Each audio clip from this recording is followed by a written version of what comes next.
How's it going, folks? Welcome to yet another episode of Let's Rank. Almost. Just bang the table. I apologize. Great start. Almost every Super Nintendo game. Welcome. Part 28. Oh my god. 28. I did double check. Is that even right? I assumed it was. You know, the way I keep track of this stuff is like, I'll look at my YouTube archive and I'll be like, oh, what was the last number that was in there? Yeah, there it is. The last episode we did was 27 when we did Mega Man Soccer. What a weird game that was. Welcome to part 28.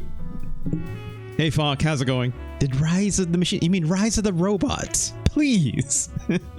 Fonk. Respect on the name. It is called Rise of the Robots, right? Rise of the Robots? Was it like Rise of the Machines in EU or something like that? I mean, it was an EU game, technically speaking, right? On design? No, it is called Rise of the Robots. Yeah, but yes, Rise of the Robots did get its own episode, which is hilarious, right?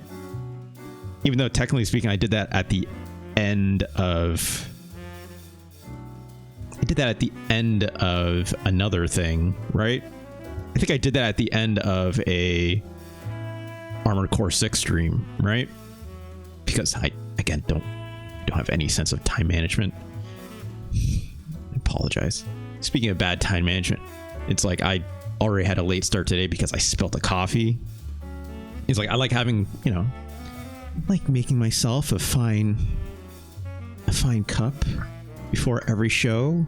Just helps me get in the mood, get the caffeine moving, get the showtime face going and everything like that. So I always just look like I kind of woke up, right? So it helps. How's it going, Retro Chris? Good to see you. I'm glad you're here. I'm glad the both of you are here. Fonk as well, of course. Let me put this coffee down, try not to spill it. Because I had to wipe that sucker up on my carpet downstairs, and that was a bad idea. Anyways. Part 28. Video games. Let's do the promo really quick. Of course, all these episodes will get archived over here at youtube.com/@RJLE. That's where this episode will be. If you're watching this on the VOD, hi VOD. How's it going? Of course, if you'd like to watch a show live, join these fine folks here at home, you can come on over to twitch.tv/RJLee. Of course, as much as you want to do a like, comment, subscribe, all that fun stuff on youtube.com, it's all free. Makes us content creators feel good in our tum-tums. You can come over to twitch.tv as well. Give me a follow here, and that way you'll get a handy little notification on your phone every time I go live. And of course, that's free as well. Makes us feel good. But of course, if you'd like to support the show, you can always pass me a couple bucks by, coming here at twitch.tv, giving me a fine subscribe. And that, of course, goes towards the bonus streams, which are happening. I have yet to reset that counter. I just looked at it.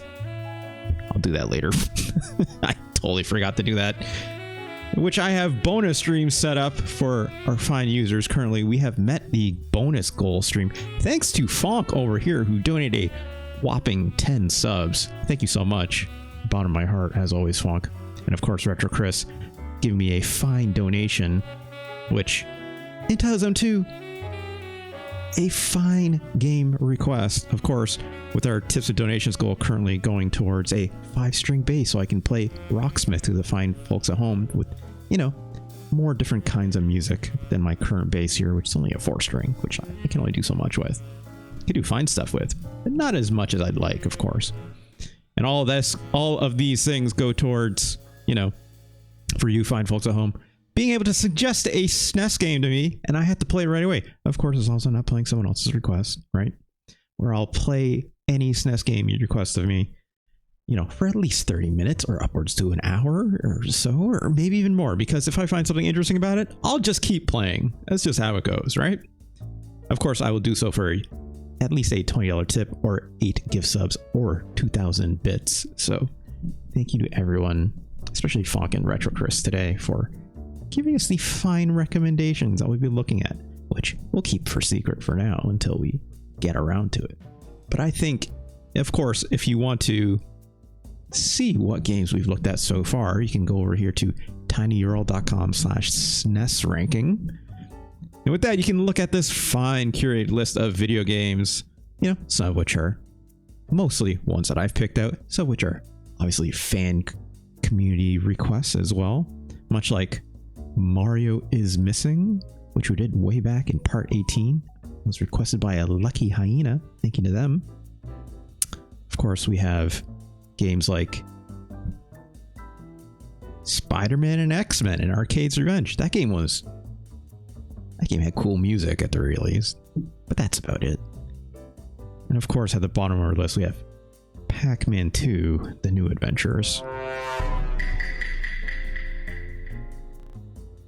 Awful, but we're doing it for the bonus stream, of course, because it is the worst game in our Super Nintendo list. So stay tuned for when those bonus streams will happen. I'm still tentatively saying Wednesday of next week. Okay? Tentatively. You will see posts by me as to when that will exactly be happening. And then, of course, the playlist LP, where a curated fine playlist of music for folks from 1 to 2 hours, and I play the whole set list right here on twitch.tv using my bass over Rocksmith, of course, which is very, very helpful. All right, let's get started. Yeah, Swank, the third Pac-Man game, which is weird. I mean, it's not even the third, I don't think, right? Because it's like, you had obviously the OG Pac-Man, right? One could say Miss Pac-Man was the sequel. That, in my opinion, I don't know, like, I don't claim to be a gatekeeper for Pac-Man or anything like that, right? But like Miss Pac-Man is Pac-Man 2, right? In a way. Or you could, I mean, sorry, let me take this back. Numbers don't mean anything. We all know this, right? Yes, some of these Pac-Man games are unlicensed, right? You had the OG Pac-Man, or Pac-Man, whatever the hell you want to call it. Yeah, Miss Pac-Man is like Rainbow Edition, right? It's like they put the new, they flashed the ROMs, you could say, in the arcade machines, right? Gave Pac-Man a nice little bow on top of their head, changed some of the mazes in the art. It's still good, right? You could say that about a lot of other games too, that they call sequels, right? So, I mean, whatever. Who cares? But if they want to straight call this sucker Pac-Man 2, I don't know, man. I don't know. If you'd like to find out more about that, you can come to tinyurl.com/SNES ranking. Go to my personal website where this fine entire list will be. And of course, beside every single game, you'll have a nice handy hyperlink that goes all the way to my youtube.com/@RJLee video archive. And it'll go directly to the timecode at which I played it. If you want to see Pac-Man 2 for yourself. If you want to call that a Pac-Man sequel, look, I ain't going to stop you. It's right there on the box, but oof. Oof. It's a hell of a video game. All right, let's get started, shall we? Retro Chris. Hope you're there. If you're lurking, it's all good. No pressure or anything like that. It's all good. I know it's in the middle of people's workday. Thank you all so much for joining me, regardless. Look, Retro Chris asked me to play a video game using their fine donation. Thank you so much. Of course, Retro Chris, you have one more even on top of this with your fine donation, so feel free to DM me whenever you'd like. Oh, I'm glad to see you're there. Thanks, Retro Chris. The first game Retro Chris asked me to play, it was, oh gosh, what was it called? It was, oh gosh, Brain Lord. That's right. It was an action RPG. Got some push block puzzles in it. Where did we rank that? I think I ranked it fairly. It was like fairly decently in the middle-ish of our list, right? Number 71. I liked that game a lot. I thought it was really interesting to have what was essentially an action adventure RPG, if you will, but have these push block puzzles, which are actually the main core of the game, right? The combat is kind of whatever, right? It played a little bit like Legend of Zelda, but not a whole ton of mechanics to it other than, hey, just, you know, stay out of the enemy's way in their attacks, slash them and stuff like that, which is fine. It's a little bit of an RPG story, of course, a couple key characters, whatnot. Or a dragon lord and the dragons in the tower, blah, blah, blah. Try to get the dragon scales. But the core of that game is actually a lot of the puzzles, right? So I thought it was kind of neat how you had like this whole RPG and action adventure game that was essentially the wrapper for that, right? I thought that was a neat concept.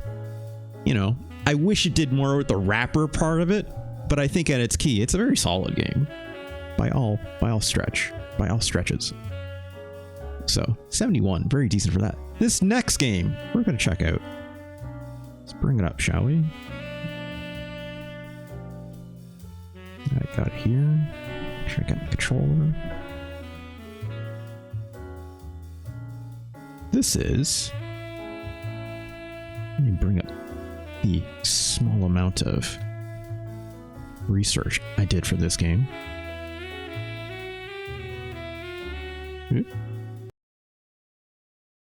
Gonna load up? No? Hold on. Oh, there we go. Let's hit the old reset on this. Let's make sure the audio is also good.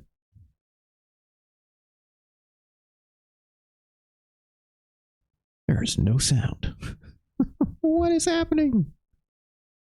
I know why. Hold on. Hold that thought. I apologize. One second. Let's come back to the main camera. Yep, that would explain it. That would explain it a lot. Let's do that. Would help if I set my audio devices correctly before the stream starts, huh? Alright, let's try it again.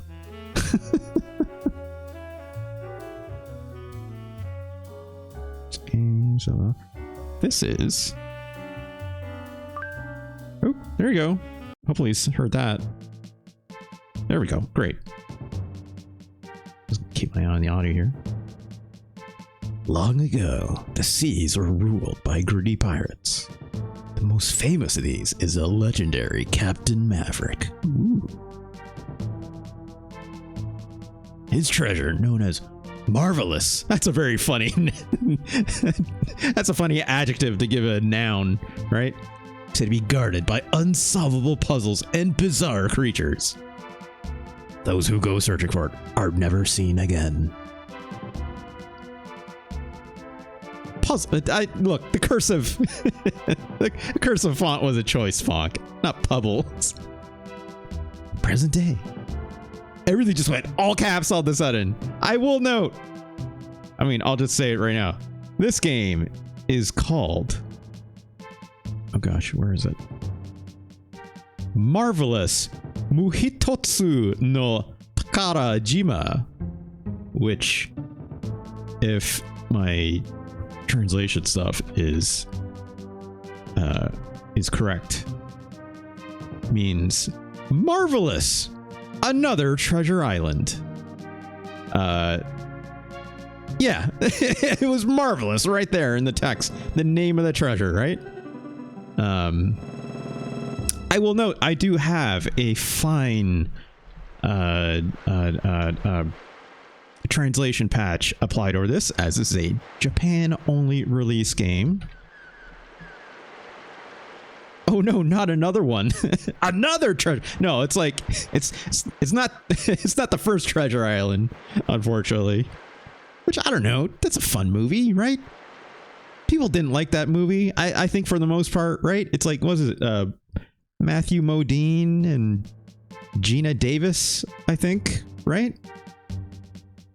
So this was released in 1996. Again, Japan only. This is a fine translation patch I have done over top, which originates like all the way back to, I think, the early 2010s.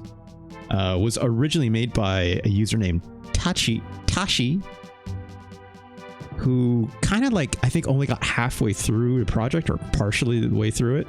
2012, apologies. And then a username DACR picked it back up and actually took that original project to completion and released it. As far as I could tell,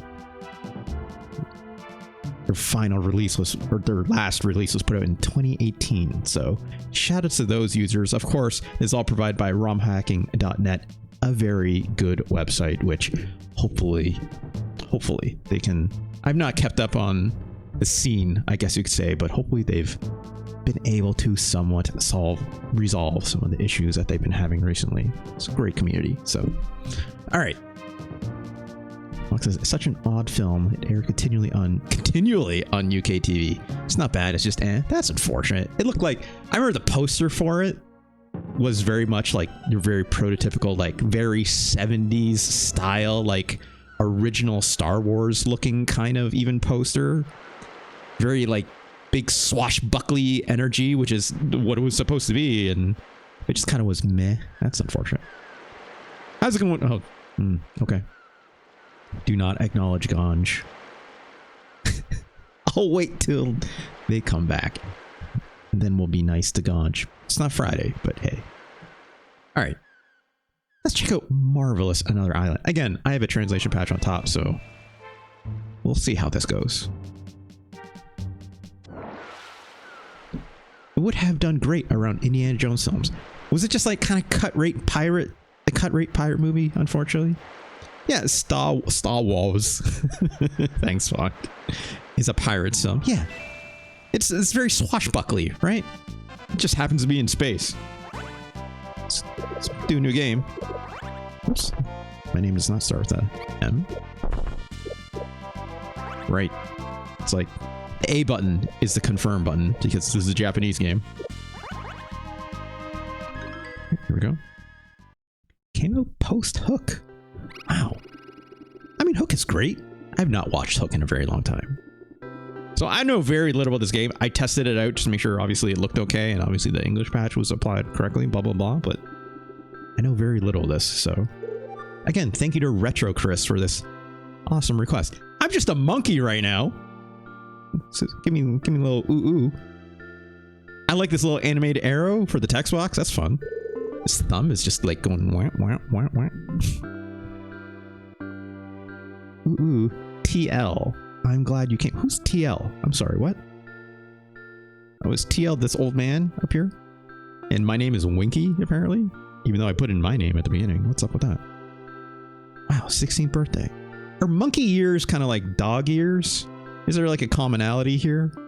Or is like, you know, actual calendar years for apes? I don't know.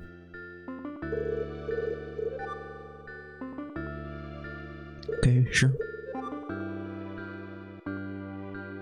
Retro Chris says, it is the first time. Yes, thank you, Retro Chris. I actually forgot to say, in the research that I did for this game, I didn't do too much looking into it because I wanted kind of like, you know, a fresh first impression. But as far as I could tell, yes, this is the first title directed by Eiji Aonuma, who's of course the director for Breath of the Wild, right? Famously known. I guess you could say, like, you know, Eiji Aonuma has done a lot of, actually, like the majority of Eiji's like history is Legend of Zelda. You know, just dating all the way back to, from what I can see from his history, Ocarina of Time, which is cool, right? And then you name it, any Legend of Zelda game after that, they've had their hand in it, either in a directorial role or a producer role or supervising role. So that's super neat, right? They've been around for a very long time at this stuff. So I think it's very cool that they, you know, had this game as kind of like the first one that they kind of directed under their belt. But aside from this, I'm also reading this. There are actually 2 special versions of this game, which I'm not sure what's up with that. I don't know if maybe they're like specific releases only. I'm not sure. Again, I didn't do a lot of research on that, but it looks like there are a couple special versions of this game that were made that were like released for like Satellaview of all things. So that's neat. That's super neat. Anyways.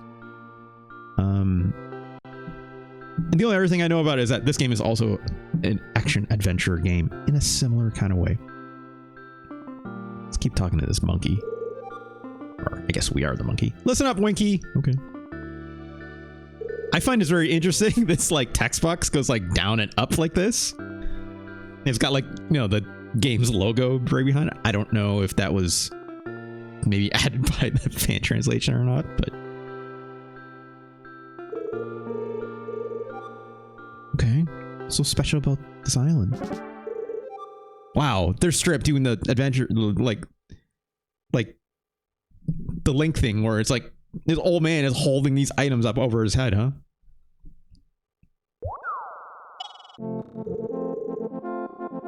Okay, we got these keys. That's the legend. Wait, did you hear that sound?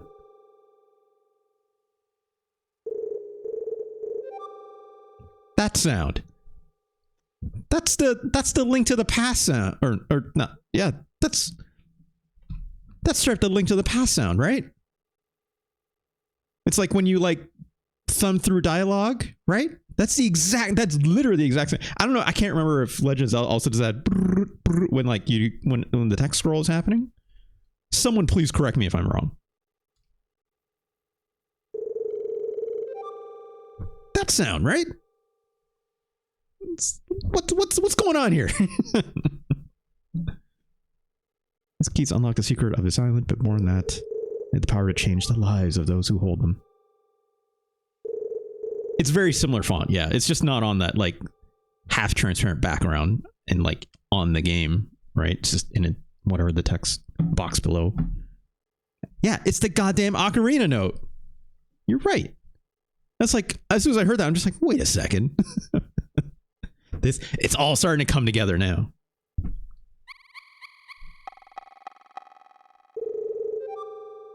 Pluck? Who's Pluck? Oh, it's just a bird. Okay.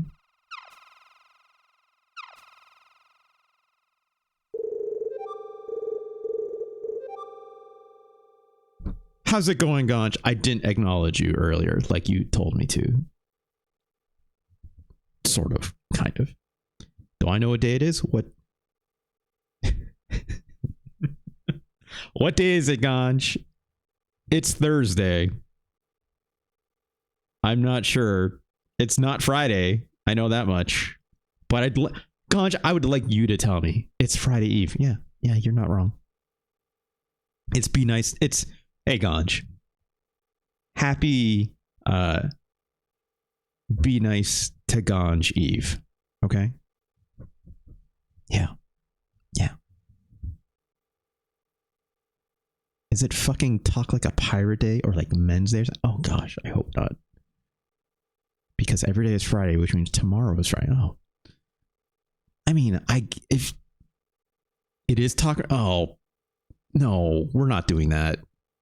Are y'all goofing with me? That can't be true. I can't get sidetracked this early, can I? It is. I'm typing into Google right now. Talk Like a Pirate Day 2020. Oh, Jesus.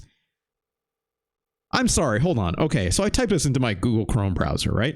This is not something I've typed in my browser before. I have never typed in Talk Like a Pirate Day into my Google search box. Ever. I refuse. I refuse.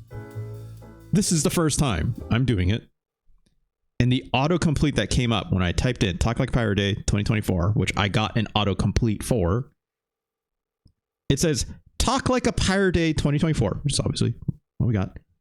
Second result, Talk Like a Pirate Day Krispy Kreme. What the freaking hell is that? I don't want to know. And then the third one is Talk Like a Pirate Day 2024 Australia. Australia, what are you doing out there? And then there's one here for UK. And there's AQW, which I don't know what that is. Retro Chris sent me another game. Okay, I'll take a look at it in a bit. And the last search result here is Talk Like a Pirate Day 2024 Long John Silver's. What? That franchise does not exist anymore. There's no way. Oh gosh, it is International Talk Like Pirate Day, huh? Where Austria has a place called Batmania. Yeah. Austria says no press is bad press. I'm choosing to ignore all of this. I'm closing this tab. Retro Chris, I'm going to take a quick look at what you just sent me. Oh, Retro Chris. Funny thing is, Retro Chris, I had that game on my rundown sheet already, but I will gladly play it for. We'll keep that a secret for now until after I take care of obviously Funk's request as well. So, oh boy! All right, let's keep playing this game. I don't want to think about people talking like pirates. Just, I'm so over the whole pirates versus ninjas thing too, as well. I love both these things individually, of course, but I'm. Oh no, what's happening? Long John Silver's is part of the Yum brand umbrella. Of course. Of course. So you can still find them in combination Pizza Hut Taco Bells. I think we lost them in Canada a long ass time ago. I'm going to say we lost them in like the 90s even. So.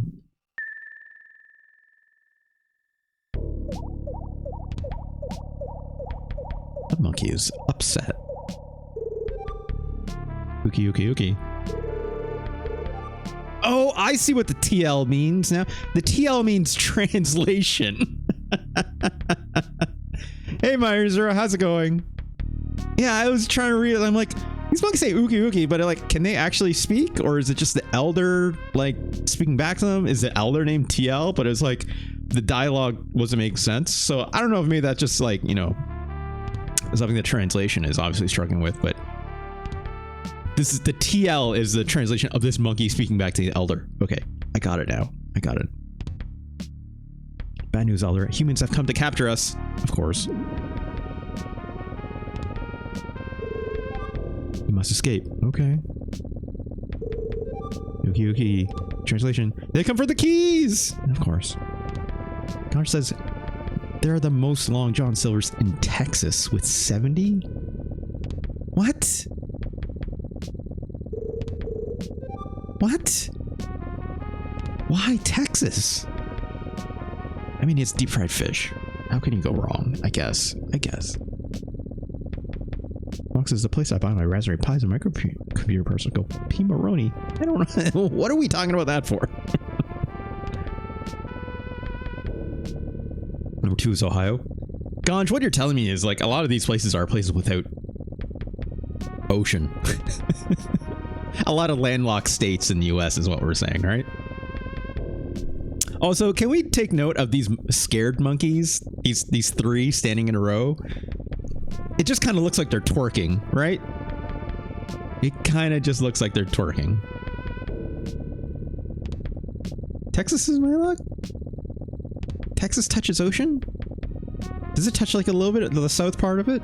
I did not know that. I don't know my geography that well. I'll be first to admit.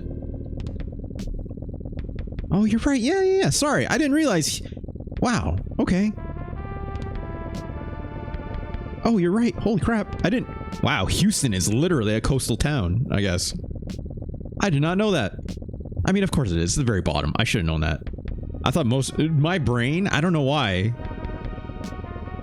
In my brain, for some reason, I thought Texas was like pretty much all touching Mexico, which, you know, obviously half of that coast is.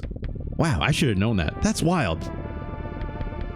Thank you for that learning today, Ganj. It's very, very appreciable. Huh. I'm just looking at the map. San Antonio and Austin and Dallas. Maybe that's why. Do I just not think of Houston all that much? I mean, yes, Houston Oilers should be known. It's oil, blah, blah, blah, right? It probably touches the Gulf of Mexico, more of the Gulf of Mexico than other Gulf states, excluding Florida. That's probably true. I guess, yeah, if when you start like combining Arizona and New Mexico and California, then sure, but, right? And sure, I guess you could say so. Russ, play the game. Yes, thank you, Font. Right. Again, I have the attention span of a puppy. I can't help myself. I need to find out what the humans are doing. This old man. Oh, that's okay. That seems unsafe for travel. What the hell? Why'd that bird just kick us? Piropi? Oh, that's okay. That's why, Funk. You told me.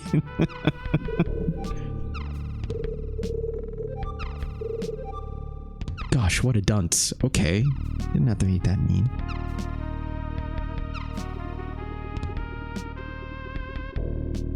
This monkey was not moving very quick. Chapter 1. This is absolutely the Link to the Past text or font. But also, Fonk, let's be very clear. I know when you pointed this out earlier, that could have been a choice by the fan translation, right? I'd have to look at some original. Obviously, all this kanji would be in Japanese, right? I don't know what that would specifically look like. I have another, like, I have obviously the brute version of this game. I could look, but compare. But also, yeah, they could have been using the same font style or font face, just as a pure stylistic thing because of obviously the links, right? Not when I meant link, I didn't mean link. I meant actual like link, but you know what I mean. Also, why are we just here now? What's going on? Oh gosh. Next is Rust team. First we have to give the ever energetic Dion, like Neon, like Deion Sanders. What's going on? Okay, is that us? Next, the portly fellow. That's just Chunk. Hold on. Is this just like Goonies? This lady looks like a camp counselor, right? Jack the Beanstalk. I mean, yeah, we have to hit all the like tropes of a young child, I guess, right?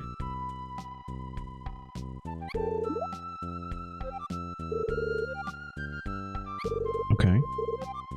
So can we make Dion the leader for now? As the leader, you get to wear this. Cool hat. Pretty sharp. You can change leader with the R button. Then amongst herself, who should lead? Okay.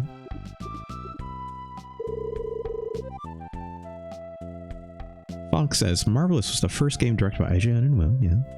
Oh, this is probably off the Wikipedia, I assume. Bill Numa wanted to work on a Zelda game since playing The Legend of Zelda: Link to the Past and made Marvelous as close to Zelda as he could. The game uses the engine from Link to the Past. Okay. That makes sense.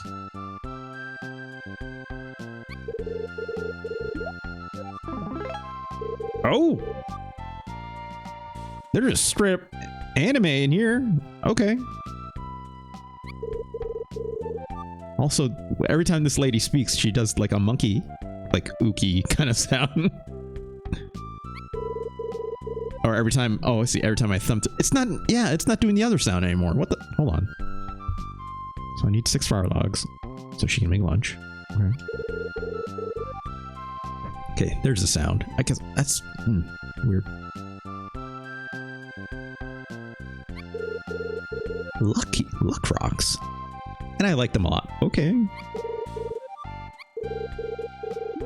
Well, you can press A on the question panel for details. Ooh.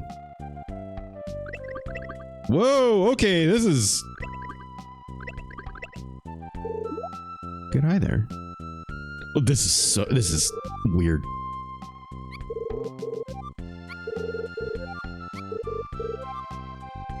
B or select exit. Okay. And the campaign can really begin.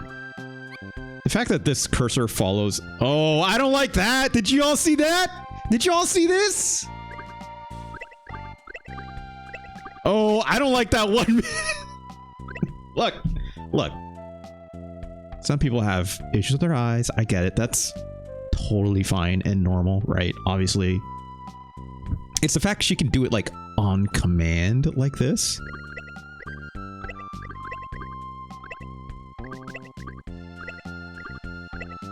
With both eyes. Oh, I don't know. Retro Chris.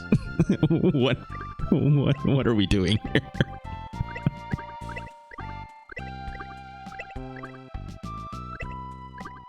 She doesn't look up. Oh! Oh, this is getting creepy.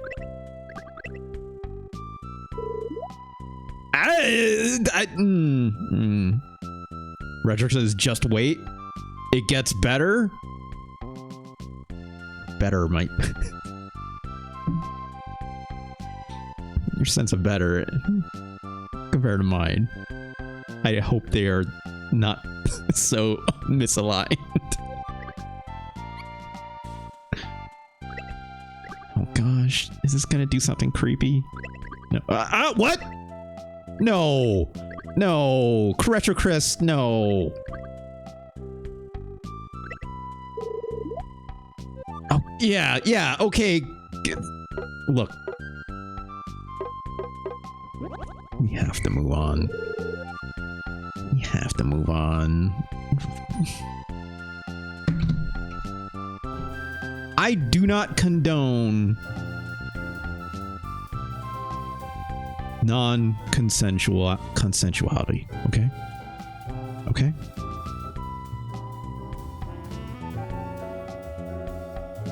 Get your head out of the gutter, folks. This game is... I don't know what this game was. What was this game rated? Good lord. Can someone tell me? Or, like, do I have it here somewhere? I don't know. Japan has different ratings, right? It's not that kind of game, okay? Also, wasn't this before? Yeah, probably, right? Probably. 1996? What year was Mortal Kombat? 1994? Maybe 5? 92. Good lord. So no. This is post ESRB, but I mean, I don't know. ESRB, does that exist in Japan? Where's New Hamilton drop? Fuck, what are we talking about? Japan says Kero? K-E-R-O? If someone finds something on that, let me know, but... Bad video game! Bad! Relax! These are kids! I don't know how old they are! Okay, let's look at this. A control explanation. It's right on paper. Camp! Moves! The cursor and press A.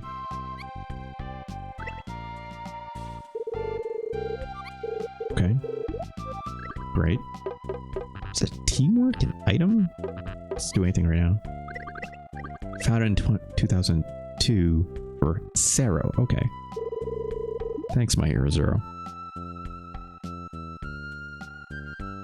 Can you use the A button for... Yeah. I know that. This is a wild way to do a tutorial. It allows use of an item you equip from the menu. Blows your whistle. Brings your team together if they're in the area. Okay. Change the leader. I knew that. HP, blah, blah, status stuff. Oops.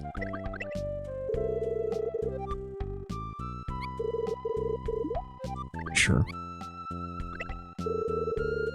Just for saving. Sure, save often. Okay. It was just moving around.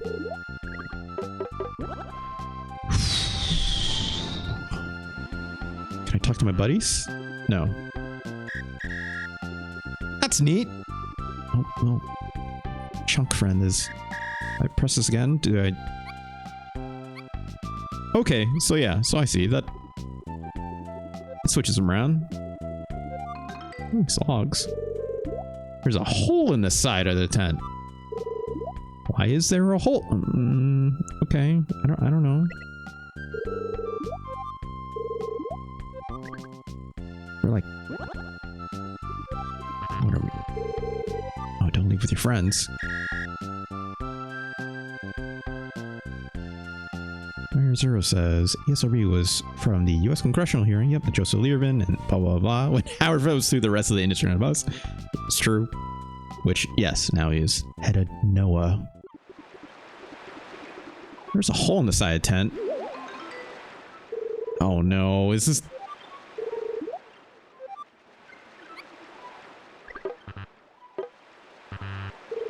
I mean, this is... Please don't be creepy. I can't do anything with this, it seems. Which is good. This is the girl tent. Press R1 to pick one boy. Just one boy. Okay, well, let's pick Dion, I guess. Tried all the firewood yet? Food for you peons. That's funny. Can't do it if you won't bring me firewood. Okay. Is there also a weird creepy hole in the side of the tent? Look at all these tomatoes. How did they get them all? This girl with the knife looks menacing, to say the least. Oh. Alright, let's get out of here.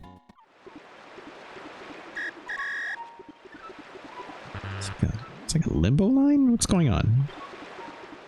What are these kids doing? Nothing in here. Alright. I love how every desk has like a... Oh, that's a piece of firewood. Great. I straight up just doing the link thing, huh? Just holding that new thing you get above your head. Then Nintendo bought ownership in the Mariners because he's big. Yeah, I knew that. I knew that. It's funny. Oh, I gotta fix my chair. Hold on. Here we go. It's like posture won't suck hopefully as much.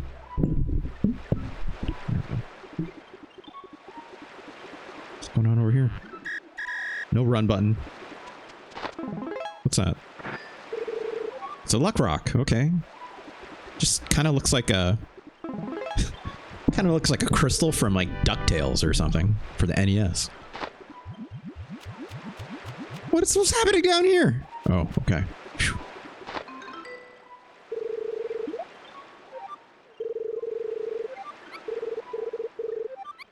Yeah, I kind of figured that out.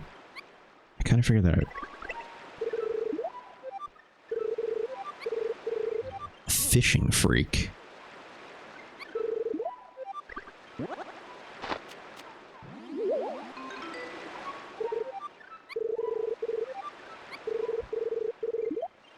Gotta have fun. Glad I secretly brought these. How do you secretly bring swimming goggles? I'm guessing, do I have to like get these goggles off this guy sometime? Also...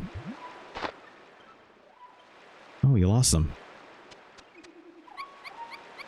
These animations are fun. I'm not gonna lie.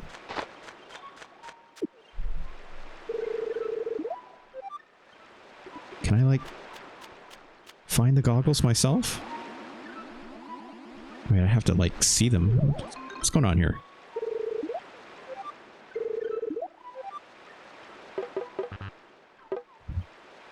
Okay, I guess. Can't do anything out here, I assume, so... Wow, look at these cliff design. I love how I have like a pointer that I can use to like show off things on the stream. But it's like, look at these cliff walls. They look... And these, even these like fences, this is exactly what they look like in Link to the Past, right? It's like, so... They truly were just using the engine, right? Let alone, you know, the sprite design is obviously very similar, right? That's neat. Alright, well I guess let's go get more firewood, right? Look at this guy. Too big for a job for one person. Gather your team around and use teamwork. But I can't do anything with that here. You invented this box. I call it the item poof box. Excuse me?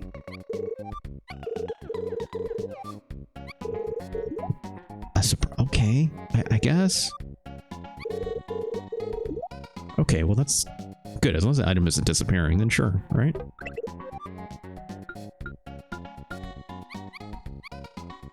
Okay.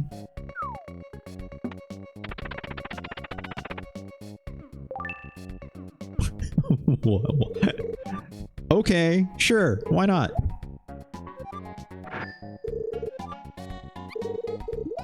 This is what is called a miracle. Great. So it's like it's like the fairy waterfall pond thing, right? If you can do this, then you're an item master. Be sure to continue studying every day. Can I do it again now that I have 5?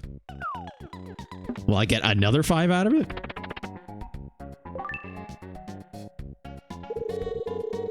Oh. Okay. Life isn't that easy. Well...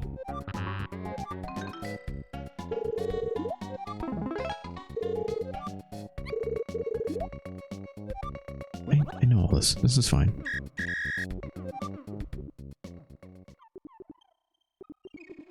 Alright, let's... keep looking around, I guess.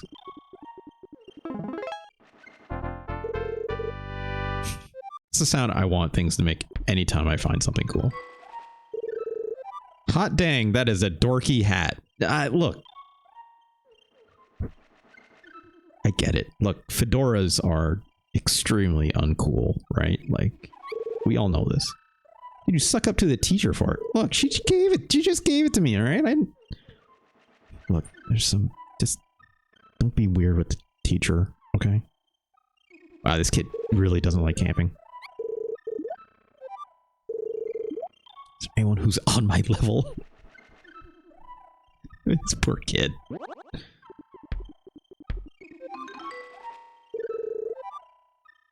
We're doing a PK shootout. Want to challenge him? The rules are simple. The ball into the tent over there.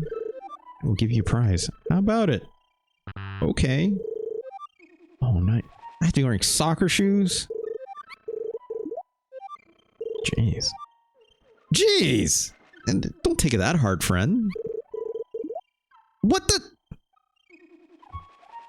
Oh, I don't like that. Kids suck sometimes, don't they? Can I, like, steal the ball?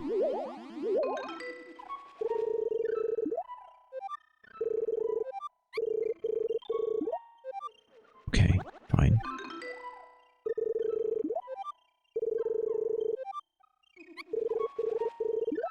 Super PO'd. Okay. Well, I don't know what I'll do.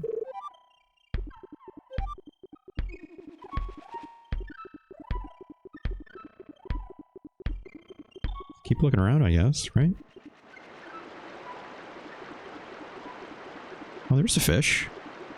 Those are probably soccer shoes in the middle of this little pond. If you don't go underwater, you can't reach the shoes. Looks like the water will hurt your eyes? Excuse me? What are we talking about? Look, just reach down there.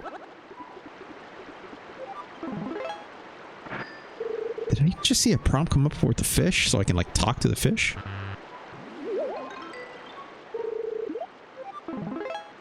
Whoa! That's a pissed off fish.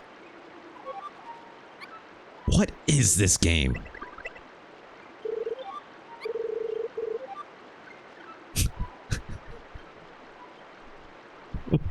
What is happening?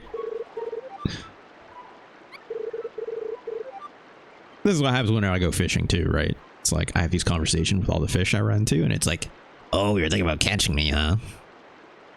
I dare you. I double dare you. And they give me a tutorial on how to catch them too. That's the same thing.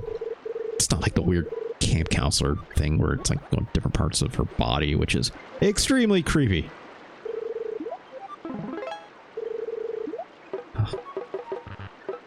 How do I catch you? Oh, we just jumped in the water. I am sort of, kind of, not really controlling this.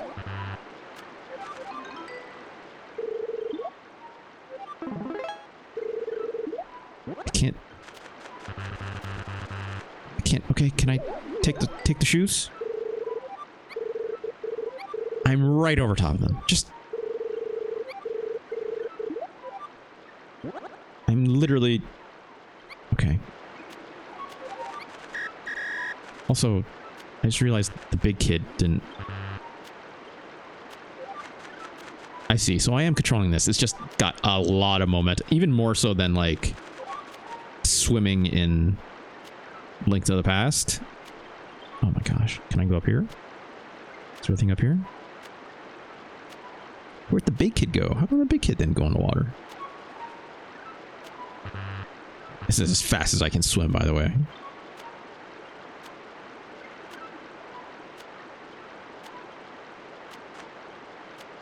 Oh.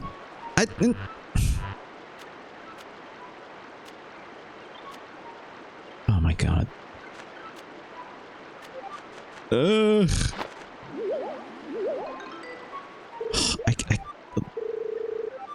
God damn it.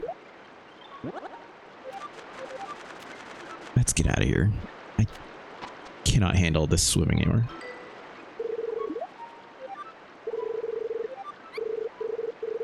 Your Jim took our hook and won't give it back.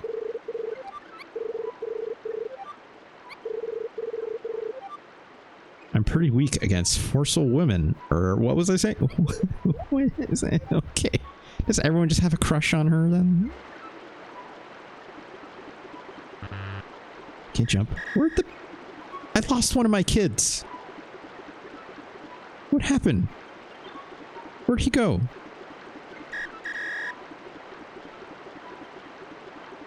It's not... It was just over here before I fell in the water, right?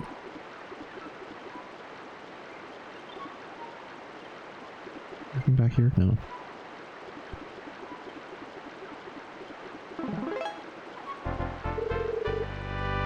Okay.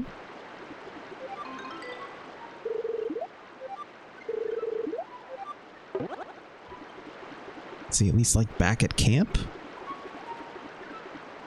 Let's go. I don't know. I guess we'll go back, right? So I can't. Why is that? Okay, keep following me. Stop. You know, getting lost. Okay, go there. Great.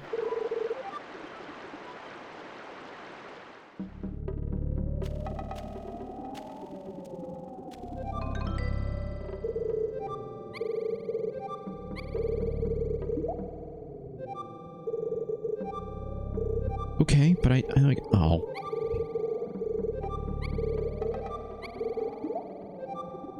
I don't have my friends with me though.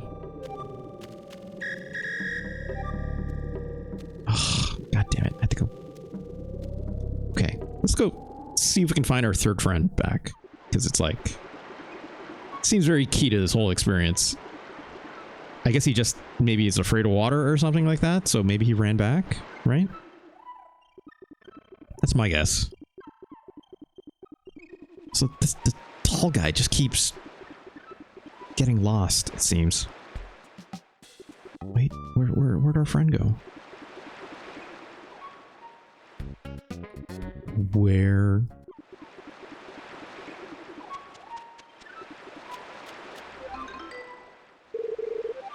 Oh man, someone will cry about it. Find the gun. I'll let you guys borrow them. Okay.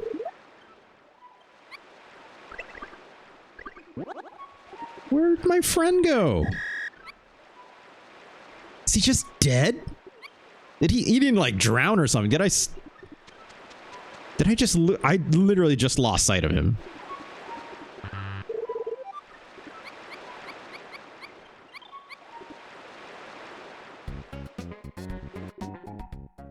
What?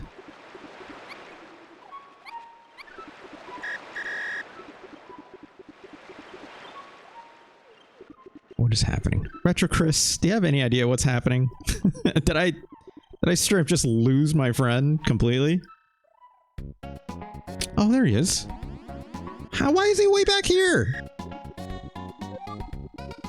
This is... okay. That's a bit annoying, but... let's see what's up here. Why is there a door here? How's this open? What's up with this monkey? Seems upset. Dinner, take me alive. Okay.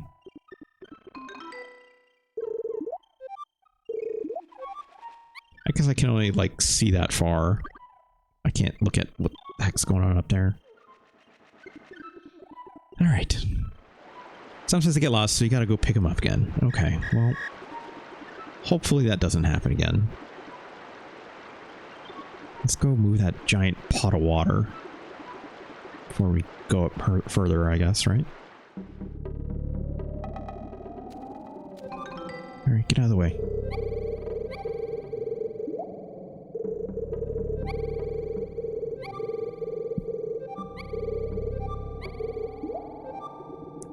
Okay.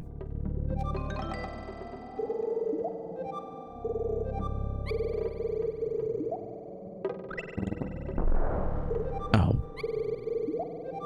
Okay, I see what I gotta do. So I gotta do this. Here. I kind of wish it just automatically positioned them when I do teamwork, but I can see they're probably trying to go for mechanics where they want you to individually place characters, and this is just meant to teach you that, I guess, right? For like puzzles in the future. Mash it! I'm mashing that crap out of that. Wow!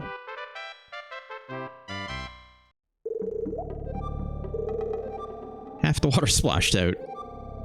Well, why didn't you just pour some of that water out then?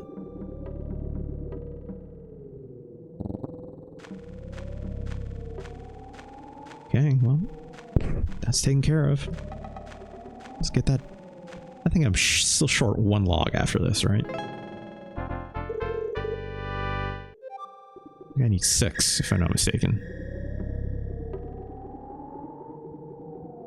Also, this tall guy's slower? Or is that just...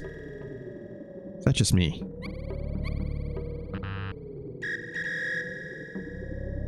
Yeah, these other characters are just straight up slower than the main character, which is kind of funny. I guess he is the energetic one. Whatever that should mean. Oh, it's just a straight up a skull bolter.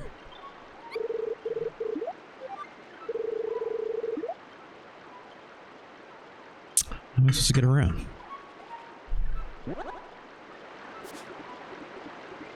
I don't have a way to get around it yet, though, right? Let's wait till we end up on the other side, and then we'll leave some characters behind.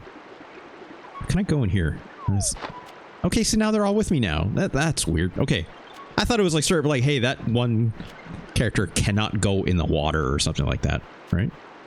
Also, I don't seem to be moving anymore up here, unfortunately. So, I guess I can't do that.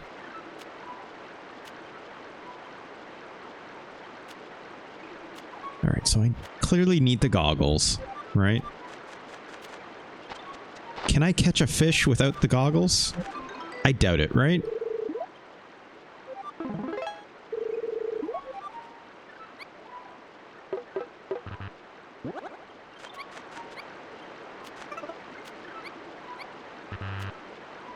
So I only have one action button, and it's pretty much A, and that's it.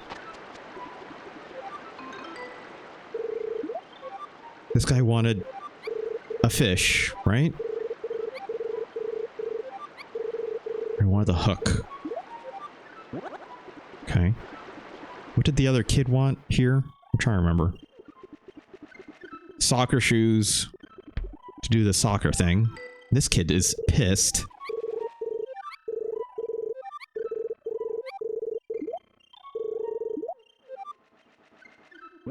He's just angry. Like, just... hold on.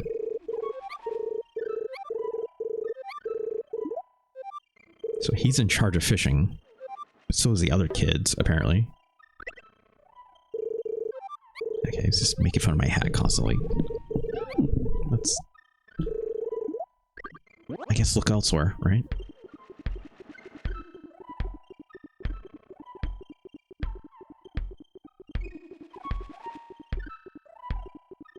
What's over here? Okay, it's just the lower part of there.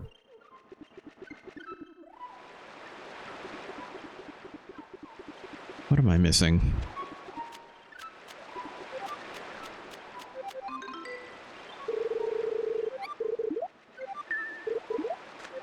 Oh?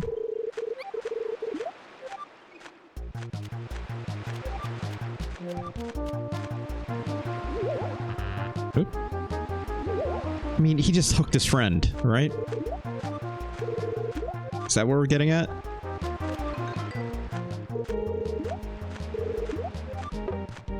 Is there someone a little stronger? I mean, like... Is Max strong?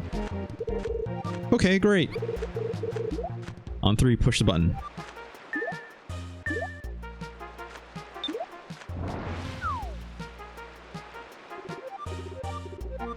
This is fun. I like these animations at the very least.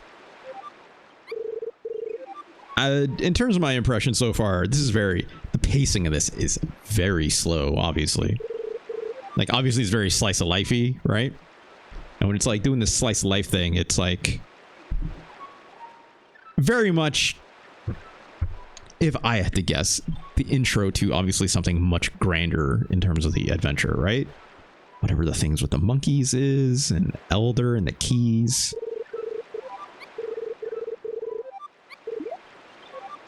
Okay, I got it.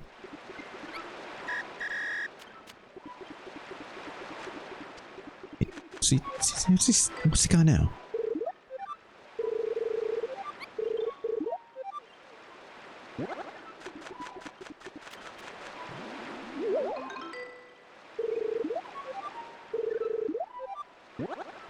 Whatever.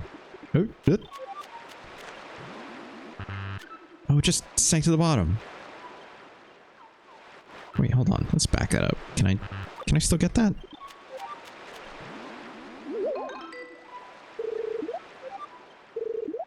Oh. Well, okay, fine.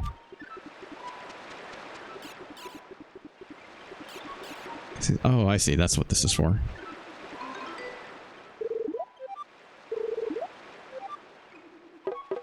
I mean, yeah, I am.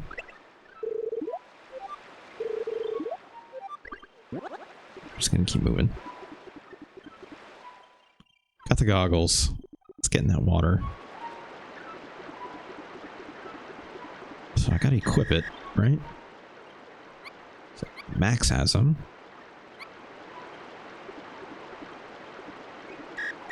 Wait, hold on.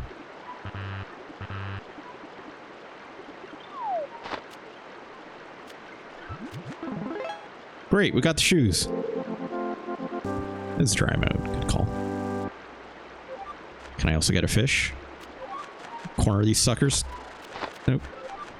Let's get this, right? 9 luck rocks. I have no idea what they're for, but, you know. Come here, you. I don't even know if this is what we're supposed to do.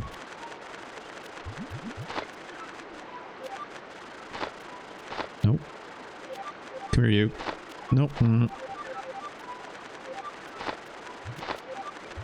I probably need like the hook and like fishing rod or something, right? This is probably not what I'm supposed to be doing. Let's go do the soccer thing at least, because we have what we need for that.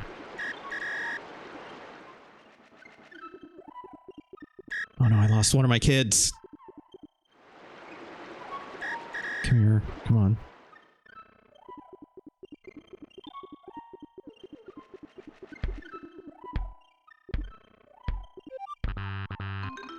I keep pressing the wrong button. Yeah, let's do it. What? Oh, jeez. Right. Oh, come on. That dialogue makes me a little bit sad. I'm not gonna lie. Okay, and Max just has all the items. Can I, like, give the other characters items, or is that, like... Is this normal for, like, one kid to have all the stuff, right?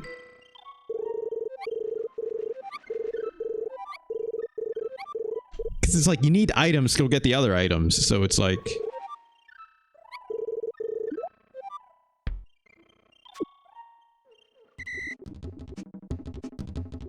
I mean, I just gotta wait for this kid to move, I assume, right? Like to fake him out. Yeah. Oh, no, that's not the right button, but... Well.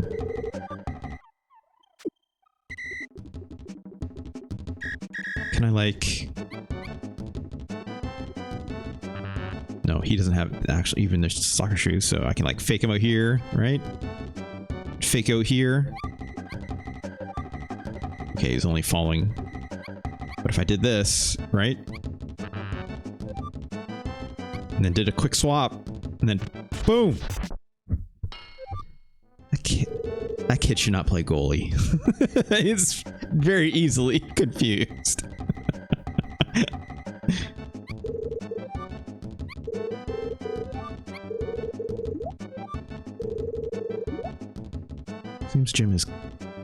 Seems Jim is cooking up a new game. What?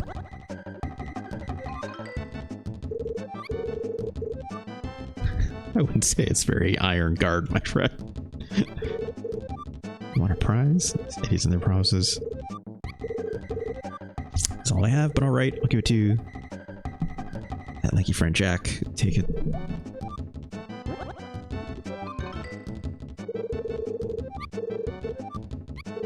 Wait, who's Jim?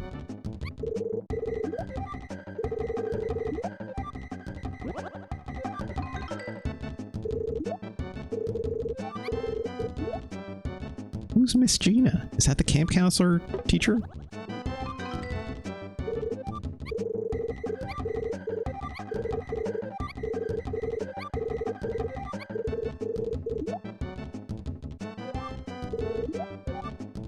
Wait, what?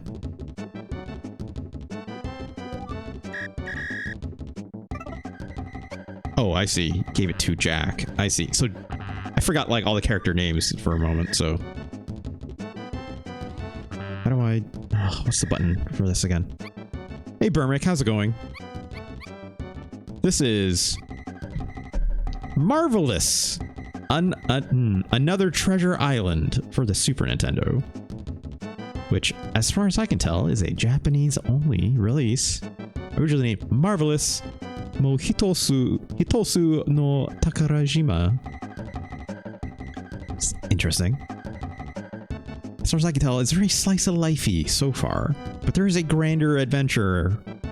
Something about some keys, and there's an elder, and talking monkeys. I have not gotten there yet. I guess I have to talk to him now.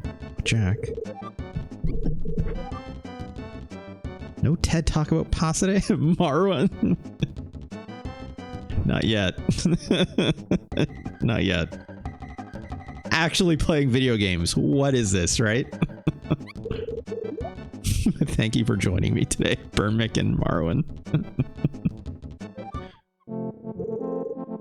Great, we got the fishing hook, so I think we can actually do some real fishing. Although I don't have fishing. Do I need to get the fishing rod?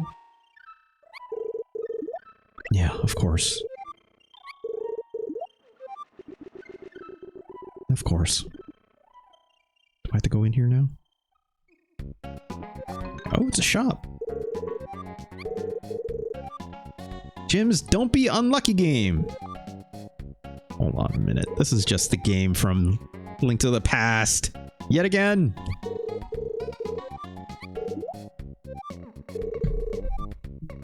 I'll just take the payment in advance. I didn't even say yes. Look. We're using a save state.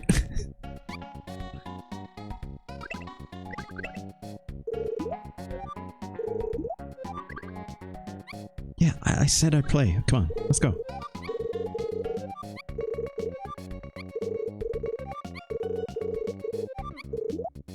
Okay, I'll do it out of the menu then. Fine. It's an interesting game.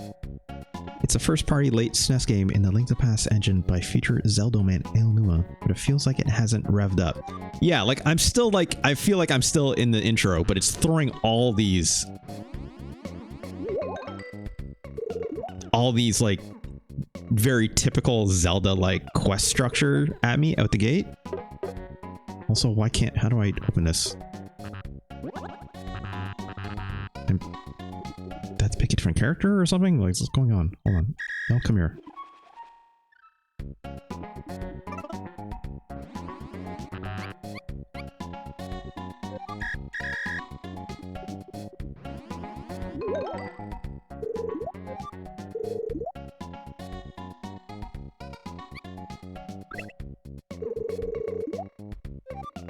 Oh gosh, come on. I don't mind this like whole like investigation menu. It's interesting, but it's a little unwieldy, right?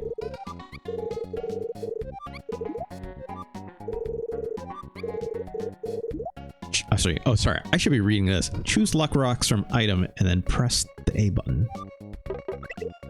Do I have enough? I don't think I do. Okay, no, I do. That's all right. It's fine.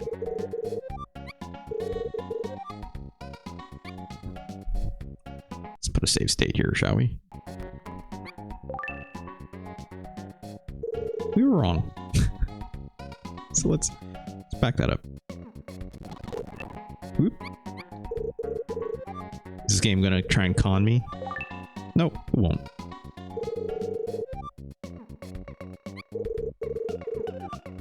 But don't just split after winning. Give me a chance to win it back.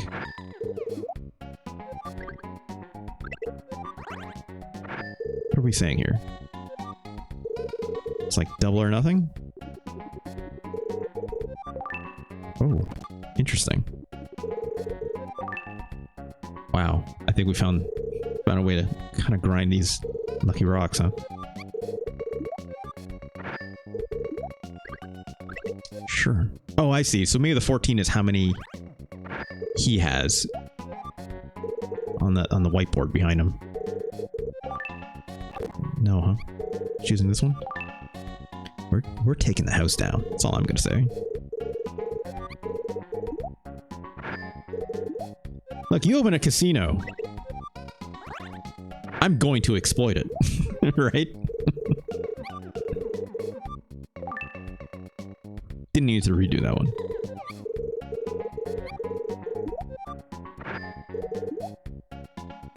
This trick work in real life? I wish. My hair is 0.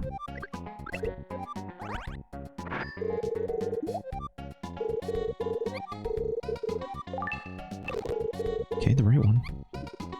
This is going to take forever, so I'm going to stop.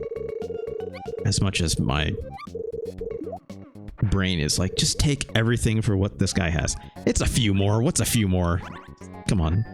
My degenerate self, which I cannot stop. Okay, the left one. Wait, hold on. Yep, come on. Just... Yeah.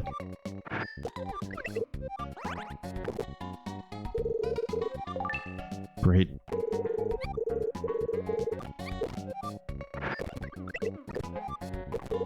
We're just fast forwarding now. Great. Take this man's money. Take every... Okay, the left one. Or the right one, I mean.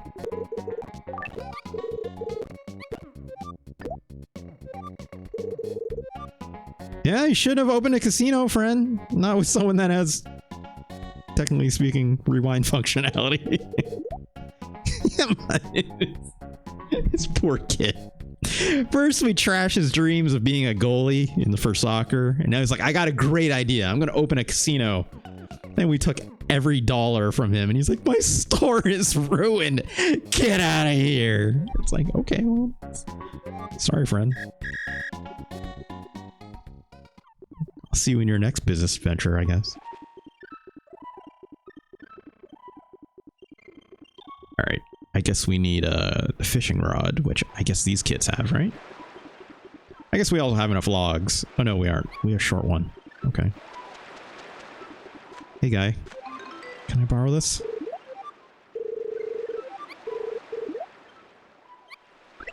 Can I borrow your fishing rod?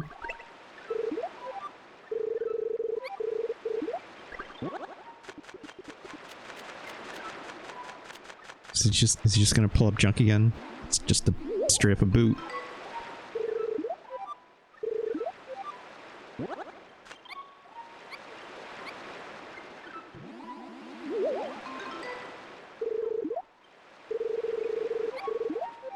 Well, golly.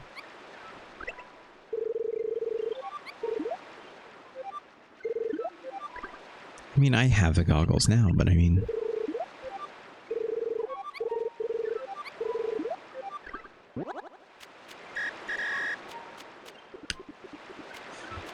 It's not really giving me a prompt to take the rod from this guy, is there?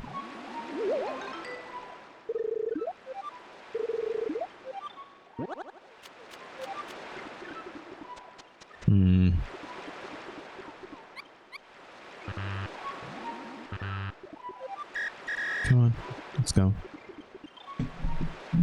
Oh god, lost my headphones.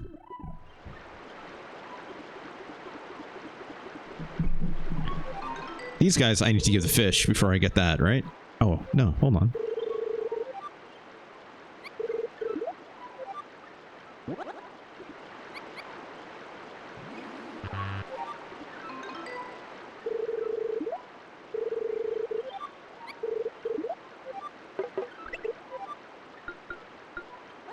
Okay.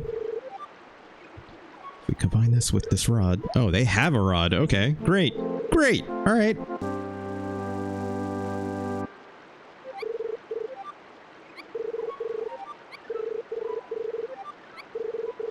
I can tell.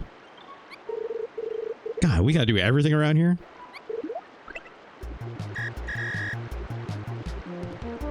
Guess we're fishing now.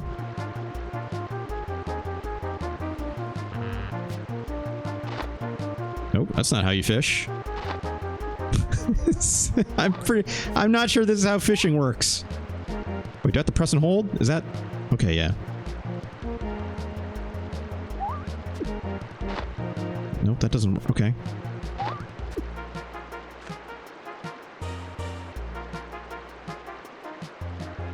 Did I miss the description of how this works?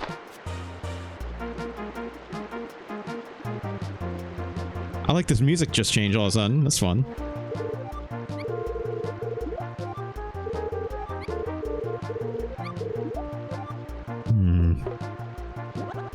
Wait, I need to see again how to use the fishing rod, because I think I probably misread something.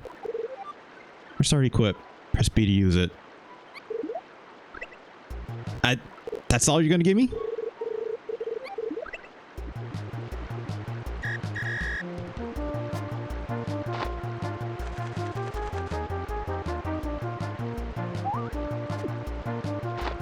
That doesn't work. I don't have to press something else, do I?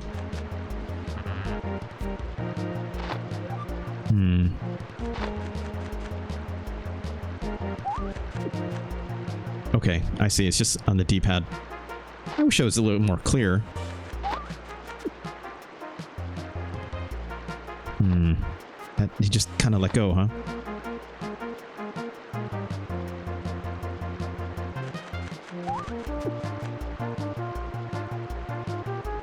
I think I'm actually moving it away. This is the gill check. Thank you, my Year Zero. This is not working, though. Does it just have to be closer? Is this the problem? Nope, that...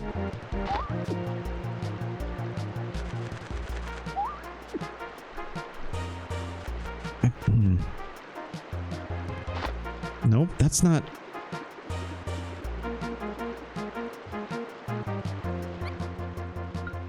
Am I missing something?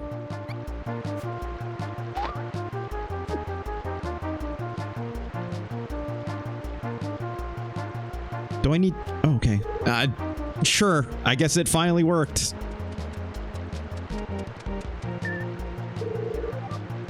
Okay, that kid just came in and just yoinked it. Do I have to catch another one then?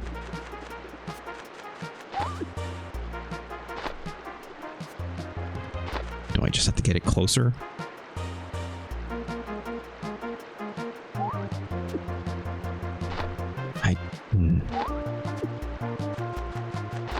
Okay, I see. I think I have to bring it in and I like press A as soon as that question mark comes up. All these kids just keep stealing the fish. Also, these guys won't be able to get out of the water.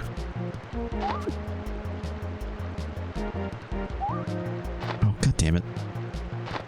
I don't love this fishing mechanic, I'm not gonna lie.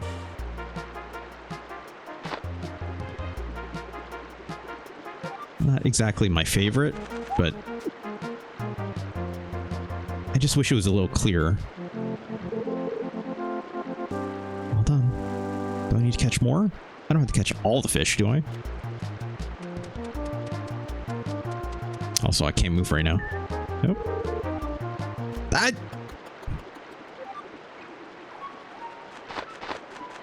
Hold on. I do love how aesthetically SNES this is. Yeah, extremely. Okay. Actually take the fish this time.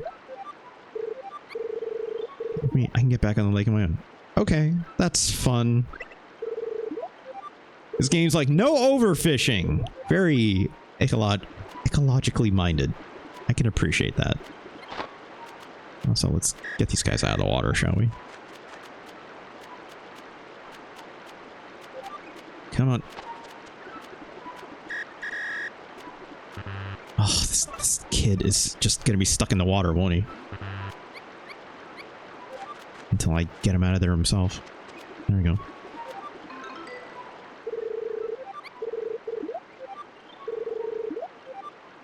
I guess we had to do some teamwork, huh?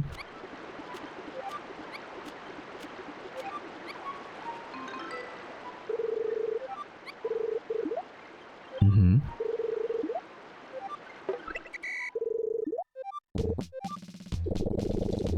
This is very funny. Wow, just straight up, that rock blew up like Link throws like a rock with a power glove, huh? Oh, my firewood. I needed that! Okay, it was like, we're all part of a team, I guess, right? Jesus Christ, Dorothy, relax.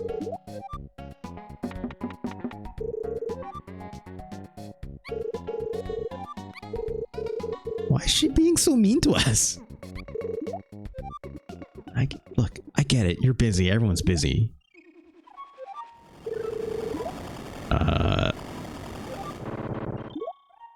Okay. It's the monkey.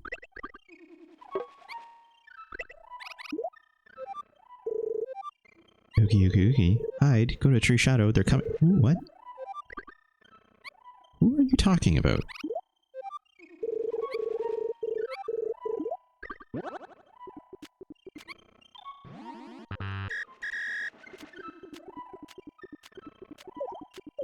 What tree's shadow are you talking about?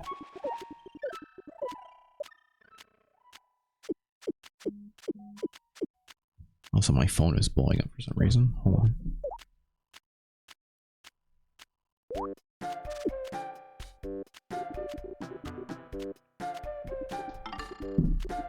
These little guys? They don't look so dangerous. They're pirates, I guess.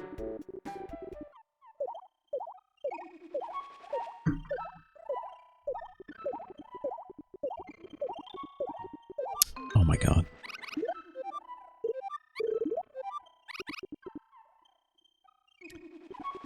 All right.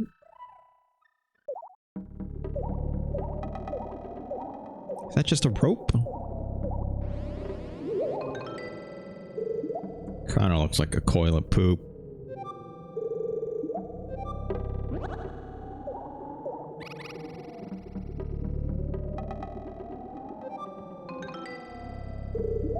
It's a large post. May fall in if you pull it from above. Okay.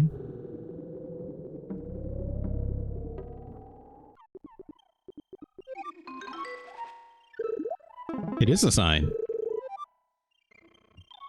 That looks like a Zelda map, kind of.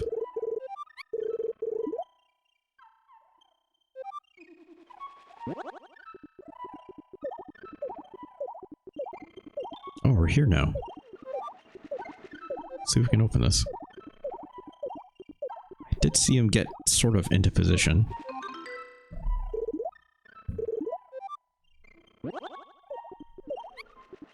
Can I...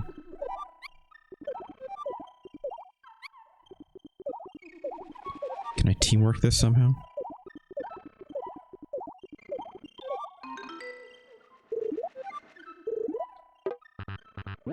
Okay, I guess not.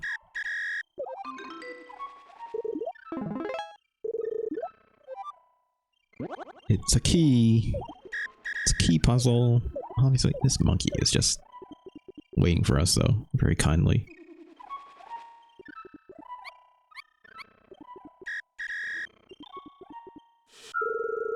It's a ship!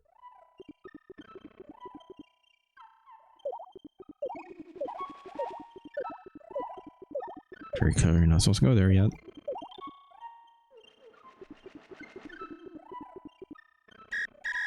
Yeah, come on. Great. I don't even know what these luck rocks are still for yet. I'm just assuming it's currency, but...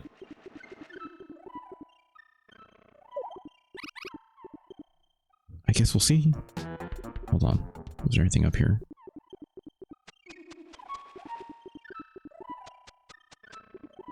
No. Okay.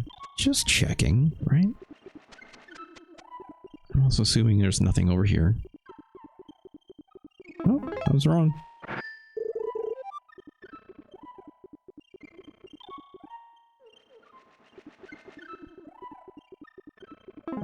Great.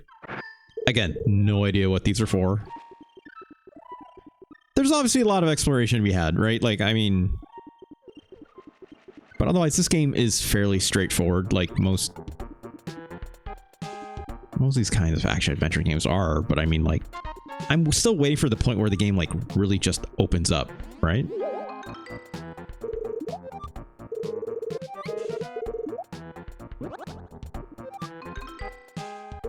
Guessing I need a key for this.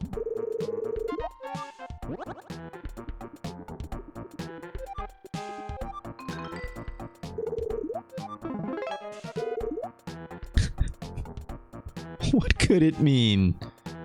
Gee, I wonder, huh?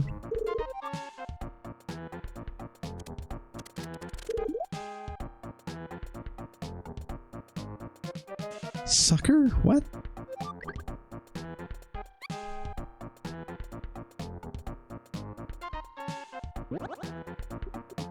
What the hell? There's another sticker here. Noses, bird legs, ant legs, spider legs. You don't say.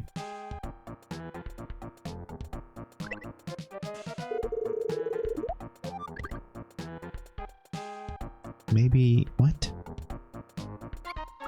So like... 1, 2, 6, 8? Is that like... is that the puzzle we're doing here?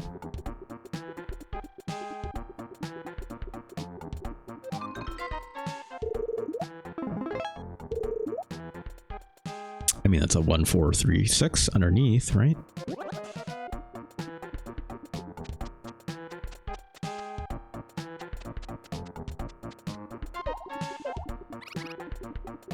Let's just keep following this monkey. Let's...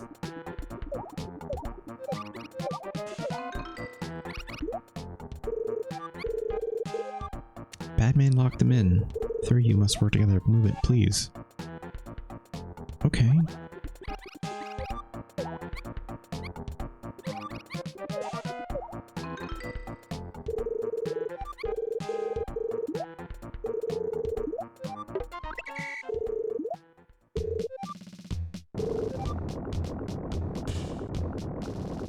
This is neat. I like how there's just giant skull and crossbones on this, because of course there is, right? This game is neat. I think it's very breezy, obviously. I don't know how intentional that is. I'm assuming it, like, this, the tone is very obviously lighthearted and whatnot. It's been very slice of life. I feel like, kind of like Fonk was saying earlier, like, I feel like it still hasn't found its start. Becomes so much more the further out you go. Retro Chris, how much farther would you say I am from a point where it goes, oh, this is what's happening? Like, I've been going for what? Like, obviously, like, it's an action adventure game. I fully expect it. Been going for almost 2 hours. Okay. Oh, it's that bird.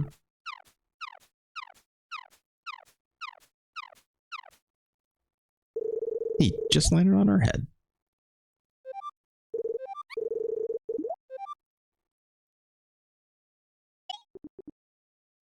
Now we have the keys for some reason. Weird keys from the monkey. If a monkey gives you some weird keys, consult your doctor. I don't know. Oh, strange. Yeah, that just matches up that way, huh?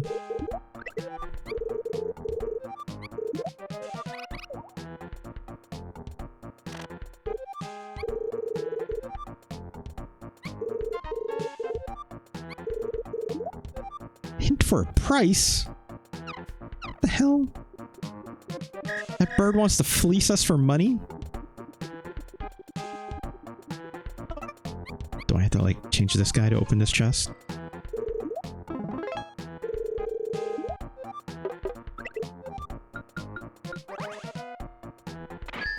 I like these, like, little sequences like this. It's neat. It's, like, very adventure game-ish, right? It's almost like the combination of this game of being an action RPG and also jump shoes. Great. Being an action RPG and also having, like, you know, the puzzle elements, but also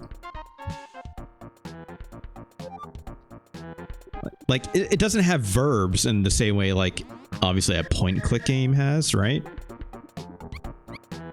But it's almost like inspired by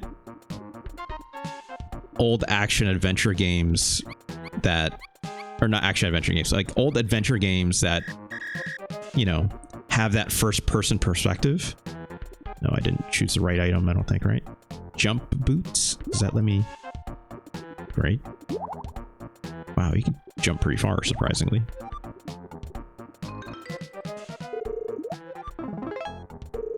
Oh gosh, I'm not gonna remember all these. It's okay, 13, I guess. I have no idea what they're for. No, it's not the right one. Hold on. Nope, I didn't want to do that. Not that there's anything up here anyways, so. Come here, you. But yeah, like, I think it's neat for what it's trying to pull off. Are these switches?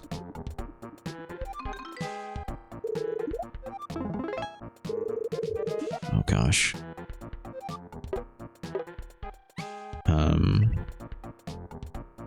I mean, it was like,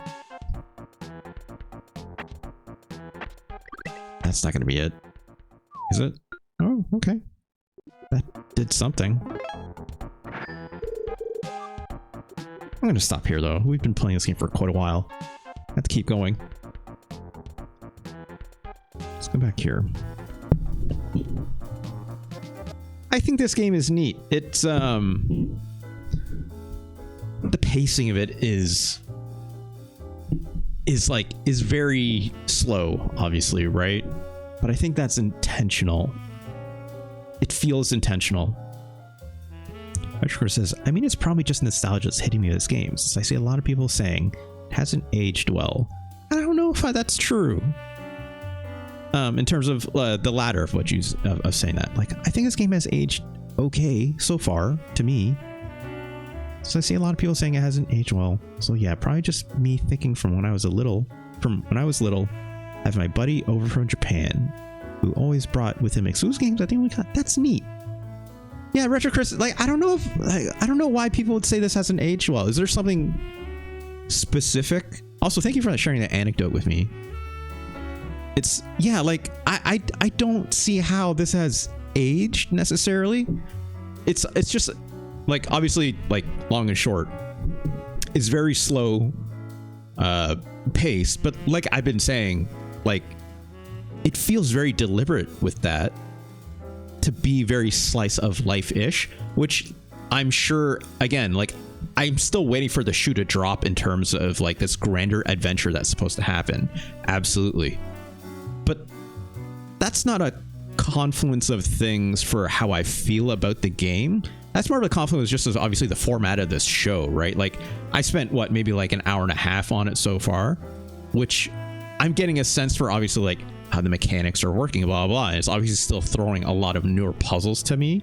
I think it's cool that it's like, it's throwing more of these Legend of Zelda type item combinations and item puzzles at me this early on with this frequency.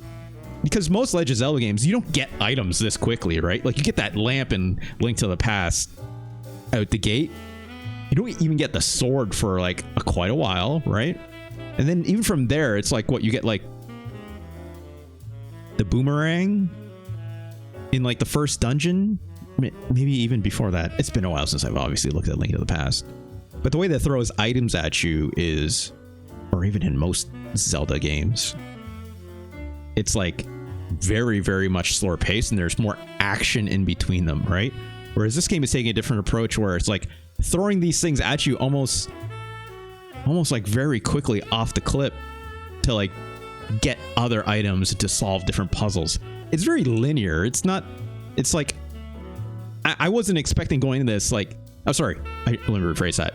I'm expecting almost like an open world element to a Legend of Zelda game because of obviously its ties to it, but that's actually not what it's doing necessarily either, right? Like, I like that map. I'm guessing there might be other sections with larger mapped areas and whatnot, but it's like, it just feels like an interesting way to like go through this story in terms of like simultaneously shrinking the scope of the world so far, but also creating a greater concentration of those Zelda-like mechanics in a smaller space. And I think that's interesting to solve like the puzzles and to like unravel the story in this adventure, right? Rishker says, I think he meant further into the game, not sure. I still think this is a wonderful gem for SNES and that any people who own SNES should at least try. Yeah. I think it definitely, it takes it's remind me a lot of maybe more of like what Earthbound does. I have not played Earthbound in a very long time, but it's like, again, like this feeling of a slice of life adventure, or even I almost said Harvest Moon in a way, but it's not the same thing, right? It's just not quite the same thing. It just so happens to be a slice of life adventure as well, even though it's not really an adventure, but you know what I mean? It's interesting. I like what this game is doing. It's just like, this is kind of thing that I would need to be in the mood for, but I can see how like the nostalgia kicks in, because it's like, as is with a lot of these kinds of games where, you know, you need deeper investment to like put into it, which I'm assuming you did. Like Retro Chris, I'm assuming you finished this game, obviously, right? Aside from the personal moments you have, it's like, yeah, your friend from Japan is sharing this with you, blah, blah, blah, right? Like, I can see why that investment you have, that personal investment you felt because of that anecdote on top of your experience with it, it's kind of like lets you, aside from seeing the rest of the game, but it gives you something more to attach this opening bit of it, right? Where I'm finding it obviously very slow, even if I try to divorce the fact that I'm like streaming it over the internet, blah, blah, blah, right? It's like it's obviously very slow for me feeling right now because I don't have the investment that you had into it, other than like I'm just very curious and I want to know about it. Obviously, thank you for sharing with me, right? But I think it's interesting to see it's like other games that also have this much slower pace out the gate and trying to find what elements of it create that sense of investment out the gate to get you to want to glom onto it, right? Like a perfect example of that game for me, in my personal experience, was Ogre Battle. I don't know if you were there for that when you watched that retro. You know, obviously you could watch an old episode or blah blah blah. But like for me, when I was playing Ogre Battle, that was my cousin, right? The exact same experience that you had of this friend coming over from Japan to show you this game. It was my cousin. Obviously, my cousin didn't live that far away from me, but he was able to import it from elsewhere, right? Well, that's not true. It was a North American release. But it's like when I played Ogre Battle, right? It was my cousin coming over. It was like, check this out. I'm like, okay, because I had a long history of these games being shared between me and my cousin, right? So when I had that experience, that became a very personal experience for me to want to invest that opening time to play Ogre Battle. You show that game to most people, right? They'll be like, what the hell am I looking at? I guess it has these tarot cards and stuff. That's interesting. But what do you mean? I don't even get to like pick my commands to like do these fights and stuff like that. What am I supposed to do? Where am I supposed to go? Blah, blah, blah, right? So it's almost like getting over those investment humps requires something else to really have you glom onto for that investment, whether it's a personal anecdote, whether it's I like mechs. So, you know, the slow pace of like a front mission, you're going to want to like, you know, have that interest, right? Or I like XYZ kind of game, whether it's an action game or you like anime style, whatever it is, right? It's like this being a predecessor of Link to the Past is an interesting part now, obviously, because Link to the Past was obviously a massively popular game. Legend of Zelda is obviously a massively popular franchise, yada yada yada, right? So that's why it's like it's very curious to see, and half the reason why I love doing these community kind of like requests things. Sorry, in fact, you have to pay me for them, right? But it's just an avenue for it. Obviously, I still take community requests regardless. Just a matter of what I had to play right away or not. But what I'm saying is like the reason why I like this is because I get to see what people's investment is to it, other than the interest of what the game is presenting me, right? So with this game, I find it interesting that obviously the anecdote what you're sharing, which yeah, you just have this experience of sharing these games being shared from Japan, but it's like something like that is going to be necessary to carry you over that hump that I'm talking about, that of saying like, of being like, oh, this is what this game is and why it's interesting. I can see in retrospect of why this is interesting, because obviously this ties to Aonuma, the Legend of Zelda series, and obviously his fandom to the Link of the Past, blah blah blah, right? But it requires that foresight is not something everyone's going to have, obviously. So if they're playing this game out the gate very fresh, I can see why this game could be very difficult, or why someone would say maybe it hasn't aged well. But I don't think that's still even accurate to say, because it's like nothing about this that I played so far, even if objectively looking at outside of everything I've just said, seems aged, right? That's maybe cheating a bit, because it's like I have the foresight of having played Link to the Past and understanding its context. But these video game mechanics seem very Super Nintendo, and they're absolutely fitting of the tone and of the time. Like, I think, who said it earlier? I'm just reading the chat. My Hero Zero says, I do love how aesthetically SNES this is. Absolutely, right? Like, this seems like a very, you know, dyed-in-the-wool Super Nintendo game of quality that meets every expectation that is serving. It's just a matter of what more it will serve to me, right?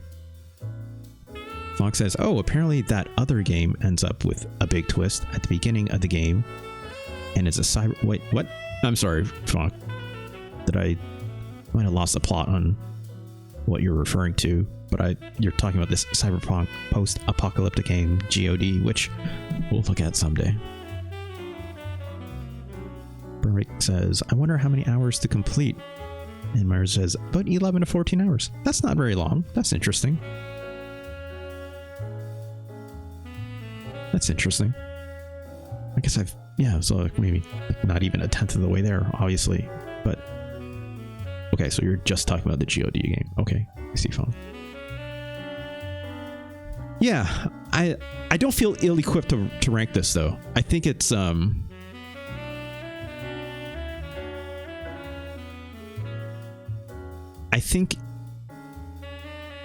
don't know if I love the way that it unraveled this grander mystery of the keys and the elder and why the monkeys can talk. But I think it's like, it just needs more time.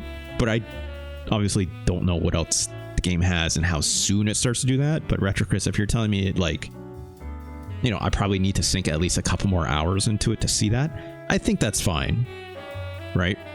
But I can definitely see the mechanics behind this and the pace of which it's been throwing items at me. Like, I'm half expecting that item list to get like almost full by nature of the way those games are designed. So like, it could be a lot of stuff by the end of that, right? The thing that I'm questioning, Retro Chris, you tell me if this is true or not. Like, obviously I know it's like Jack, the taller boy that you play as, right? You get that fishing hook, and then you get the fishing rod, obviously, through, talking to that one kid, where it actually fully replaced, obviously, the item that was in that list. Like, as the game progresses closer to the end, and you obviously get a lot more of these items, like, how many though? Like, how large does that item list really get? And how often are you actually reusing a lot of these different items, right? Because what I'm basically getting at is, like, do you end up by the end having like a lot of items that you got like early in the game and you just never end up using them again, right? Because it's like, then it turns into more of like an adventure game in that way, where it's just like you just have this giant inventory of stuff that you've collected over the course of the game. Or are they persistent mechanics, like kind of like Link to the Past or like other Legend of Zelda games are kind of like really popular for, right? Where it's like, I need to be thinking constantly about like, oh, I have this thing, so I can do XYZ here whenever I encounter it.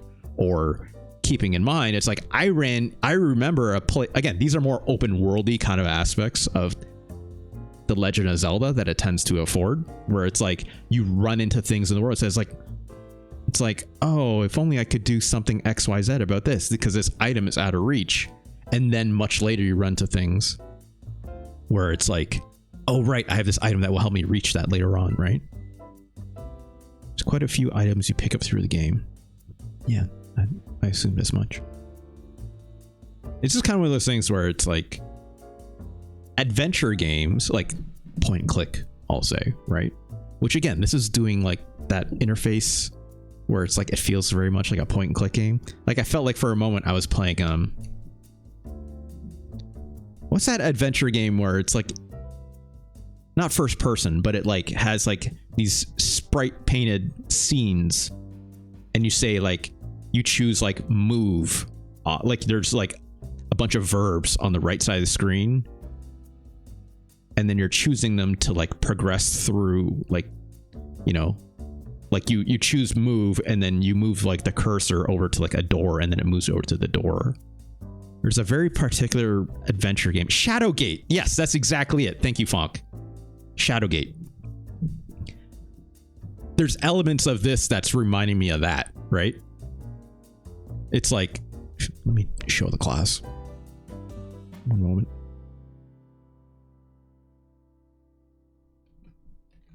Shadowgate. There's also a few spin-offs to this game. There's a remake of this game that was put out, I would say like about 10 years ago or something. This is a very, very, very old game. This is a great example of it. It's this here, right? So this is obviously an inventory, but like there's a couple menus you can go through. It's like, hey, take this item, and then you like choose what to use it on the screen, right? And then it gives you like a dialogue prompt. This is the exact thing that I was getting reminded of when I was like in that not first person, but like that investigation view where I could like move a cursor around. You changed to another game Discord? Yeah, that's fine, Retro Chris. We'll keep talking. I doubt I'll be able to get to that game today, so we'll probably do it next week. Wait, Fonk says they made a sequel and it got remastered literally today. That's a funny coincidence. Here we go. This is more exactly what I'm thinking. Yeah, like look at this, right? You get like a little text box on the bottom. Beyond Shadowgate. Oh, that's neat. That's neat. Here's what I recall out of the Shadowgate remaster. Right? So you get all your verbs here on this wheel, I guess. Right? And you kind of like click and choose things off of, you know, the display that you want it to use it on or do. And then obviously, you know, bad things can happen or whatnot as well. But obviously what Marvelous is doing is obviously much more pared down than this. So you don't have obviously as many verbs and whatnot. But, you know, the item stuff is still there. Literally the process of like, you know, clicking on the various things in your view. I'm not going to lie. That opening scene, Retro Chris, that opening scene with me like, you know, cursoring over the camp counselor teacher lady. Look, okay, video, and then the peephole that's on the side of the like. All right, video games, but I digress. Right? God says there are no coincidences. You can choose to willfully ignore the universe, but that never ends well. I will blissfully live in my own small world if I can. But yes. It's a very, very interesting. Also, I can't really see, I guess. Well, yeah, because kind of in the way. There's like some command prompts in this lower right for like different actions as well. Gosh, there's a Shadowgate 64? I did not know that. Speaking of N64, someone please remind me I need to talk about N64 a little bit later. This is super neat.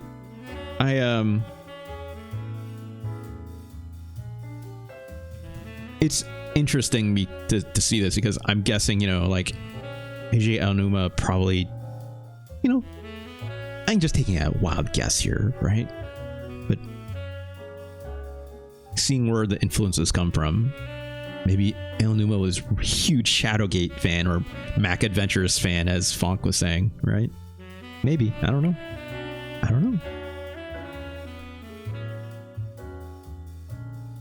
Just looking at this Wikipedia entry, see if there's any other interesting factoids. Nintendo 3DS title Legend of Zelda Triforce Heroes is considered to be a spiritual successor to this game. Sure, I guess. Just multiplayer, but the adventure aspects of like picking up a rock together and all that stuff. Okay, yeah. Oh, I didn't know this. Dion, Max, and Jack appear as a singular unlockable spirit in Smash Bros. Ultimate. I did not know that. Did y'all know this? Dion, Max, and Jack in Smash Bros. Ultimate? I have... What is that?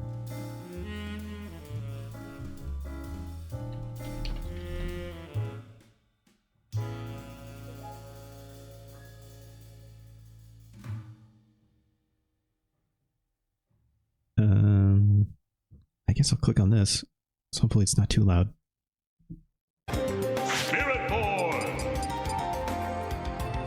Spirit? Mind you, I don't have a... I never had a Wii U, nor do I have a Switch, so... I don't know what spirits are. Are they just collectibles, or... For the villager? There's a lot of weird cameos for those spirits. Okay. This is the Switch one? Yeah, I kind of figured from the graphics. Just gotta build it up, I assume.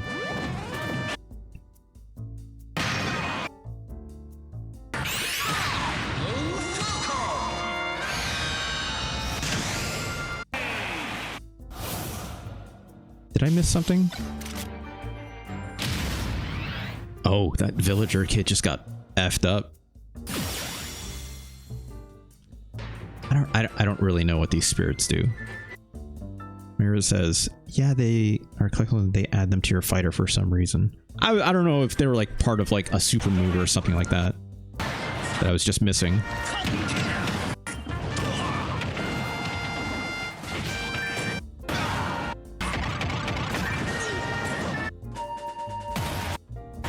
Either way, it's neat that they, you know, did a lot of cameo stuff. Anyways. Oh, they're like bonus stats and stuff. Okay, sure.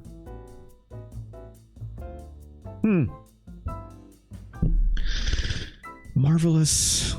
Another treasure island. I'll probably use... I'll just use the Japanese name. I remember this just by the name of Marvelous.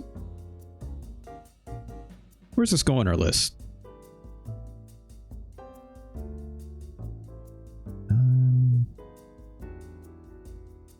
Sorry, I just need to type this in really quick. Where am I going? There we are. Copy that. Let's put that here. 1996, was it? 1996, yeah. Japan. Oops. Be my Retro Chris. Be nice to my game. That's the funny thing, right, Retro Chris? It's like I know I put on a bit for like some of the games on our list. Some of the games. Like Pac-Man 2 for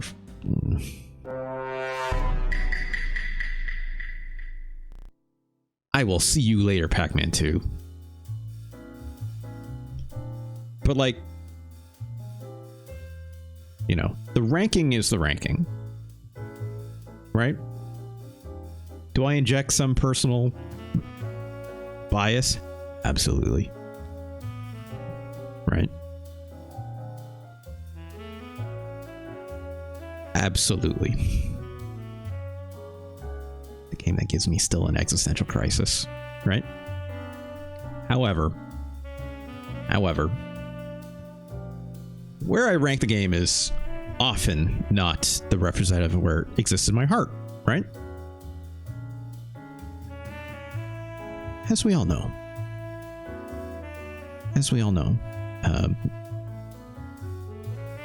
Like some games, no matter how hard we try to find justice for them,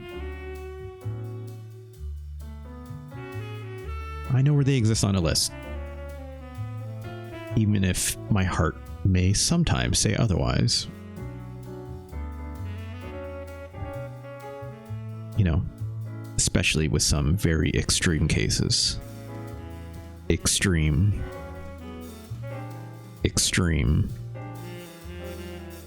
cases.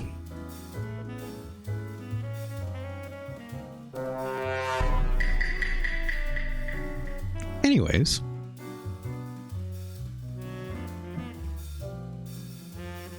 Marvelous Mōhitotsu no Takarajima. Where's going on the list? Let's start, thanks, My Hero Zero.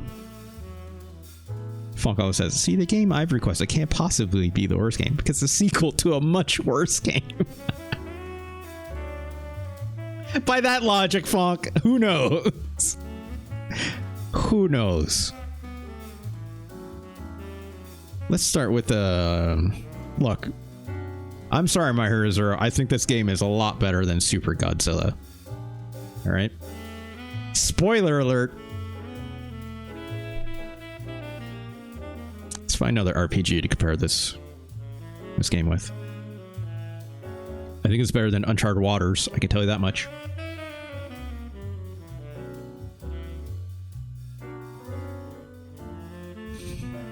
Marwan says they played a track and field game when they were a kid. Which track and field game are you talking about? Hopefully not this track and field game. Olympic Summer Games? Ooh, this game is not incredible. I might have to look at that again. I think I just struggled with the controls too much and was way too frustrated with it. Not saying that I can't make it not terrible, but it was probably a little harsh. I'm not gonna lie. I think this is better than Alcahest. I'm more invested in these kids and what they're doing, much more than a game that literally had zero identifiable plot to really take on for an action-adventure game. Even that action-adventure part was not great. Alcahest is a disappointing game.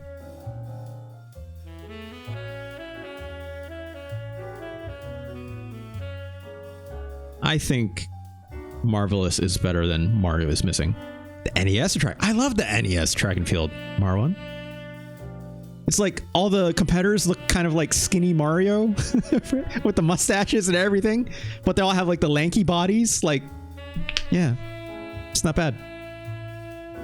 There's also, yeah, like actually, Marwan, do you mean that one or do you mean Track and Field 2 by Konami? I think they're both by Konami. Because, yeah, the one that like has the character that look more like Mario, that's the first track and field game, right? And there's that second track and field game where like the sprites look incredible. And there's like a skeet shooting minigame. There's an archery game. There's like a taekwondo game as well. Like that game is awesome. And it's a hell of a button masher too. If we were doing this show, I would play that right now. I love that game. I would use a turbo controller. I wouldn't care, but you know.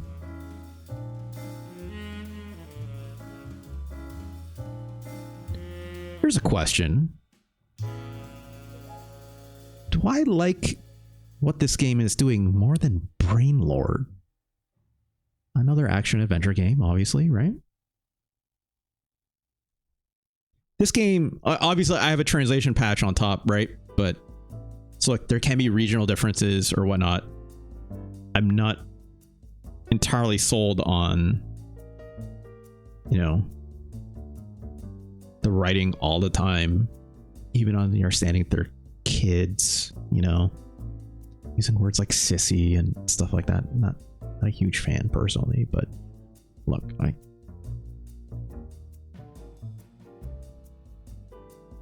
it's like that's a translation, so whatever. And also trying to assume the tone of what these kids are saying. I get it. That's fine. I like what this game is. I find this game ultimately much more charming than Brainlord for sure, right? Brainlord had some incredible sprite art, but I think the expressiveness that this game is doing with the Legend of Zelda kind of framework, I think is even more interesting at times than Legend of Zelda, right? Like, characters don't have this kind of emoting in the typical RPG sense, right? In Link to the Past, even, I don't think. Link to the Past's charms and emoting, I guess you could say, is very much just based on the sprite work design on its own, rather than having a character be like, ah, right? Or like whatever. So like, that's interesting to say the least. Whereas this game is full of it, right? Like, even out the gate with when you're talking to that teacher or camp counselor at the gate, and she's like nodding and stuff like that, even as it's going through dialogue, right? Let alone the like anime artwork it showed in the you know, the mode where you get like a cursor and stuff like that. Like, that's neat, right? I think this game is better than Brainlord. I do think so.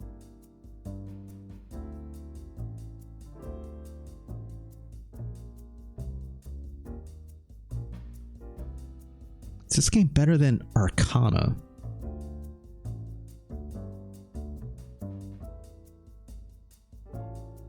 I think so. Arcana is good, like as a very traditional style RPG, right? I know we're talking about wizardry and stuff earlier on, right? Which is also incredibly, or sorry, not wizardry. We talked about with Arcana. What's the like the first person, the dungeon crawler style RPG that I was trying to think of?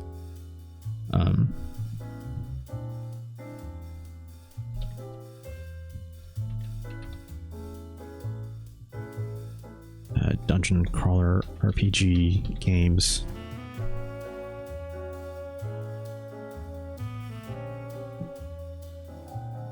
What am I thinking of? Pool of Radiance. Is that it? No. Maybe? No, it is wizardry, isn't it? I'm trying to think of the ones that was like recently put out that's kind of like Funk, I think you know. It's like what's that other dungeon crawler? Etrian Odyssey. Yes, thank you, My Hero Zero. That's just I'm terrible with names. You all know this. Yeah, wizardry is an old dungeon style game, right? Whereas like Etrian Odyssey is taking that idea to its modern concepts, right? Or more modern, I guess. Etrian Odyssey has been around for quite a while now, I guess, right? If I'm not mistaken.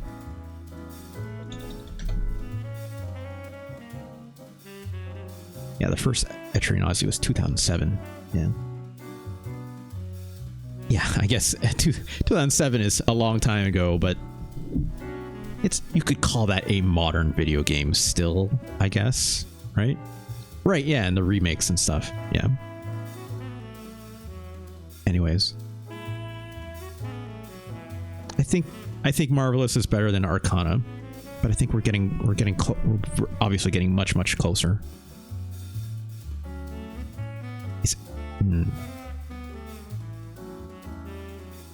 Is it better than Prince of Persia?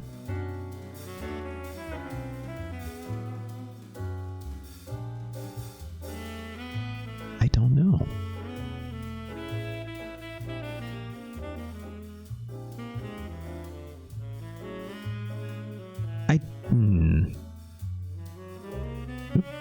Let me do that. Hold on. Just on my rundown sheet. Marvelous Mōhitotsu no Takarajima. I think you're the new 54. I think that's a good spot for it.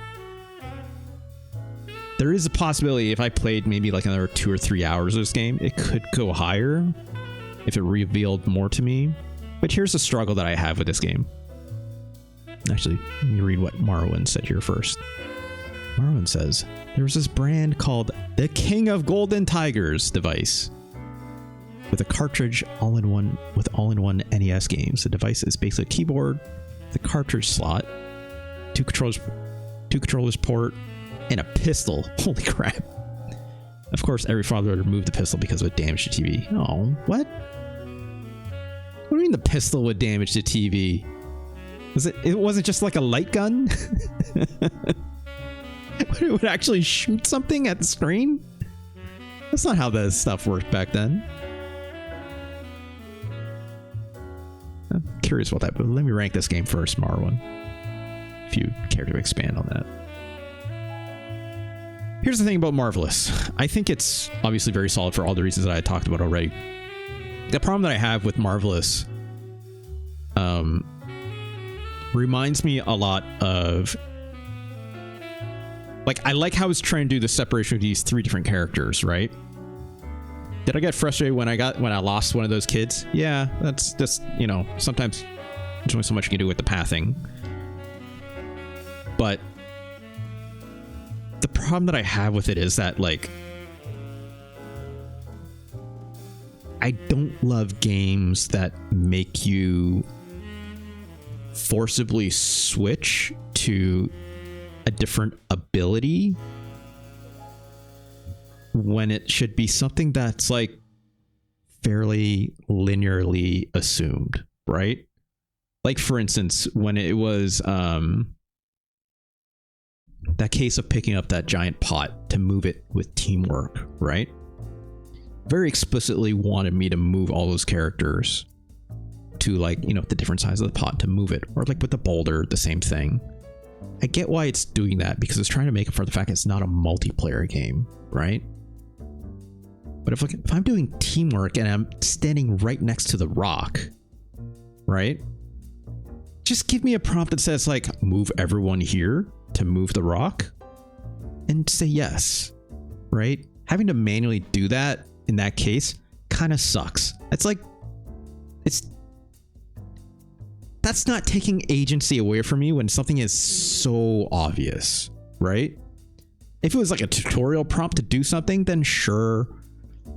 For puzzles that are maybe meant to obfuscate a little more, to make it more, you know, puzzly, to say like, hey, place a character here on this spot, place one over here, like make it more beyond just like a pot that very clearly you need everyone to use, right? If I say teamwork, just have everyone do it, because then it makes the game feel like too slow at that point, right? Like I shouldn't have to spend that time to move everyone individually. For again, like if it was a multiplayer game like it is with the Four Swords Adventure, or like the other one that said was like a spiritual successor to, like I get it, but those are multiplayer games, right? Or can be multiplayer games in some cases. Like some of that stuff just really makes the pacing seem even slower than it is, and this game has already got very slow pacing, obviously, right? Or like it reminds me of old games for like the NES and even beyond that, where it was like, y'all remember that Giant Bomb video? Not everyone here will obviously be a Giant Bomb fan, but you remember that Giant Bomb video where Vinny had almost kind of like what Mario is saying? There's like, it was like a game as an all-in-one game console, but it looked like it was in the shape of like an N64 controller and had like 50 or 100 something games in it. And it was all like very much bootleg as heck, right? It wasn't Nintendo, it wasn't Sega, it was just very clearly like stolen assets from various spray games. The Lassie. Funk knows what I'm talking about. The very first game Vinny played in that. Yeah. What was this? The Mad Christmas. Remember Mad Christmas? It's a very funny video. Anyways. No, there weren't porn games on it. My Hero Zero. No, it wasn't. How's it going, Dull Focus? Good to see you. Good to see you. But the first game was something like, it was something rabbit. All I remember, there's a rabbit, right? And it was like this rabbit game where it looked like 8-bit NES, and there's an action button. So like the controller looked like an N64 controller, quite literally, right? But there was a button that does like an action for your rabbit that you played as, that looked like it was like a side-scrolling game, like kind of like a Mario clone. There's a button that did an action, and there's a button that switched to your rabbit, so you could like press it once and you could toggle between, I think, like 3 or 4 different kind of rabbits. And then one of them was a jumping rabbit. You toggle another one. It was a punching rabbit. Toggle another one, and it was like a swimming rabbit or something. Or no, not swimming. I think it was like a flying rabbit, but it could only like glide or kind of like float after you kind of like fell off an edge or something like that. But the idea is, it's like all it's doing is trying to replace multiple different functions of a platformer, which is like jumping, swimming, fighting, and I guess gliding or something, right? So it's like, it's just trying to like replace all these different actions to a single button toggle, which is a pain in the ass, right? Like, granted, the NES will get a pass slightly, or something with a controller with like very few inputs, right? It gets a pass because you don't have enough buttons to map all these different kind of rabbit actions to them, right? And like, I'm not saying Marvelous was doing that, but it gets a little close to it, right? Granted, yes, there are a lot of actions to do, whether it's the fishing, whether it's, you know, the soccer shoes, Jump shoes. As soon as I saw jump shoes, I was like, I don't know, video game, right? Only one character being able to jump, and I have to have that character in the exact place I need to be the jumping character, right? It's kind of a pain in the ass at that point. When it should be something that, like, you know, you'd like to hope you can more easily not have to toggle as much. Because I found myself struggling with that. I'm just like, and it's a one-way toggle, I would note, right? Like, right, it's only 3 characters, so that's okay. But I'm pressing R button constantly, just keep toggling to do a jump action when I'm like, just let me do that. I don't care if you have to, like, magically swap a character to where I need them in a spot, or to give me an okay prompt before I do it or something, right? It just, the usability is not quite there, even though I fully understand why there would be long-term implications for doing something like that. And I find that to be a pain in the ass. Because that's just friction for the player, right? But it's not good friction, right? Not the same kind of friction that we're trying to apply for, like, another. I'm fully assuming a puzzle down the road where it says, place a character here, place a character. Like that one boulder that I want to move, but didn't have a direct pathway to, right? It's like, hey, actually take that character, walk around the cave to the other side of the boulder, and then move it together as teamwork. Fully understand that, right? But, like, for something as simple as, like, doing an action that you're just at in that moment, like, just give that one to me. I'm not a child, right? Fox says, I think Hebereki technically did that. Euphoria? Yes, that probably tracks. Can I apply the same shoes to multiple rabbits? No, you cannot. Del Focus, unfortunately. Check out the VOD. Check out the VOD for the gameplay. And you can apply slurp juice to multiple apes. What? My ears are what? But yeah.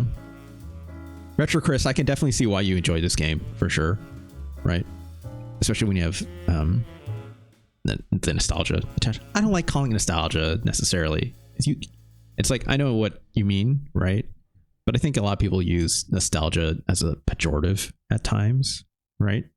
Not that there's anything wrong with it. Or personally, I don't think there's anything wrong with it. I think sometimes some people look at that as nostalgia and then feel shame for that, which I think is crappy, right? I think it's okay to say, like, yeah, like, I played that growing up because I have a personal attachment to it for XYZ. Right? Just saying nostalgia is a shorthand for that, but it doesn't make it any less legitimate. If you want to say that this is what I just explained with the friction that I'm having makes it age poorly, I think that's also legitimate.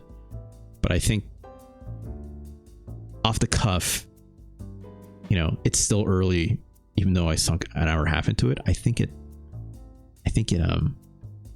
think it's as age as poorly as some people say, right? Like the things that I want out of it are very much modernizations for sure. But they just had to be justified in the right way, right? And this game is falling back and forth different ways between that, in my opinion. So my battery's running low on this already. Hold on. Let's charge one of those earbuds. Stay there. There we go. Anyways. Let's move on. Congratulations, marvelous Mōhitotsu no Takarajima. I think it's a very solid game. Solid. Needs more time. Needs more time in it though. Alright, let's move on. Funk has a request for me. They chose a interesting game. It's a game I had on my rundown list already. Let's take a look at that, shall we? Unsurprisingly from Funk, an EU release originally.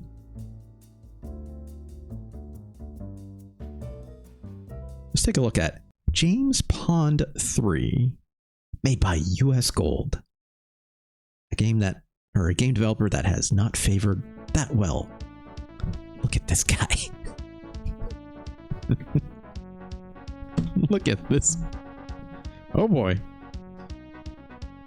If it wasn't obvious to you by the design of maybe this font face and the chosen aesthetics absolutely was made for the Amiga, right?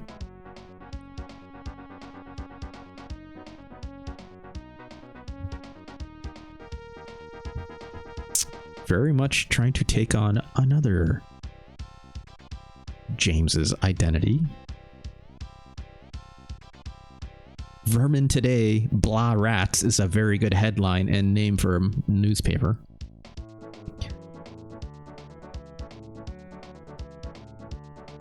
Oh, this is so Amiga-ass. This is very funny to me. Made, of course, by... oh, wait, sorry. US Gold is the publisher for the SNES version. My apologies. Electronic Arts did it for the Mega Drive. Get it? Because Dr. No? Yeah. I kind of got that hint. Fuck. And of course, this Star Wars-esque slow crawl is a period of great unrest. I mean, it absolutely is. The World Cheese Trade. Here's what I know about this game. Obviously, the James Pond franchise as a whole. This audio is incredibly low. I apologize. One moment. There is sound here. Just gotta turn this up. That's probably better for folks at home. There we go. That last game was not that quiet, right?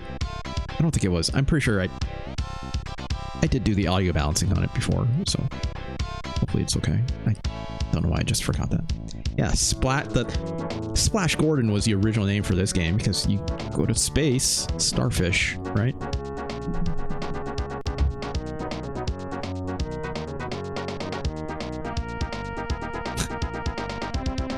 It says, I'm booing. I'm standing up in my house and booing at the screen. Oh, this Amiga ass game. Look at this. Let's look at the options really quick. Fire, speed, and jump. I'm assuming that means run. X is fire. I don't know if I love that. Don't think I love that either.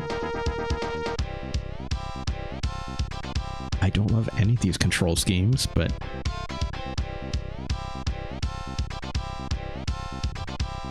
let's take that one. I guess that's as close as we're getting. I would have preferred, you know, fire to be on Y, but you know, information boxes, yeah, we'll keep that. This feels like a series made for naughty British children. Yeah. Sound just on and off? Yes, stall focus. Yes, it is.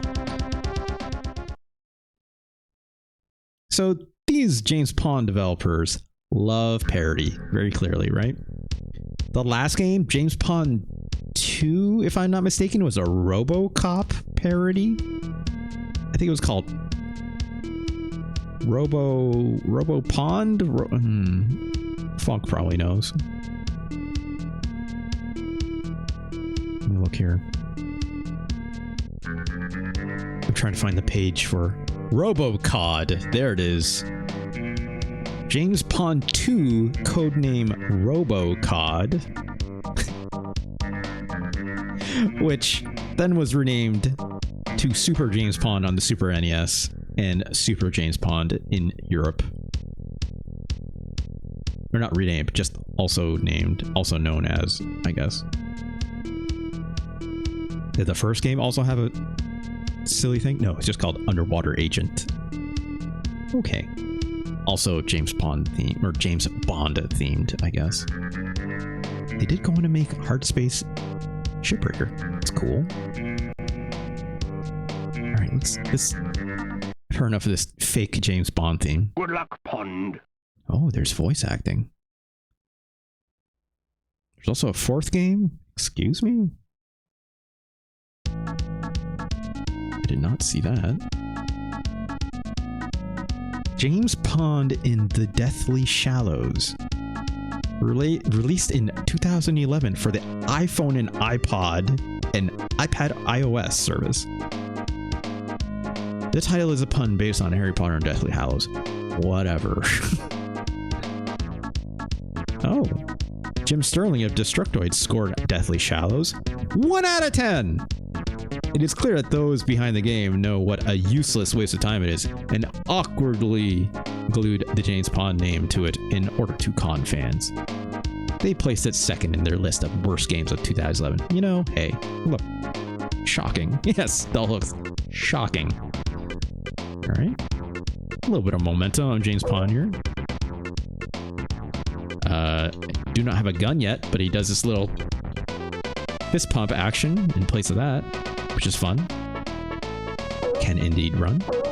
Oh, this jump sound is very lo-fi. I don't know if y'all can hear that at home. It's like brr, but it sounds like an Amiga game. What can I say? Click these. Oh, it's got Sonic-esque momentum. I was not expecting that.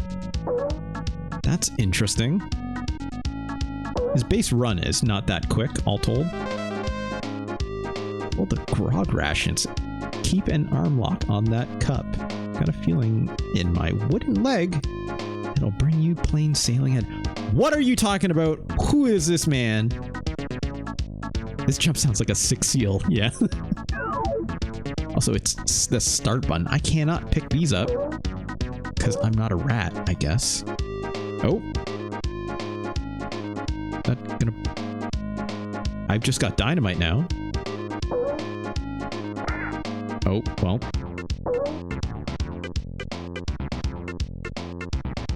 Oh, okay. Well.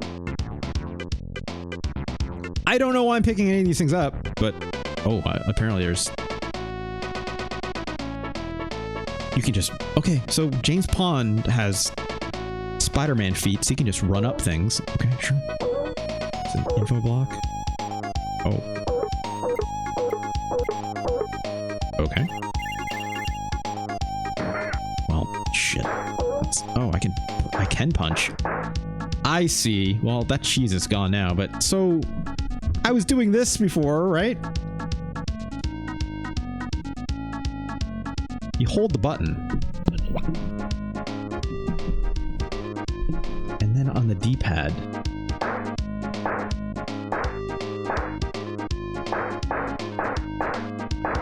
Apparently, James Pond 3 has played a fighting game and loves to negative edge, is what we're doing. I think we're down or up. Fonk says, I only ever beat 3 levels of this. That sounds great for me, Fonk.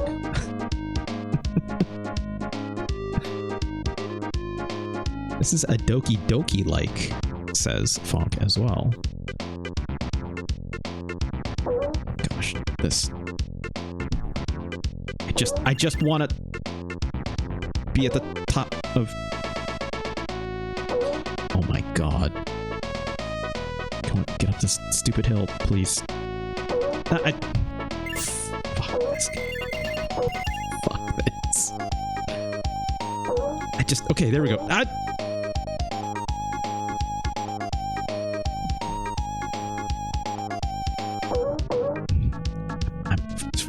Forget it. I'm just gonna run forward. That's a mouse. Okay, I'm gonna jump attack. It's an ordinary exit pond. It is one of the... Sorry, did I read that right? This is no ordinary exit pond. It is one of Maybe's communication beacon. Who's Maybe? Am I in a Curb episode all of a sudden? You should have eaten the cheese. What? Deactivate it before... How do you eat? I just punch the shit out of that, I guess.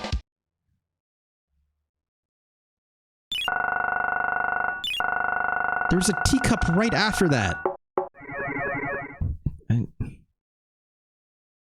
Okay. I guess we did a level. The villain is Dr. Maybe. Okay. Right. The Dr. No. Right. Because there's no doctor. Yes, you're right. Sorry. I was so flabbergasted by not being able to control my momentum off that jump that I totally forgot that joke we really pretty much all witnessed in that rich lore at the beginning that you're mentioning. Yes, you're right. I guess you can replay old levels if you wanted. I do not want to right now. East of Edom. Good luck, Pond. Good luck, Pond. Okay, sure. This feels like an Amiga game. I think it's interesting that, you know, the animation is not bad. I'm not gonna lie. The animation's pretty good. The sprite work. That guy was behind the tree. I absolutely did not notice him. It's like, I find it interesting that some things are following the frame rate of an NTSC game, and then some things are absolutely not. Like this, the scrolling on these stars is very clearly running at a lower frame rate, right? Which would be reminiscent of a PAL game. Absolutely correct me if I'm wrong, Funk. Right? Like the frame rate is just a little bit lower than you'd think, right? Under what a CRT could do in America. This is a PAL ROM. Yes, it absolutely is. But at the same time, it's like, it moves relatively quick enough still, right? Okay, finally got that stupid rat. That's just a rock, which I can stand on apparently. And another rock came out of here. This jump sound is wild. I'm just gonna grab this. I cannot eat the rock. I can sort of throw the rock. Can I just punch these guys? I mean, that was frustrating, to say the least. The jump feels a little mushy, I'm not gonna lie. Like, the running felt... This running is... It's like, sort of not like Sonic, right? Because it's not as slippery, I'll say that. So it's not as smooth. Just the fact I can, like, hang on this edge as easily as this. Like, in a Sonic game, I would be falling off, for sure, right? But like in this, I can still relatively control it until I hit the jump button. You're on a cheese planet. Yeah. So I guess, is this just a cheese block? I just threw it on my head. What are we doing here, video game?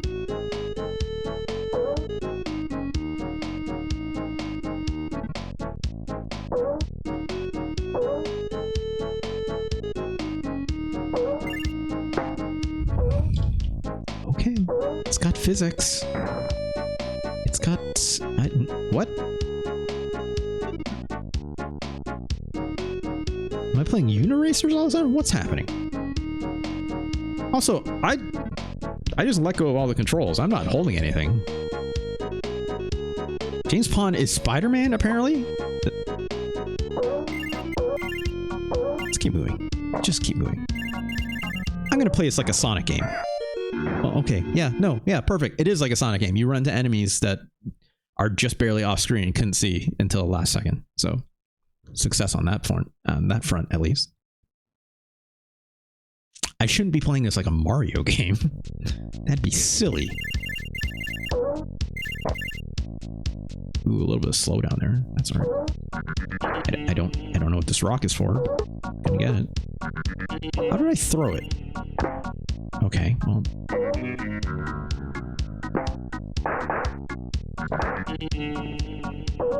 Okay.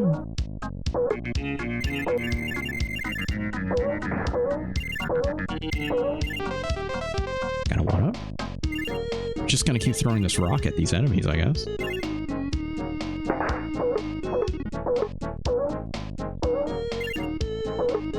These blocks are doing like a fun thing where they kind of accordion a little bit.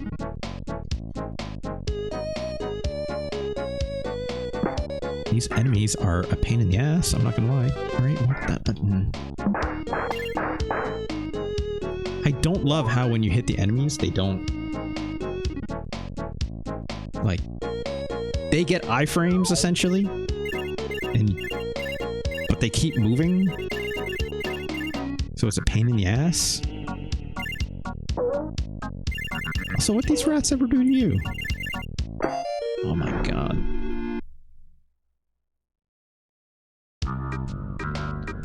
do agree this is a lot better than RoboCod. I've never played RoboCod, Funk, so I have no idea. Oh, that's just straight game over, huh? Do I get to start from the second level again? No!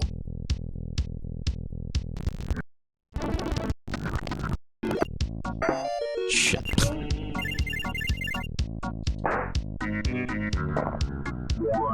Did I just get a gun?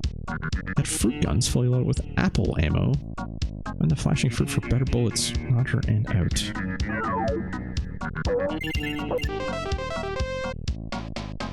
The fact it throws things after the objective like that, right here, sucks.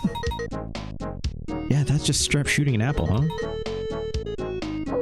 Can I put this down so I can... If I punch this, it ends the level though, so... I have a gun?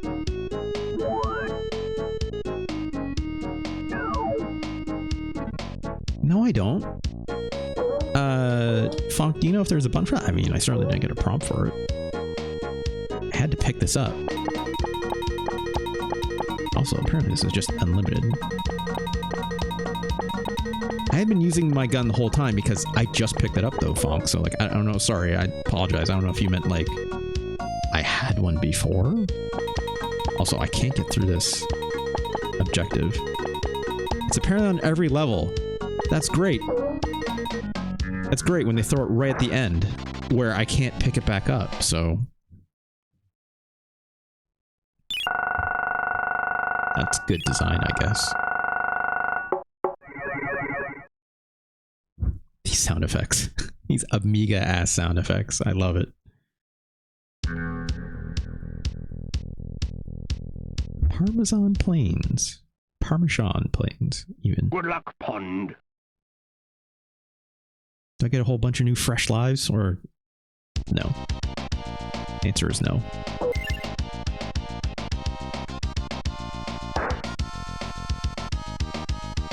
Oh boy. Jesus. Jesus. Why is this lower? Oh. Is there anything up here, or what? Okay. Have to just stay in here? Hold the jump button, maybe? Yeah, there we go. What's this? Spring shoes! Tally-ho.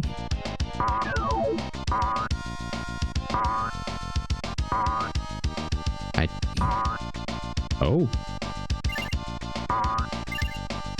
Wow, it's really going for it. I'm at least impressed. There's this much map space, even, at the very least.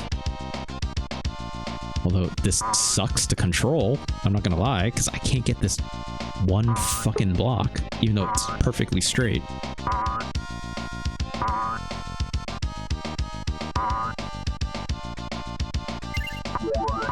Amiga games love having items before the start. Oh. Funk, is that what they call being cheeky? I'm back here before the start, innit? Make you think, make you think it's you know, just a joke. It's just a joke. I don't know what I said, Funk. I'm sorry. I apologize to all my British UK folks. Also, is this block giving me something else, or like what? What's going on? It's just... There's just nothing in there? I can't even hit the jump anymore. Come on. I see. I'm trying to... Okay, let's just... Okay, down here now. Stomping seems to be the way to go. Okay, it's just giving me more spring shoes. I'm trying to... So, here's the thing. I'm trying to hit the... I'm holding the jump button. That seems to be consistent. I don't know if it's supposed to go higher, though? Okay, that's as high as it goes.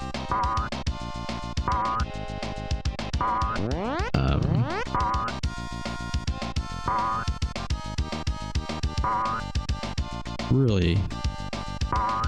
really pushing the limits here. I have to be holding the jump on this entire time. Okay, that's probably as high as that goes. Just stop. Stop. You have to... So there's actual momentum. I'm not hitting anything and it keeps going high, which is funny that it's like assuming this level of height that you're like building, but you have to keep doing it. You have to keep holding the button to build the jump higher. It is Mario jump shit. Yeah, and that didn't feel good in that game either for like lost levels where it had that trampoline all the time, right?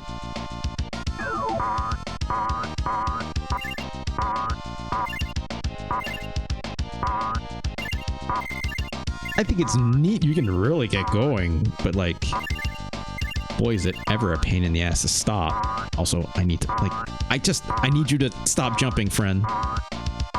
Like, how do I get off these shoes? I need to.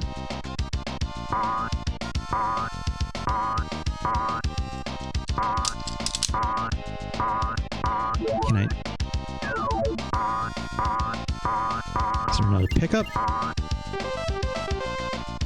Oh my god, get me out of this hole, please. I'm holding the button. I am holding the button.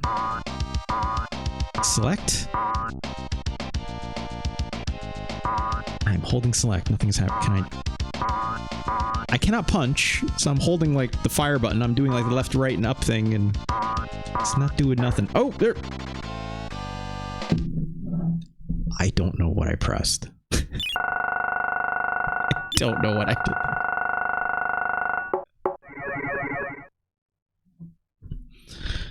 I've officially played this farther than you now, Funk. I think.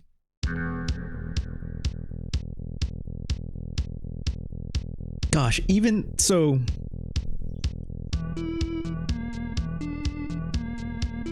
Amiga games love... I think I've said this in the past. I can't remember what game I was looking at. But Amiga games love having goofy-ass alliterative stage names, right? Like Greater Gruyere, right? Parmesan Plains. Like they love and sometimes they're like much longer than this. This is fairly reserved, right? Like just level names being like just yeah, Parmored Core sure is. It loves doing jokes like this. I think it's fitting in the tone of the game, right? Like this game is supposed to be parody, right? What's this? Just give me this. Just give me this. Is this a switch? Is it? I cannot like move into the side of this. It is a physical object that I cannot bypass. It's a different kind of block, I'll assume. It's a switch. How do I flip it?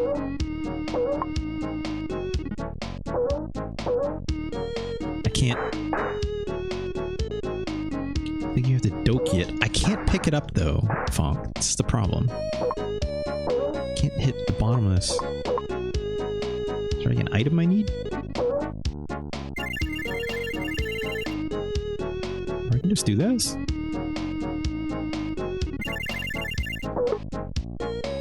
There's an apple.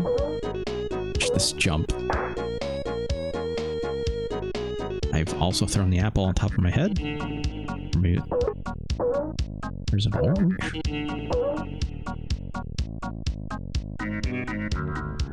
Oh gosh.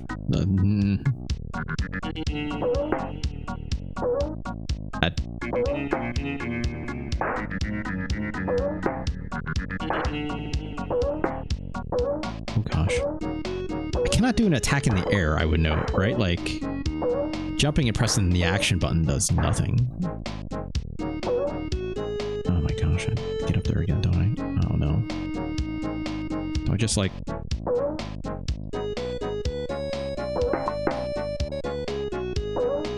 Nope, that wasn't it.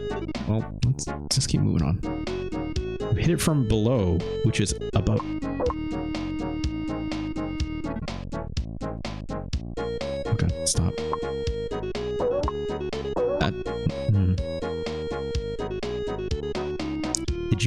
it like this, Funk, because just hitting A again just drops me. It doesn't actually have like momentum on it.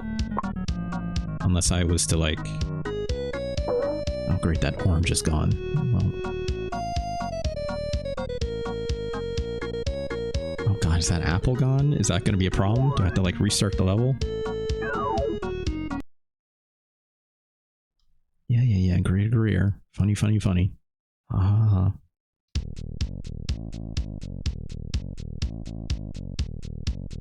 I don't like looking at this character, though. I'm not gonna lie. As much as the sprites are very colorful, and I mean, it's just been a lot of orange so far because cheese, right? James Pond's actual design here, not my favorite. I have a cupcake now, which, gosh, I drop it from above. Will that stop, please? Just. Oh my god! Now the controls are reversed. Oh, please stop running. Please just.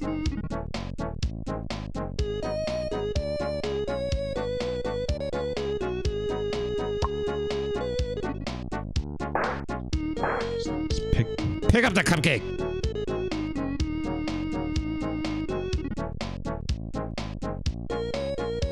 I hold up.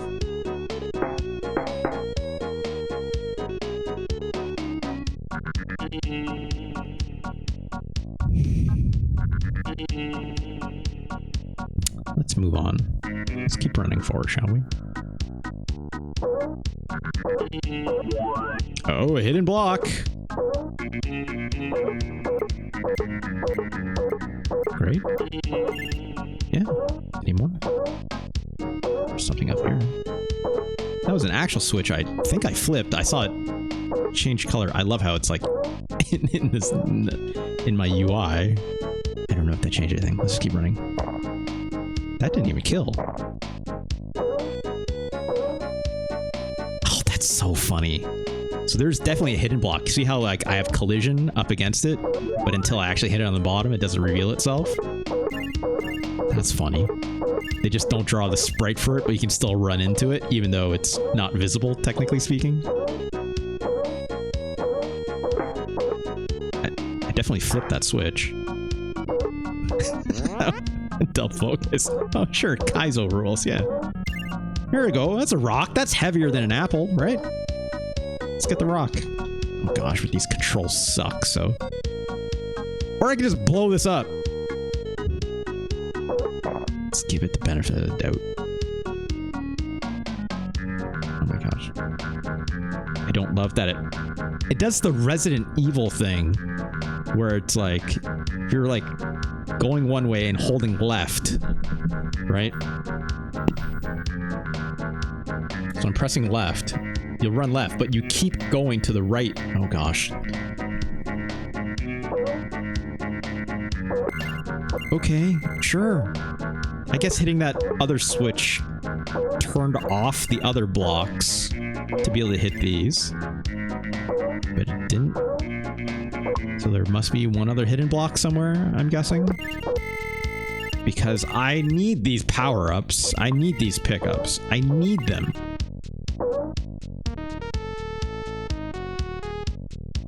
Oh shit, that's right. I have to walk. Ugh. I love how I'm just taking this rock for a ride, though. It's just like, it's mine!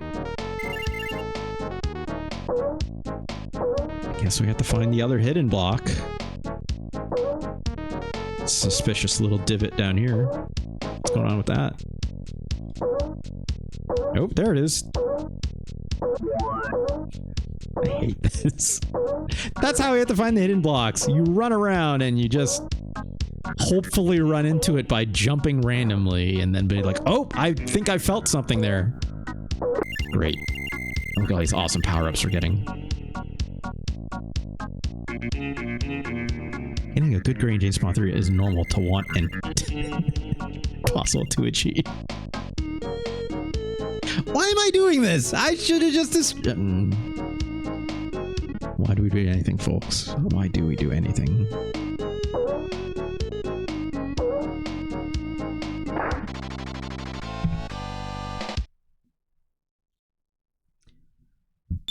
Folks, this is what you call trying to give the benefit of the doubt, okay? Trying to get the full... No, I don't go into James Bond 3 just going like, just give me a small sniff, right? It's like, give me what you got, James Bond 3, right? I want the full experience. I want to know. Just whether it's willing to give it to me or not is half the issue. Or, well, if I'm being honest, James Bond is giving it to me right now. Gouda Gully! Good luck, Pond. What's my uptime looking like? 3 hours, okay.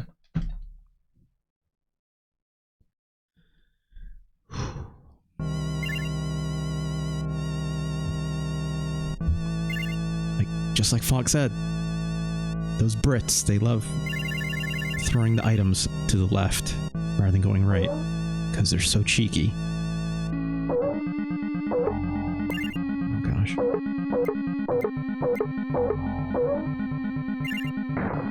Free second place. Yeah. Also, that kind of looks like I'm just supposed to go that way. Oh, what do we have here? Minecart situation? This is just the end of this level at this stage. Oh, a parasol. Okay, let's grab that. Yeah, that just, as advertised. Right? Am I supposed to jump up there though? Well, oh my god. Can I? Nope, that's... Wow, item physics. Look at that. That's neat. I think that's neat. That's a pain in the ass if I was to drop it, but that's neat. Oh my god, please. Please, stop. Just get up here. Ugh!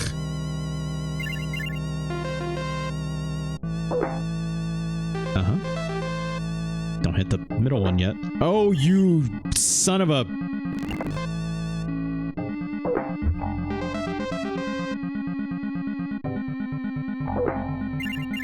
Fuck you, video game.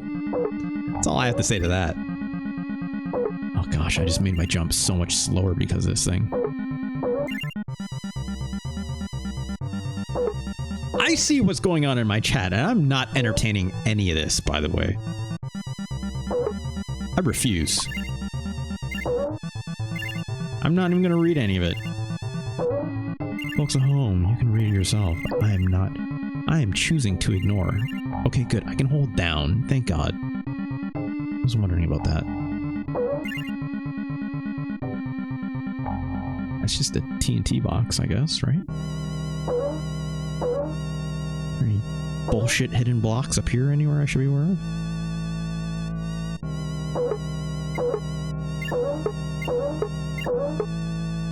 My Hero Zero, I'm reading it, but I'm choosing not to acknowledge it.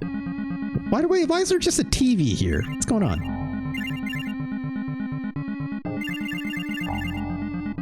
Ganj says, do we need Russ's permission to post this VOD to speedruns? Yes. I'm gonna say yes.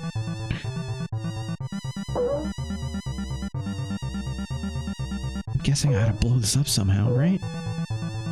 Do I need the TV for this?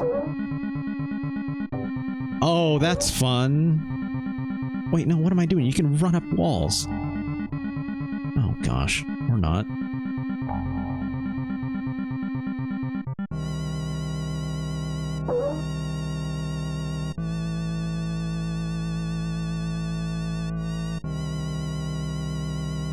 It's not a curved wall, I guess. Come on. There we go. Oh, great. This thing again. Don't be a jerk, video game. Okay, good. Oh, okay. Dynamite. I need this parasol, though, right? Like... Can I throw it? Okay, fine. We'll just explore first. Okay, it's the end of the level. I'm gonna do the wise thing here and just... We're moving on. We are moving on. We've pinpointed your position with our spy satellite. Sending data now. It's in the usual fish code. So be sure to note down all the items and their colors. Fonk, I'm assuming this is a password system you tried to make sense of. This seems difficult to use, to say the least. Mind you, this would have been at a time before cell phone cameras were invented, so how the hell you would have to write this down as like umbrella, flower, cupcake, bottle, rocket, and so forth, so forth, so forth, and then color code it either by writing yellow or whatever, or a yellow with a Y, and then green. So far, are there more colors? And then also another layer of symbols for that. Also, they all probably have British slang. Sure. Also, what is that next to the spinner? The spanner. Gosh. Looks like a piece of candy, maybe, Fonk? I'll say candy. I would write that down as like green candy. It's only 22 characters. Simple. Yeah. Great. It's no engage Ridley, motherfucker. S for sweets. Yeah. What's that, Fonk? What's that candy that's like somewhat well known in Britain, that's like specifically made as like English treats? Aren't they like Coronation something, or like there's a name for them? I remember I got like a package of them one time. Quality Street, that's it. Yes, isn't it? Is that like that's like an actual thing, right? Am I wrong? Funk is immediately rebutting. Dull focus. Christ, why do I know that? I'm the one that inquired. I just didn't remember the name because I I'm bad with names. But Chris, you and we probably received a box of them, right? Or a tin of them. H Bomber Guy included them in one. Says, okay, sure. And RoboCut 2 is sponsored by one of those. That's really funny. Just how I know about them. Okay. I got like a tin of Quality Street candies, I think a couple Christmases ago, which is the only reason why I know that. And, I'm sure there was like a monarchic flag or something on there. I'm not going to lie, the candies were pretty bad. But I ate them anyways because it was a gift. What's that? English folded ice cream? I don't know what that is.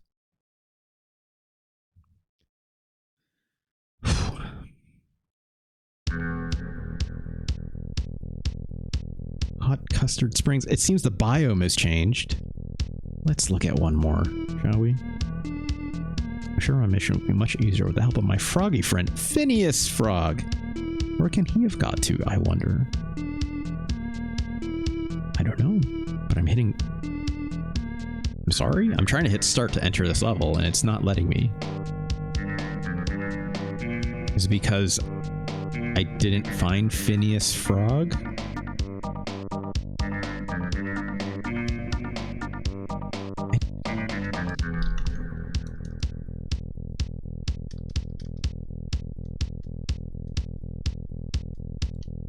What the fuck?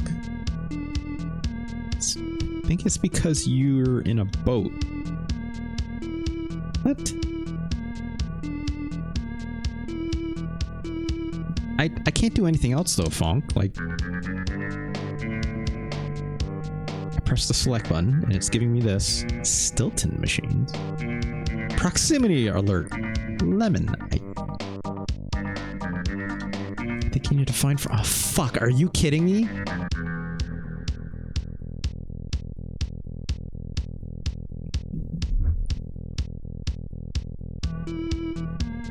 Was it because I didn't blow up that thing with TNT? Good luck, Oh my god.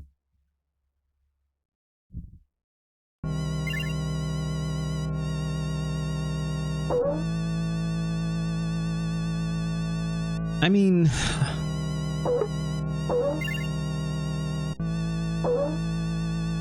this game has so much content. These are just items for whatever, right? Like...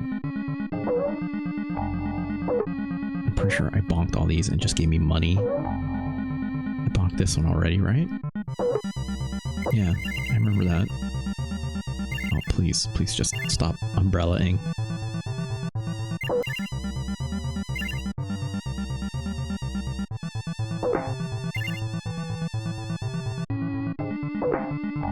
Give me this. It's got a time. It's got a time limit on it. Why aren't you blowing up, friend? Nope!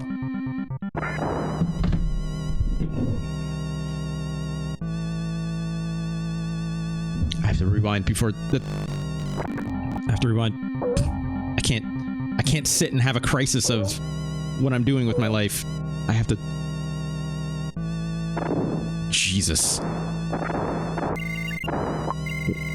Did I just kill my friend?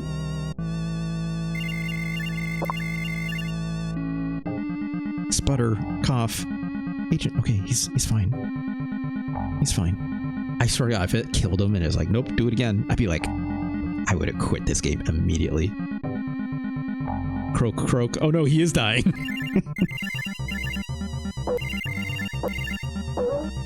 How do I get the...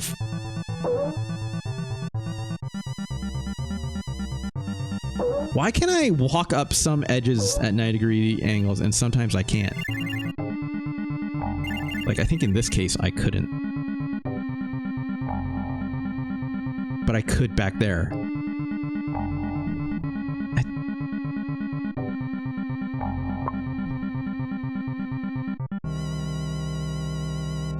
Stop, Brett. Stop it.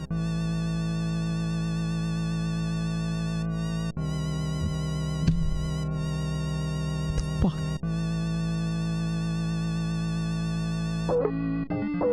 Fuck, and I can't get that umbrella back. So, like, do I just quit? I can't just quit the level. Is the umbrella back again? Because I can't reach it because it's above me, right? Like... Oh, Jesus. Also, I don't know why this minecart business is here. Okay, good. Oh, the fact that it makes me run all the way back again to get it is real fun. Oh, Jesus Christ, please. Just...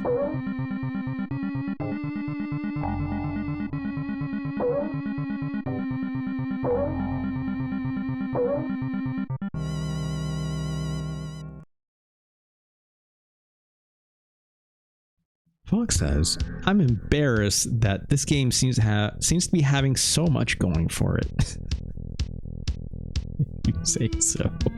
The worst part, you know, Russ is going to put this higher than Super Godzilla. Del Focus, we haven't decided yet.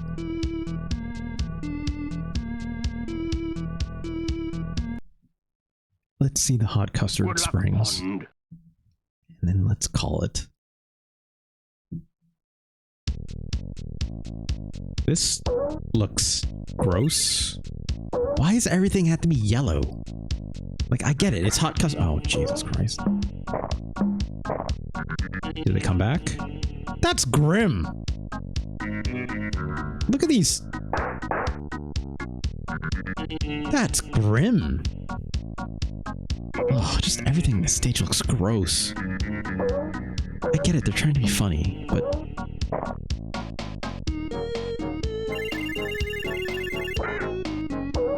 Right, Sonic games. Don't play games like Sonic, because Sonic is a bad video game. Ugh! Those are just teeth. 1 ton weight. Okay. 2 parasols. Just... Some more cheese. I don't like how I can't pick up things I'm standing directly over all the time. Like, it's... kind of a pain in the ass.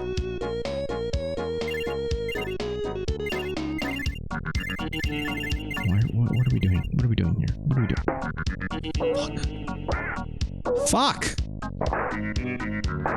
Just give me the goddamn parasol. How to go so many different things for Viennetta to show up. You don't even take pride in your weird folded. Why is it folded? What do you mean folded? Is it like a... What was it, like a marble slab situation where they like kind of beat it and refold it over each other? Ganj, is that what we're talking about? It's kind of like that situation. It's like folded ice cream. I've actually never been to a marble slab creamery. I've heard lots about it, obviously, but you know, being lactose intolerant, I've never been. What's this? Oh, okay. I think that was a 1-up, maybe. Pink Molly's coffee. Oh gosh, this parasol. Like, I can't just put it down. Ugh.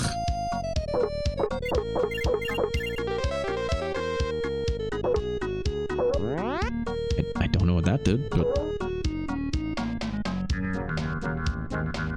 what am I doing? What?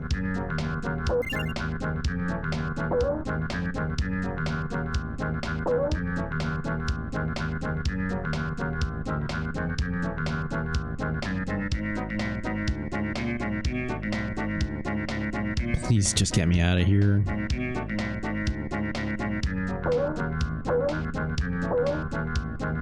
Can I?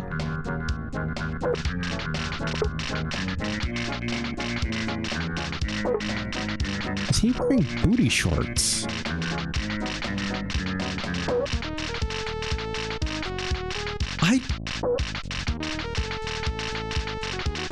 Don't focus. I'm not even sure he's wearing pants. It's a little... He's got a belt and a shirt. Those legs are definitely the same color as his facial features, so... I'm not qualified to answer this question.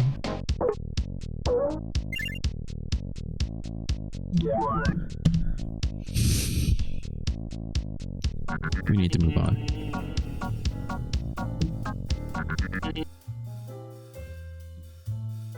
People said this game is better than James Pond 2 RoboCod Operation, whatever they call it. I don't know. People have said this. Whether or not that's true, who could say? Boy. Hey Funk, I forgot to ask you, how did you come by this game? I know you said you played like 3 levels of it. Did you really come by it on the Super Nintendo, or was it the Mega Drive or Amiga, or like, did someone show you this game? Did you just, you know, did someone buy it for you? And is there anything, any kind of nostalgia or like something I should know about? If you're willing to share. I paid $3.50 in a charity shop on Mega Drive. Gotcha. Okay.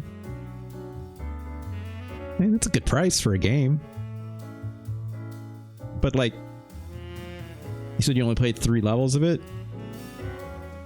Got it with James Pond. Wow. So you got 2 games for $3.50. Quid or so, I'm assuming, right? Which is maybe the worst game. Oof. Oof. Yeah, like, here's one thing I'll say about it. What year did this come out? Let me double check that. I literally had it open here for a second. There it is. I got too many windows open. Let's fix that really quick. Let's close all this stuff.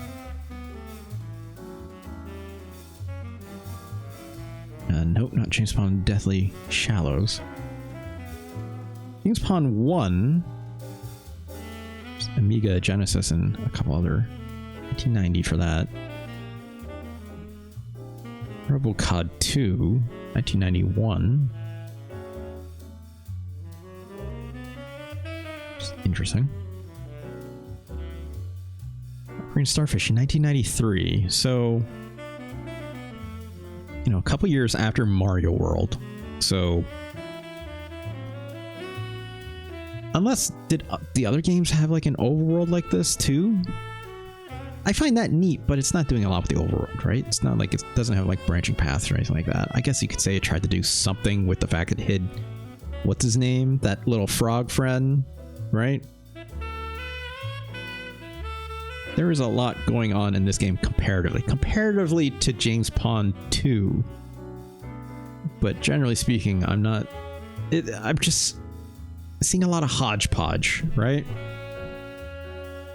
None of the games are anything like this. Okay, well, I'm sure we'll look at the other stuff someday. Maybe. You know. Here's a problem that I have with this. It's like, this is a problem I have with a lot of games that try to do parody stuff like this, right? A lot of borrowed ideas, but none of the borrowed ideas feel good, right?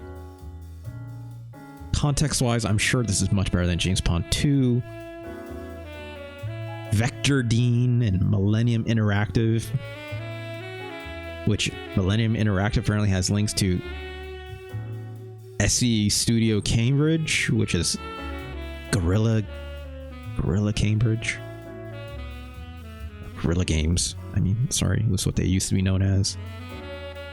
Folks who made Killzone, Medieval, 24 the game for PlayStation 2. Little Big Planet for PSP. I think you're forgetting about all those cool cheese puns. You're right, Dull Focus. I tried to move them out of my brain, but thank you for re-establishing them for me. There are upwards of 5 different pickups. There are probably more than that. Fonk, you know? Got the little moons, which I don't know why they're moons, or maybe there was something else. I just missed the memo on that. My Hero Zero. Should I give you like a ban warning or something? No, it's fine. There was those little moons. There was the chattering teeth, the 1-ton weight, the apple, or if you know what. There's a lot of pickups. Half of which did absolutely nothing. The only thing that actually did anything was the parasol, right? I guess technically I could say like the rock was useful because I could throw it. We got the gun the one time that shoots apples, which we had nothing to shoot against because the end of level was where we picked it up. You can load fruit in the gun. Again, we got the gun once. Maybe it was hidden somewhere else in a hidden block that I didn't mistakenly run into to be like, why did my momentum die all of a sudden? And be like, oh, there was a hidden block here.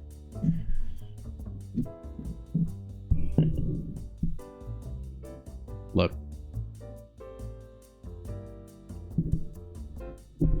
I think the cheese has some use. Yeah, sure. I assumed as much too because there's like rats running around. We use that dynamite. There was that bomb that one time and it just immediately blew up as soon as we put it down. The level layout may be different on Mega Drive. Sure. Why not? Let's rank this game. Let me copy and paste the name of it out of my rundown sheet really quick. Where'd it go? There it is. James Pond 3 Operation Starfish. 1994. Wait, it said 3, didn't it? No, it's 3.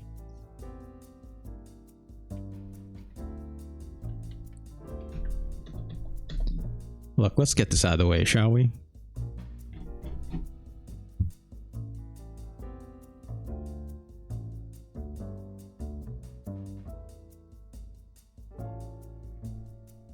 Is James Pond 3 better or worse than Super Godzilla?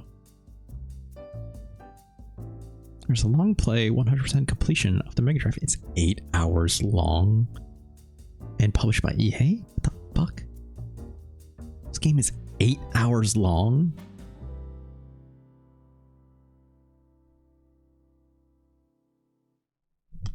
This is too much science out the gate. I need to, let's, hold on. We need to do the work, right? Need to do the work. Here's a game I saw similarities, okay? Pack in Time. I think James Pond 3 is worse than Pack in Time. Okay? Those pickups actually felt like they did something in those levels. The grappling hook did the grappling hook. I hated the movement in that game too. And also tried to be a little bit like Sonic for some weird reason with the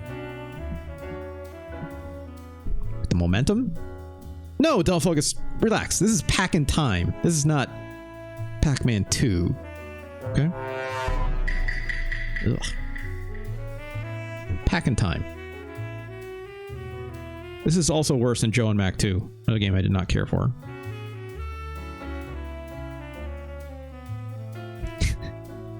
Don't focus. Getting excited. It's like Pac-Man! Ah! It's like if I say, it's like, this game is worse than Godzilla. You'd be like, and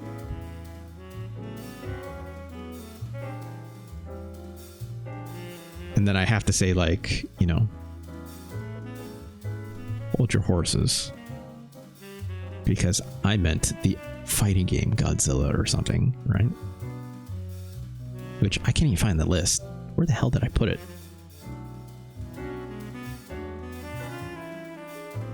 That's right, here it is. I'd be like, this game is worse than Godzilla. You'd be like, and then I'd be like, Kaiju Daikasen. And you'd be like, oh. I need that on my soundboard, right? That like group collective. Oh. I should get that. I'll see it in the bod. I'll remember it that way. That and like the sitcom, like, woo! Yeah! Ow! Right? Like, you're gonna have to remember this.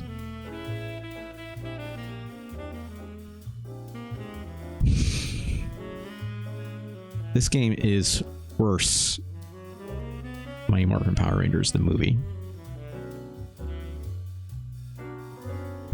Fonk seems very excited. Here's the problem, Fonk, okay?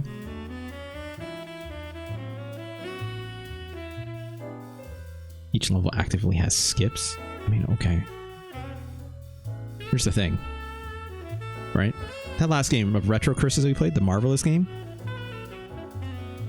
you can actively see the hook, right? As still waiting for like the big hook, right? You can actively see, as someone who never played that game before, actively see, like, I can see there's something in the future for this game. Not in the future in terms of like long-term future. I mean, it's like, if I keep playing this, I'm going to get something cool out. There's hope. Hope. Right? Me playing James Pond 3 does not inspire hope. It in fact gives me despair. I'm not afraid to say that much so far. I feel despair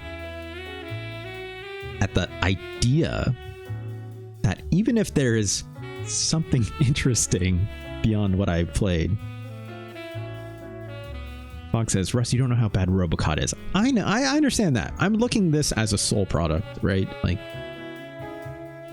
the content, like I'm limiting my context for sure. I can appreciate that, but I still have to look at this as a singular product. A game is still bad if it's bad, right? Unless there's something it can glom onto to give me hope. I can see why if you played Robocod and it's just god awful and you then played this game, you'd be like, oh my god, this is so much better. Relatively speaking, right?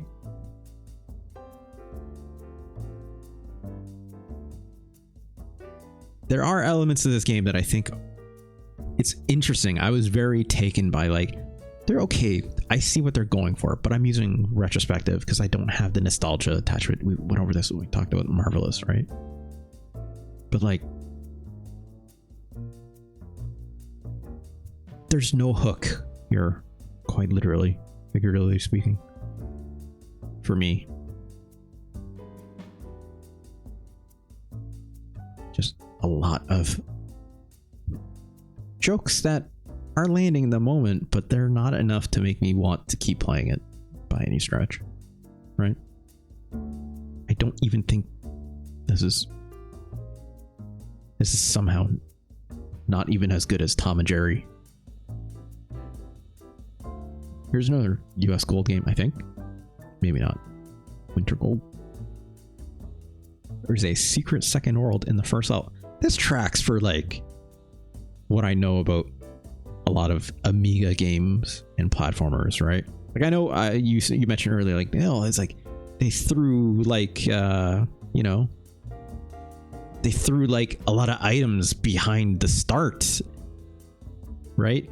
Yeah, I made that joke as being cheeky or whatever like that, but it's like, if I'm not mistaken, Fonk, like, a lot of Amiga games love to like do this hidden level bullshit, right? Or like, not magic pixeling necessarily, but like it loves to do like walk around this entire thing and find the hidden secret, right? Like, but like in a way that's not fun. Or it's not even that it's not fun, but it's like there's literally zero breadcrumb, right? Which makes the payoff. They collect every moon on level. Fuck that. Fuck that. No way. No freaking way. The payoff is just too poor, right?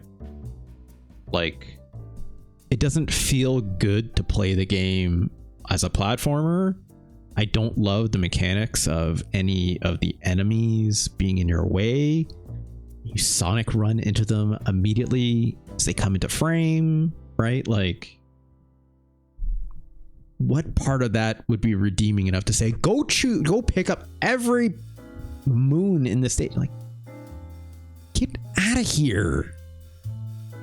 No, right? I'm trying not to be too mean to it because I know the history of,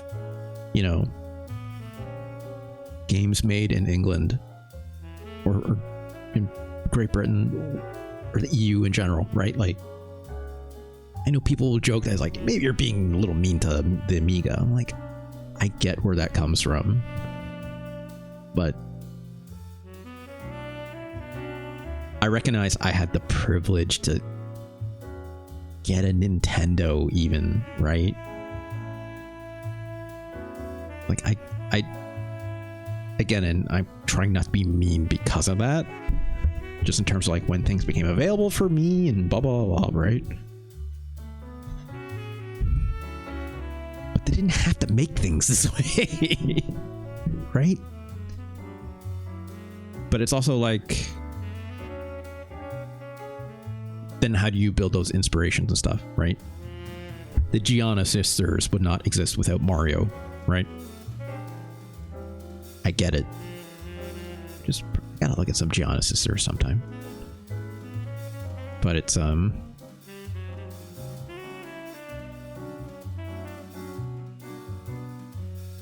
cannot in good heart rank this game any higher. They're playing it's like a Kaizo. Yeah, like, don't want to do that. This game is worse than Tom and Jerry. This game is also worse than Ultraman. Is James Pond 3 worse than Rise of the Robots? Again, another Amiga game. I get it. When did Street Fighter 2 come out in the EU, Fonk?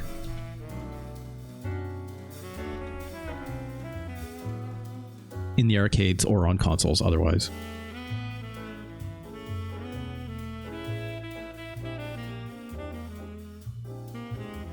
Super Nintendo, UK 92. Rise of Robots was 94. I'm not gonna say they need to like lift it completely or something, but you know. Arcade worldwide was 1991. Super Nintendo was 1992. So a few months. It was only a couple months after the US release for the Super Nintendo specifically.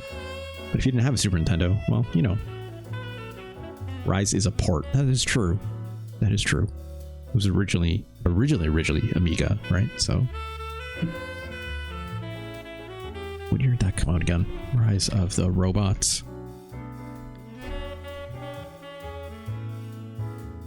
No, it came out in the EU. It came out in the EU for Amiga, CD32, and DOS in 1994. So, you know.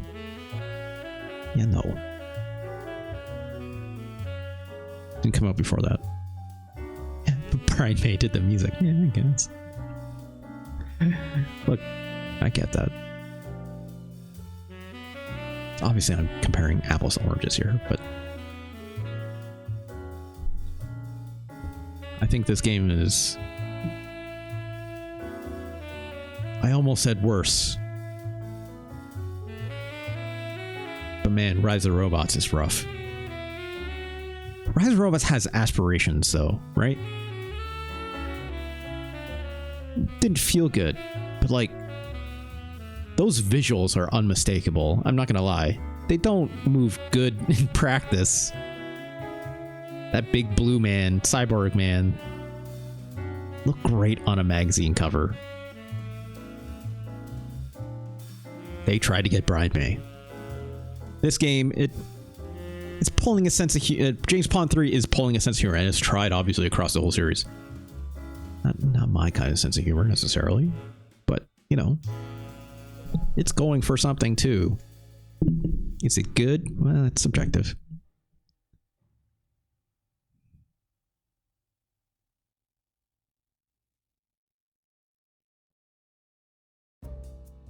I think James Pond 3 is worse. Now here we are, folks.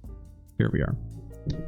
Is James Pond 3 worse than Super Godzilla?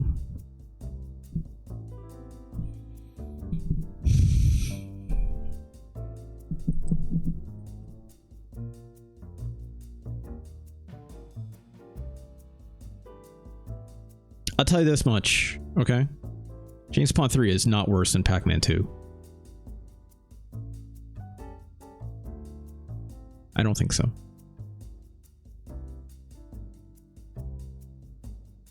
But is it worse than Time Cop? No. It is not worse than Time Cop.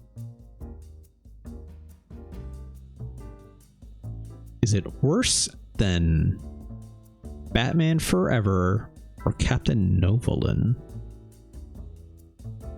No, it's not.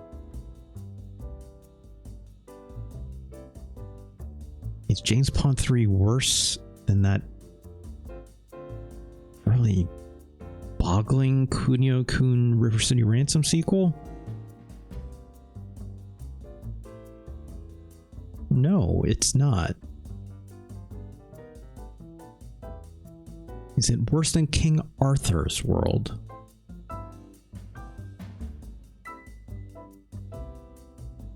Well, guys, did you ever get a game for your 20?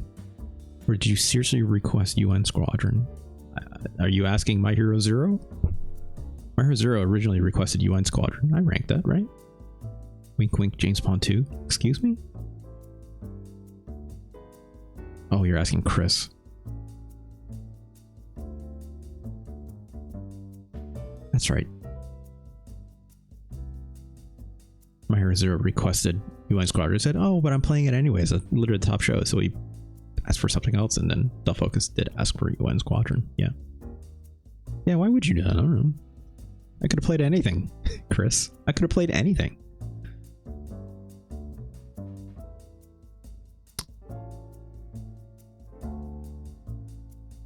King Arthur's World is really bad. Like, I could cannot find the love of that even on a second look through.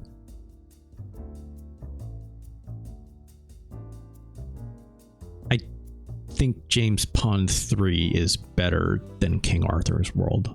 That game is truly...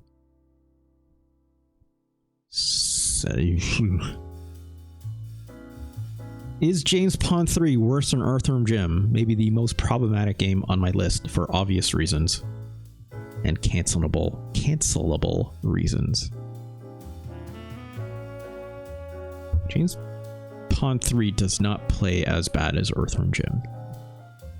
But is James Pond 3 bad enough that it overwrites the problematic nature of Earthworm Jim?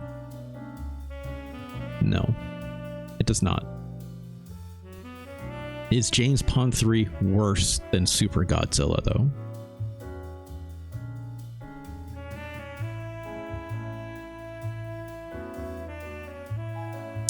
A weird Kaizo game versus a truly inscrutable one. Is James Pond 3 inscrutable? That's subjective. I think it is. Is it as inscrutable as Super Godzilla? No, it is not. James Pond 3 isn't throwing weird meters at me that bounce randomly, which, yes, do grow when you get closer to the enemy, but unintelligibly makes its mechanics useful in any possible way. Zero. You can screw it. I love to screw things. What does that mean? I think it will make Russ apologize to James Bond 3 if I complete Pac-Man 2.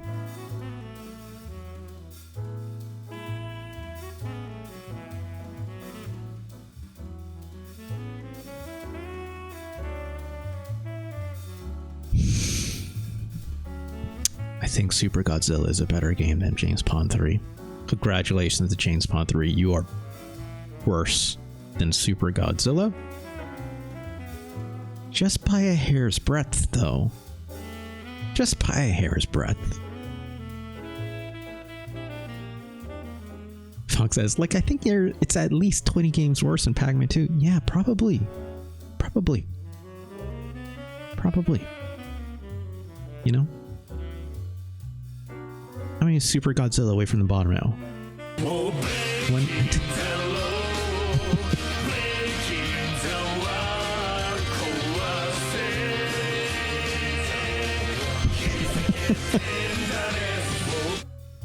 Thank you, Del Focus, or your fine gifted subscription.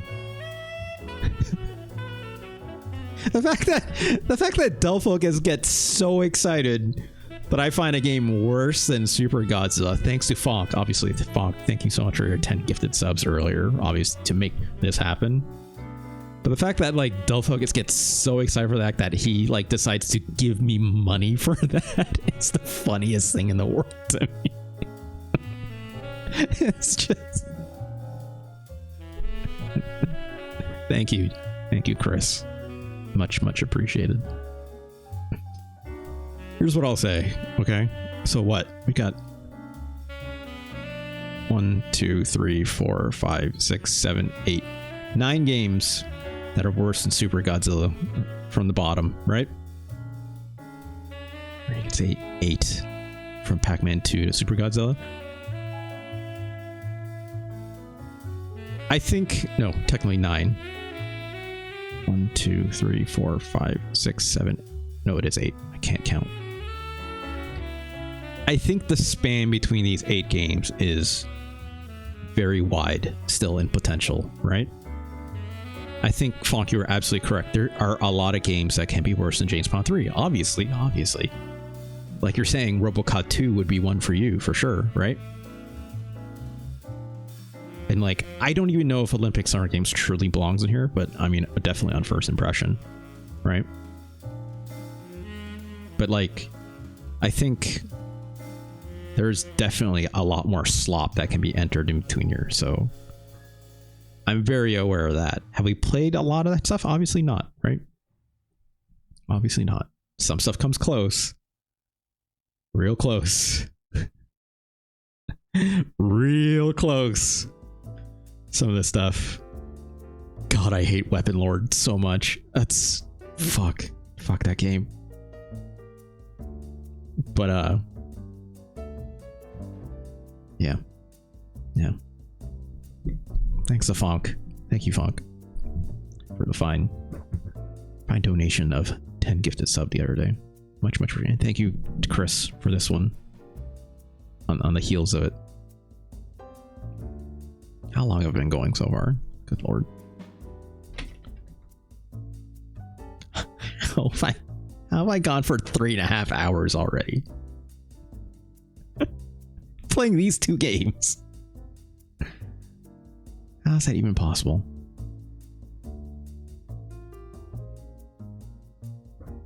All right.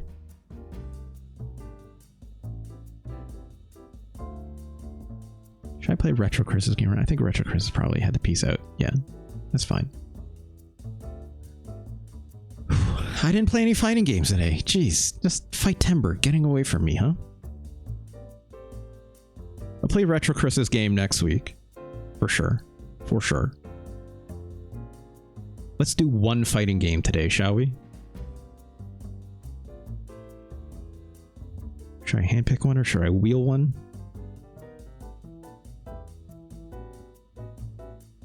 I'm not gonna handpick one. I shouldn't be streaming for that much longer. I should definitely do something else. Let's wheel it. Give me one moment. Let's take all these games, right? I'm gonna make the cut. Let's say here. Oops. Oh crap. Hold on. I think the ones that I've got here are probably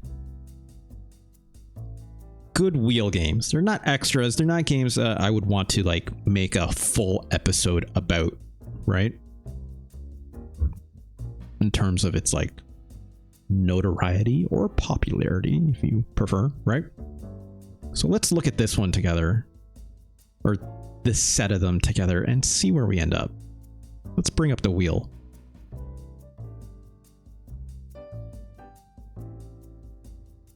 There we go. Let's paste a whole ton of these fighting games in here that I've hand selected. And let's hit this little button here. Let's up the number of seconds to spin. I think 20 seconds is more than good enough. I do love hearing that Vivaldi 4 Seasons of Winter. Hit the apply button. Let's give this a spin, huh? As you can see, I don't know if you can read this. There's some well-known... Yes. Fonk.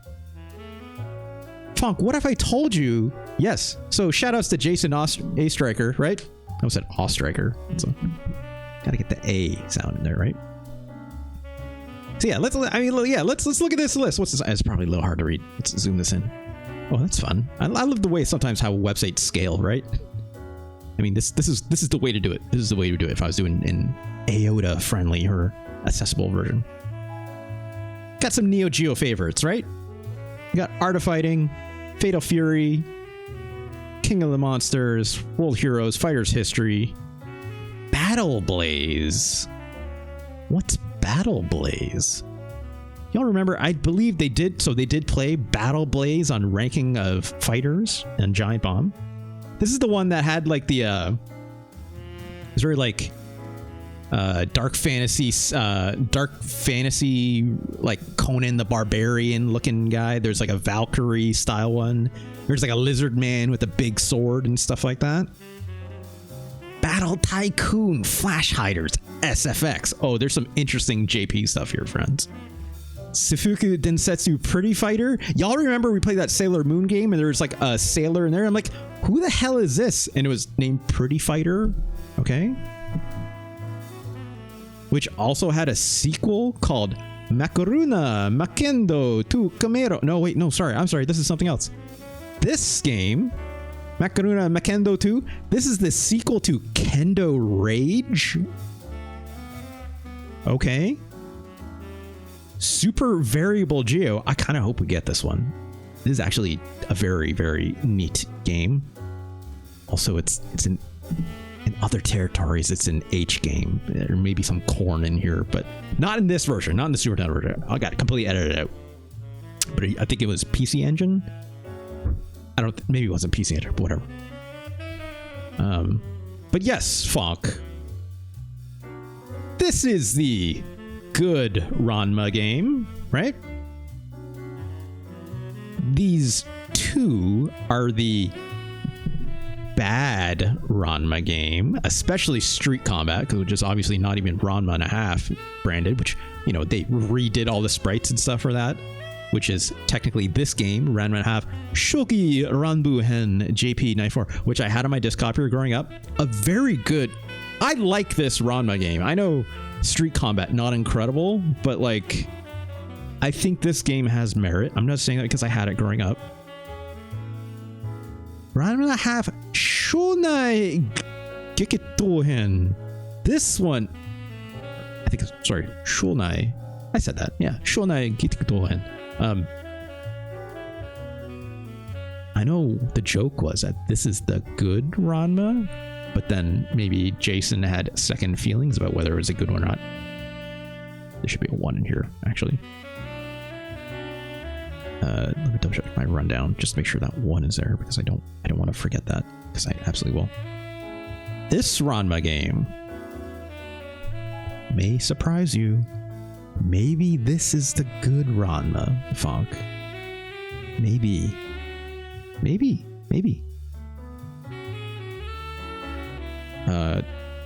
There's also other Ranma games that are not fighting games, I would note. So, just an FYI.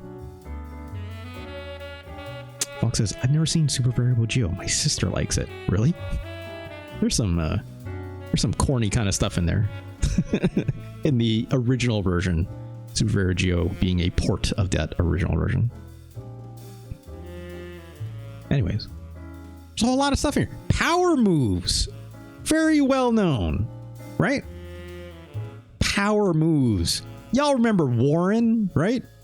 And then there's like that big gray blue guy that goes, right? When he does like the punches.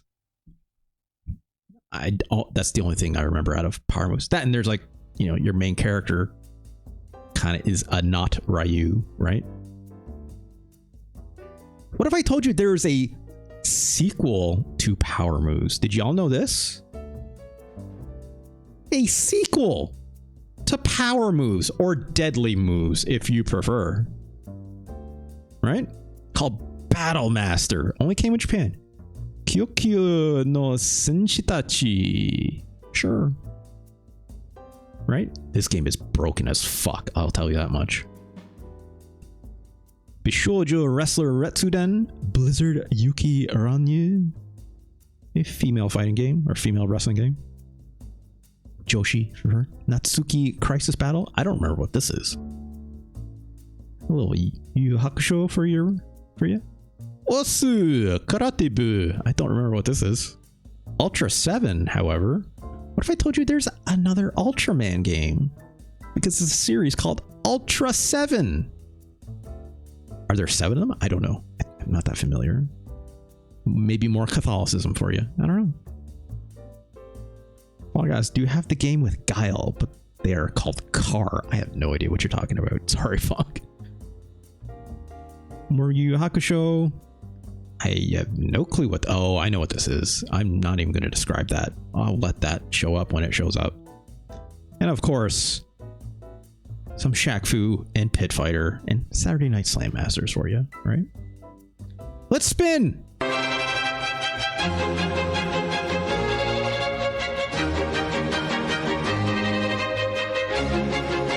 What do we got? What do we got?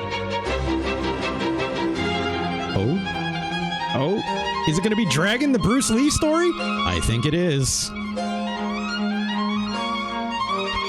Just, yep, there we go. Dragon, the Bruce Lee story. Here we go, folks.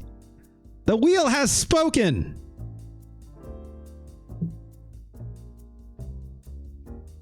Oh, gosh.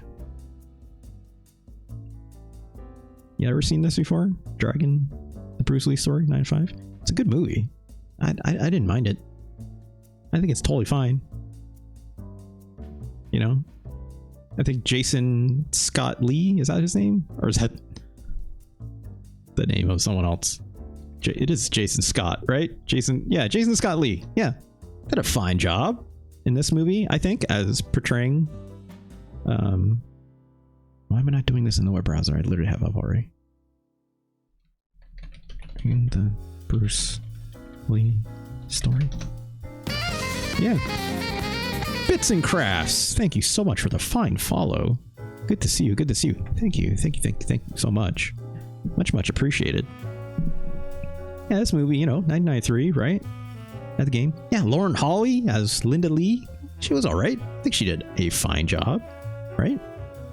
I don't recognize any of the other people, but I think Jason Scott Lee did a pretty dang good job. How's it going, Bits and Crafts? How's it going? Good to see you. Good to see you. If you don't know, thank you for joining us. We're here ranking Super Nintendo games. I know I'm not looking at that right now, but we just spun the wheel, which I have a bunch of fighting games on, and we landed on Dragon the Bruce Lee story, North American release, 1995. So let's check that out, shall we? All right, here we go. Let's hit the old reset button on this. Acclaim Entertainment. Some might know also as LJN for the NES. Oh, great. Virgin Interactive. My favorite. My favorite. I don't know how much David Perry would have been involved with this, but I'm not going to look it up right now. They did the thing. That's the Bruce Lee thing. I'm also going to turn this down a little bit because it sounds very loud in my ears. Oh, they're going very Chinese with this. How's that for audio levels as for folks at home? Is that pretty good? I think that should be all right in terms of balancing with my voice. So, sounds good? Okay, thanks, my hero Zero. Yeah, it looks like the movie cover, right? It looks like the poster, so let's see. Let's go to options. Difficulty. I have played this game before. I did not have it for my disc copier growing up for the Super Nintendo, but oh, I love it when they do modifications on the difficulty. Piece of cake. Easier. Normal. Tough. Arcade Ace. This game did not show up in the arcade, notably speaking. I'm going to set this to piece of cake. You will see why. Sound test. I love it when there's a weight on the sound test, apparently. Yeah, those sound like hits.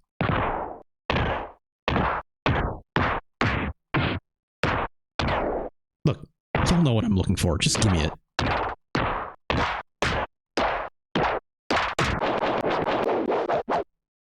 And those are whooshes. Yeah, these are appropriate whooshes that a Bruce Lee movie would make, right? It's not giving me what I want, though. There it is.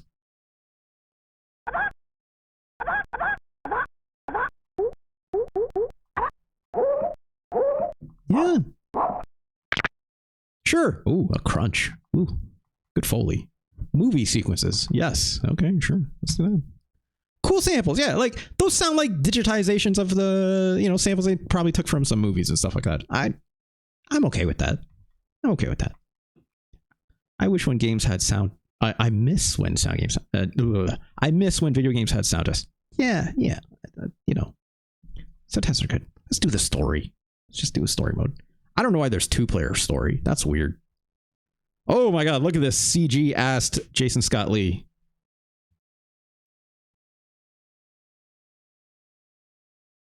No audio for this. Here we go. That's a Bruce Lee. So I have a weak or a fast attack, and I have a strong attack.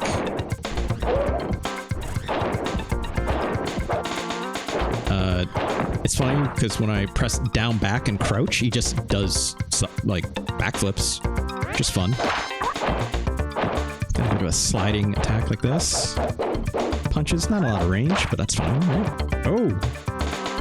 So you can do somersaults forward as well when I press down and forward. Yes, there are sailors here! This is not a Shenmue game, however. I find this air punch kind of funny because it like it's got like a downward angle. It like cuts the jump short. And like the jump kick does have like forward momentum on it, which is weird. Oh, I got a trade. That, I don't know if you know that, but I can like kick backwards as well. Like if I press like the strong kick, it does that. But if I press it again, it goes forward. But if I hold back the other way, it actually goes the opposite direction, which is neat. That will come into play later because you will fight more than one enemy at a time. That could just has a chain as well. What the fuck? You may notice I am doing barely any damage because the damage scaling in this game is freaking wild. No noticeable cancelable combos, from what I understand. You know, Hadoukens won't do any goodness. Oh, jeez. Hadouken will do no good because pressing any of the diagonals does this. So like back forward inputs don't seem to be Let me check a move list really quick. I don't remember if there's actually special moves in this game. Let's go to game facts really quick. Let's turn the jazz back on though. I'll just do browser share. Let's go here. Game facts. A lovely website. Bruce Lee. No, it's Dragon Bruce Lee. Bruce. Nope, that's not how you type. There we go. Guides, of course. No, we're not going to choose a Genesis one, just in case, right? Okay, so there are move lists here. You do get nunchucks later, which is fun. Okay, so just a lot of basic inputs here. So double A, down A. I was doing a lot of this already. Sweep kick, down B. I wasn't doing that. Rising Rick. I think you mean kick. It's just a typo, I assume. Diving kick. Grab and throw. Yeah. Diving crush. Once it's lying on the ground, move close, jump, and then press down and attacks. Slowly. Okay. Most powerful move, heavy damage and quick gain chi. How do I use the chi? What does that do? Activate fighter mode? Activate nunchaku mode? And there's some blocking. My Hero Zero out here with the auto mod for saying crotch. There you go. I got you. What else do we got here? Fighter mode. Okay, I see. Can I switch between that? We'll double check. Lightning fist, press punches rapidly. Before we're pressing Y rapidly, okay. Lightning kick, same thing. Speed roundhouse. Diving flash, jump forward, and then press kicks. I was kind of doing that already. Nunchaku mode. It kind of just... there's no like directional inputs in the way like a Hadouken would be, so that's all I care about. That's fine. As limiting that may be. But let's go back to the game. Can I pull up my nunchucks? I cannot. I'm pressing both these buttons. They'll come later on, you know? Oh gosh, that just made us dizzy. Yee. Can I do these lightning kicks that I talked about if I just jam the punch button really quick? No. The answer is no. I'm going to rewind a little bit so I don't have as much damage taken at me. I like this cartwheel kick. That's fun. You press A in the middle of it, right? Doesn't land the way you want it to, but hey. This sweep is not incredible. I'm not going to lie. This jump is maddening. I'll tell you that much. Oh my god, please get out of this. Hitting that seems to be very difficult for this overhead chop. In fact, I'd even call it legitimately impossible to do. And we died. Is it an actual game over state? I don't know. Also, you cannot throw when they're crouched.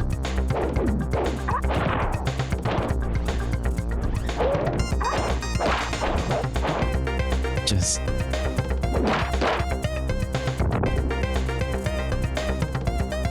Mind you, I threw this on the easiest difficulty.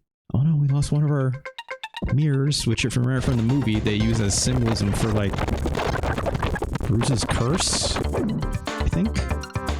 I just canceled that chain throw somehow.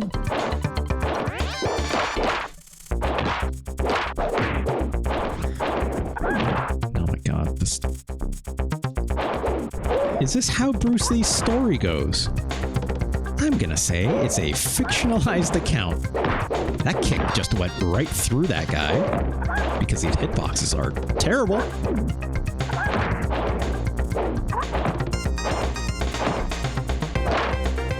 He just punched me out of that cartwheel because, okay.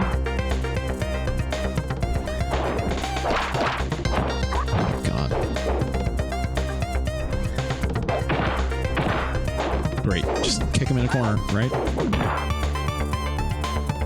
Come on, Bruce. Come on, Bruce. That should have hit me, that low chain attack he just did.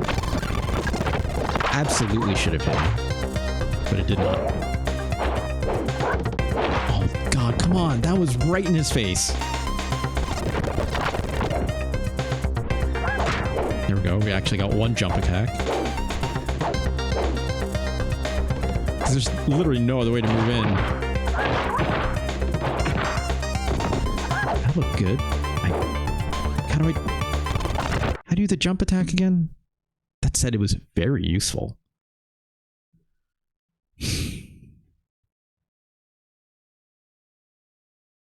I see. Okay.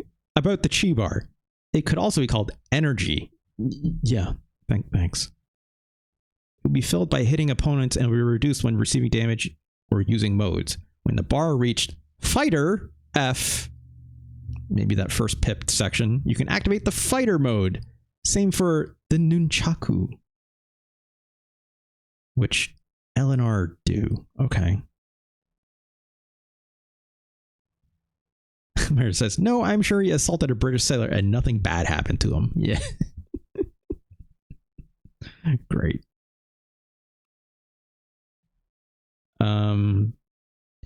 Diving crush. While the opponent is still lying on the ground, move close, jump, and then press down and attacks. Slowly. Can I rewind to that? I guess I have to get through this. Hold on. Because I was in that pause menu for a little bit, right? Let's see if we can get another knockdown, right?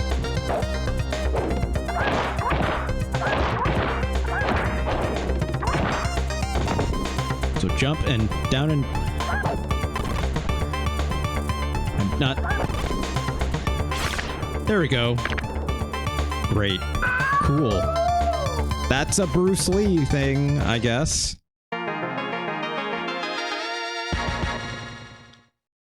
Oof. Oh, we're in San Francisco now. Hi, my name is April. Get away from that girl. Oh, okay, relax, chef. Why? Like, directly into like kung fu mode. Oh, we're fighting a chef now with butcher blades because it was in the movie. Great. Great. I mean, that's fun. I don't mind that knockdown attack, right? It's just everything else in this game feels like dog shit. Not saying that, you know. Oh, come on. Just give it to me, please.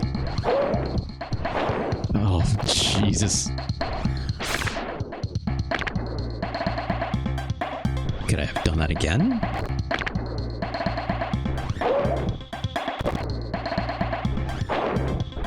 No, I don't think so.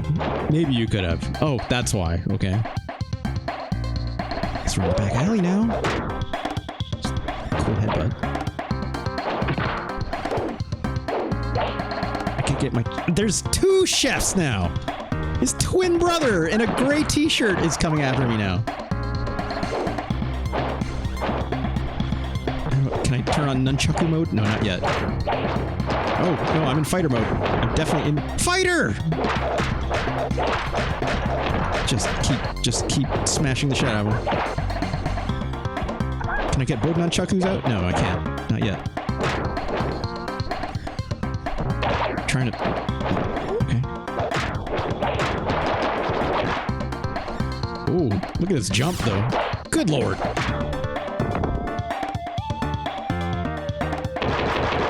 Oh, Jesus, we are fast, to say the least. I think we lost our fighter mode.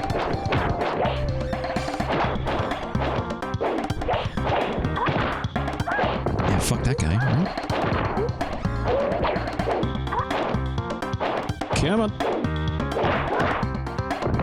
And give me the old watch out. I'm like, no, come on, just give me it. Just what?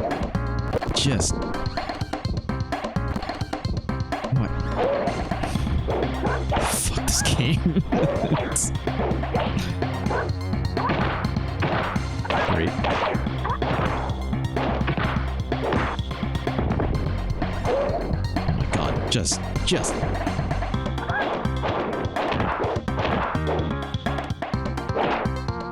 fighter mode. Just nope.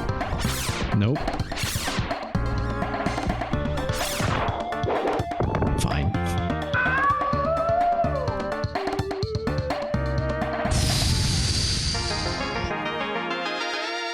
Oh, it's dive kick now. Yeah, thanks, Del Focus. This feels terrible.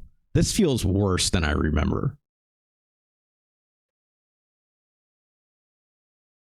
It's the big floaty jump, even not in that fighter mode. It's the shitty hitboxes. Like, I have to, like, hit these pads, but, like, not get hit by these sticks. Oh, God. The fact that, like, this cartwheel does this thing is super annoying.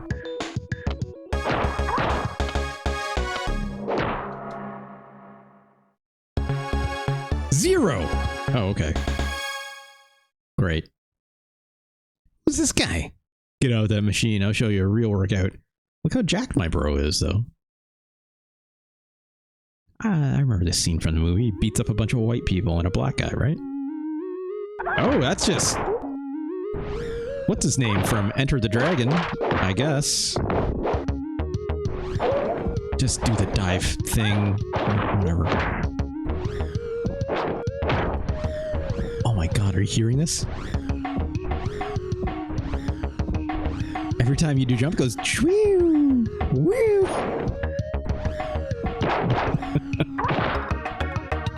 Oh god. Sounds like a Beyblade, yeah. Can't. Oh shit. That's a Taekwondo kick. I've never seen one. Just keep punching, my friend. Can I get the nunchuck? There we go. We got the nunchucks out.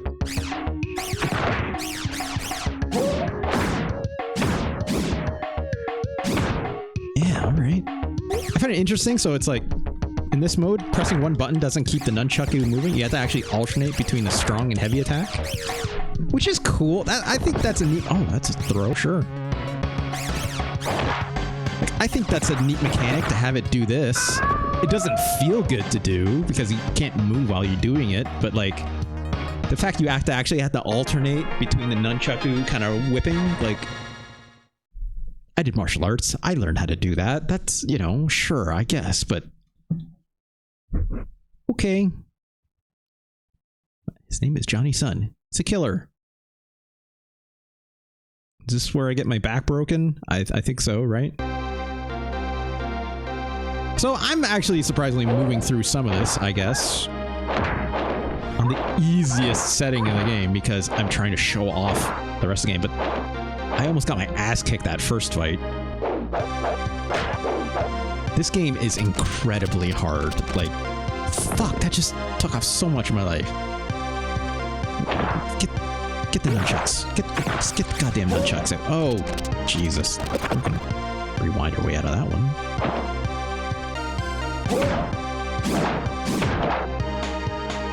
This game feels like crap. I'm like... There's so much delay and, like, animation stoppage on everything. For, like, reasons I cannot comprehend. Also, why it says nunchaku there all of a sudden? I guess I just built enough meter for it.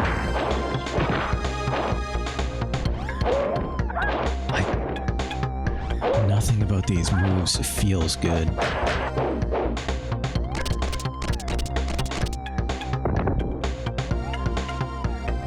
Get up, Bruce. Come on, let's go fighter mode. Like, these hitboxes are insane. You're gonna die. You're absolutely gonna die. Like, what the fuck is that?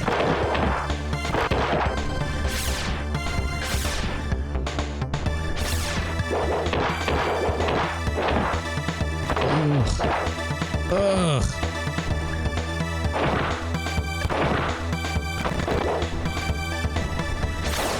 Good lord, this game sucks.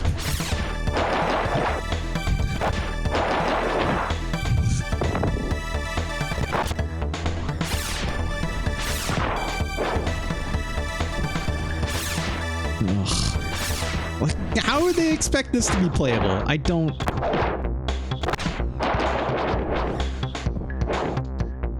Jesus Christ.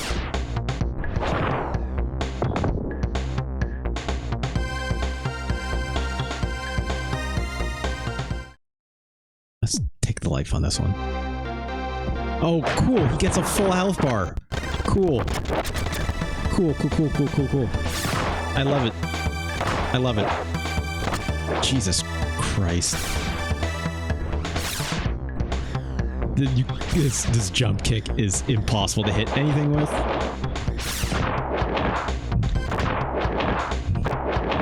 What the fuck?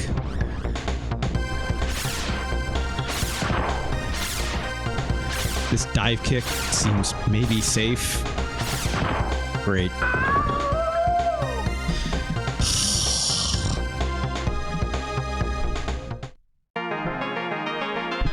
Form? What does that even mean? Good fight, but can you face a greater challenge? What? Oh, it's because I chose piece of cake?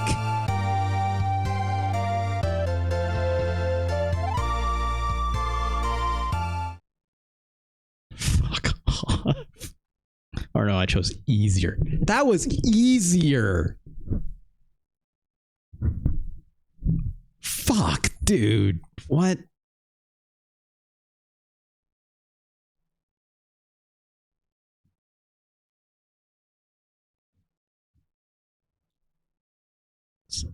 Sure. Let's see what this has. I didn't even get to choose a character. Did it not? There's no character select. Handicap. All? What?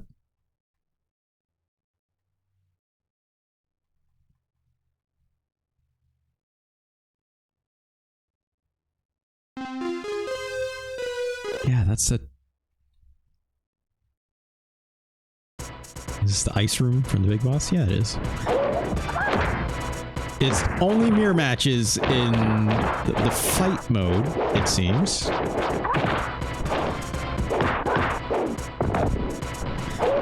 This stop kick does not work when you want it to because it's bad.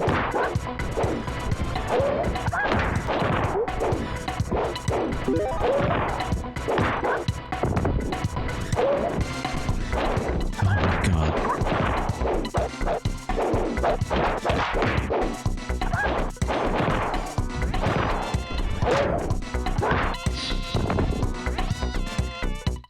Get up, Bruce. Come on.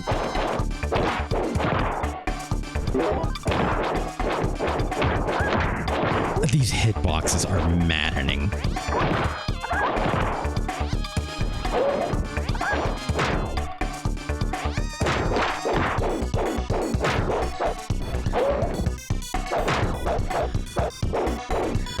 Fuck.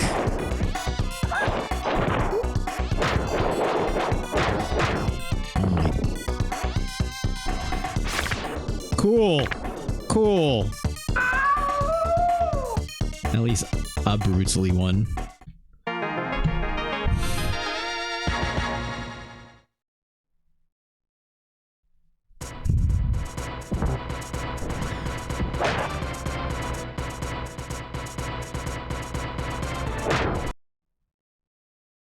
Ugh, bright ass screen.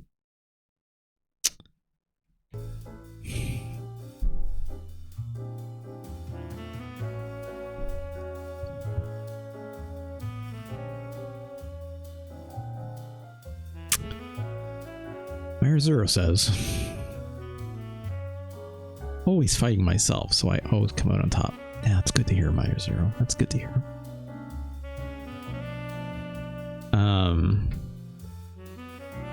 Bruce Lee, or Dragon, the Bruce Lee story, 1995, huh? Jet Li in the one. Weren't there like more than one mirror of him? It was like multiples, right? That's the whole ending of that movie is him fighting like hundreds of him atop like a weird battle pyramid thing, right? It's been a while since I've seen the one. That movie is bonkers. That movie is truly bonkers. Holy crap, this game is bad. I would even go as far as say awful.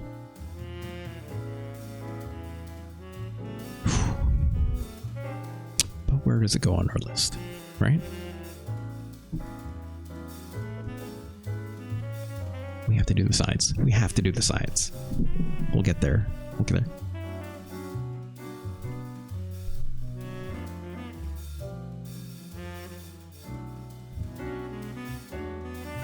Dragon, the Bruce Lee story, right?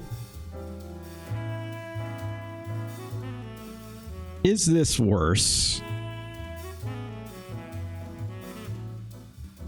Oh gosh, I have too many windows. I apologize. 1 second.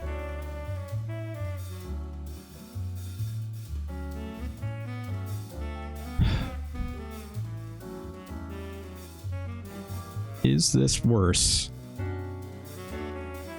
than Ultraman Towards the Future? A game that also plays terribly, also has disgustingly garbage hitboxes. Incredible freaks, right? Literally getting by on the charm of its freaks, and that's it. This Bruce Lee game, like, I don't mind the depiction of Bruce Lee. I kind of wish it did more with, like, the costumes. I mean, that would mean more work for more sprites, whether or not I can afford that or not. Like, just kind of only black pants, Enter the Dragon Bruce Lee, and that's it, right? Or Return of the Dragon if you prefer as well. Same costume.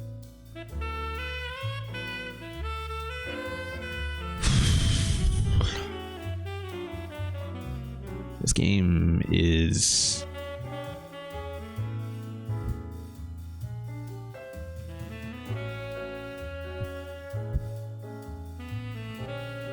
frustrating.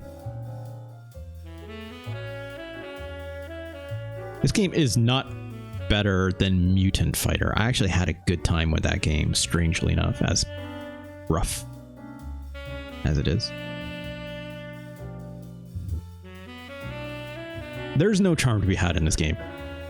Other than maybe it's like, hey, cool if you really like the movie, but like, the movie is fine. It's a fictionalization still, right? I keep keeping note. This movie is a bad representation of that. As it's a fictionalization of a fictionalization of Bruce Lee. The sound effects are okay, but this game is worse than Ultraman Towards the Future. Don't know if I've seen the movie. It's not bad. I saw it. There's a lot of redeeming features to that movie. I think it actually does an okay job. Here's what I like about the movie.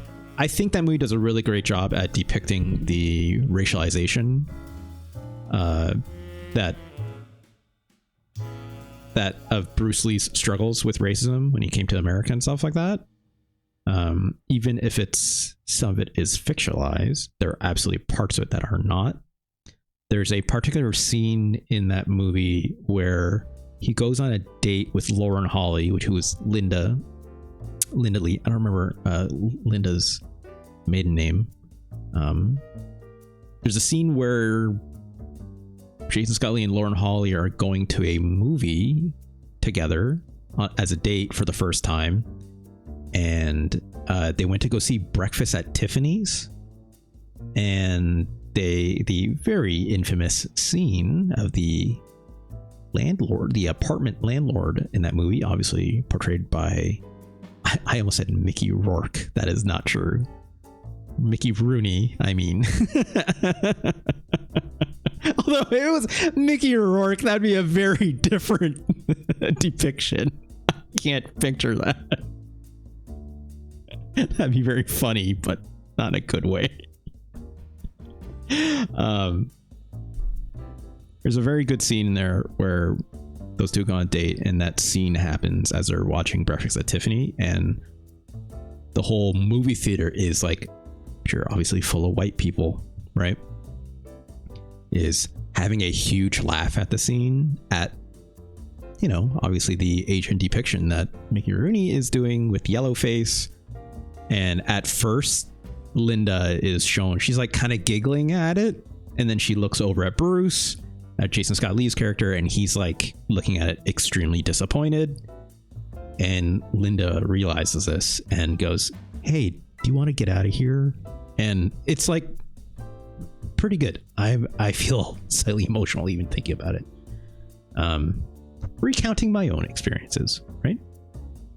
It's surprisingly good. Go look it up. It should be on, you know, YouTube and stuff like that. It's surprisingly well done and very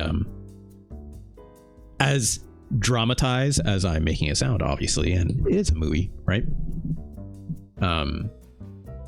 It's surprisingly very well handled, in my opinion. It's stuff like that I want to remember more about that movie, and also of, you know, what Bruce Lee had to go through back then, yada yada yada. But that is still when I'm speaking about the movie, okay, there's obviously a lot of fictionalization elements to it as well, including dream sequences and stuff, which is interesting, right? To make the movie more interesting than just like a straight up biographical film, right? So, and I think what happens a lot as well, which I would be very notable to say, is that there has been obviously a lot of other kinds of fictionalization to Bruce Lee, as he is obviously a very important Chinese figure for Chinese people, and also his family takes that very seriously for his depictions. I think most notably known for Bruce Lee's depiction in Once Upon a Time in Hollywood, which was that Quentin Tarantino movie, right? Where Brad Pitt's character has like a tussle with Bruce Lee, like as actual Bruce Lee, and then like beats the crap out of him, basically. Not beats the crap, they have a fair fight from what I understand, blah, blah, blah. But it's like Bruce Lee's family absolutely did not like that. And then there's a whole back and forth between that. And, you know, it's a fictionalization, but at the same time, it's like, you know, it is what it is, right? So there is a lot of, I don't want to say laundering, right? I don't know if I'd use a term that's strong, that's that strong to Bruce Lee's name and image and portrayals. But this movie and video game are all, you know, part of the media empire, which you can call, right, his for his depictions to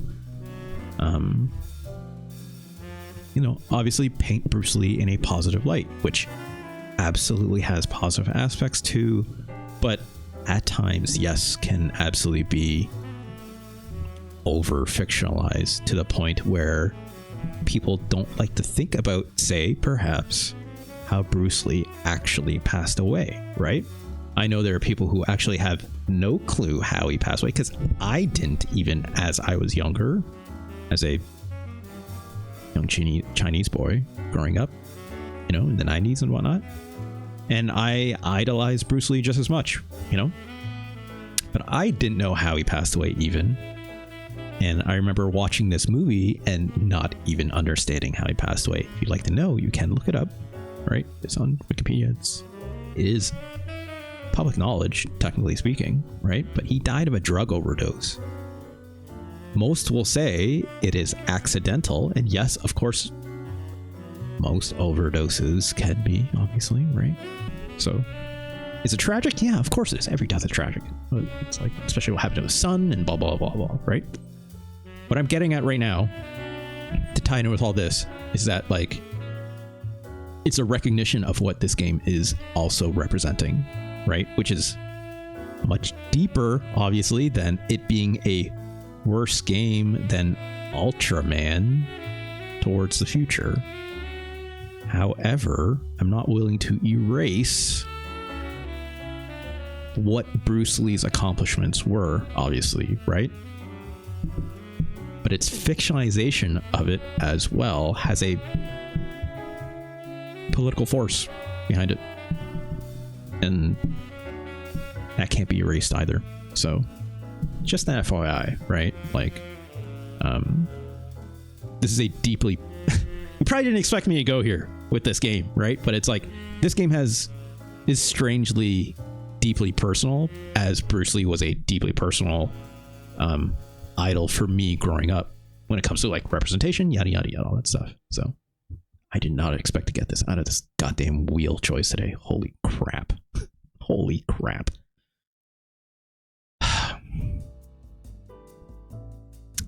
Bruce Lee is an interesting character, interesting person.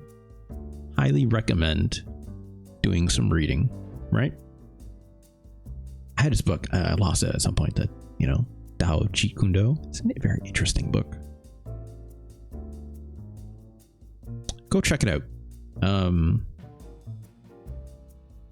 Yeah, there's a lot. There's a lot there with Bruce Lee. Again, like the movies, the right, like, can hide so much of his history to the point where it's like, I'm not even sure Bruce Lee was that nice of a guy. You know what I mean?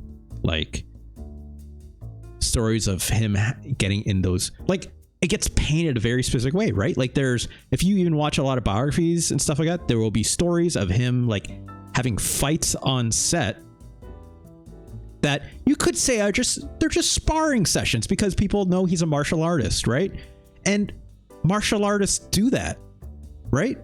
I used to do martial arts. We would have sparring matches. I'd have sparring matches with friends, right? We wouldn't, like, smash each other in the face and whatever like it does in the movies, blah, blah, blah, right? But it's like, you know, you'd have a sparring match. You would call it a sparring match. You're not having a fight. You're having a sparring match, right?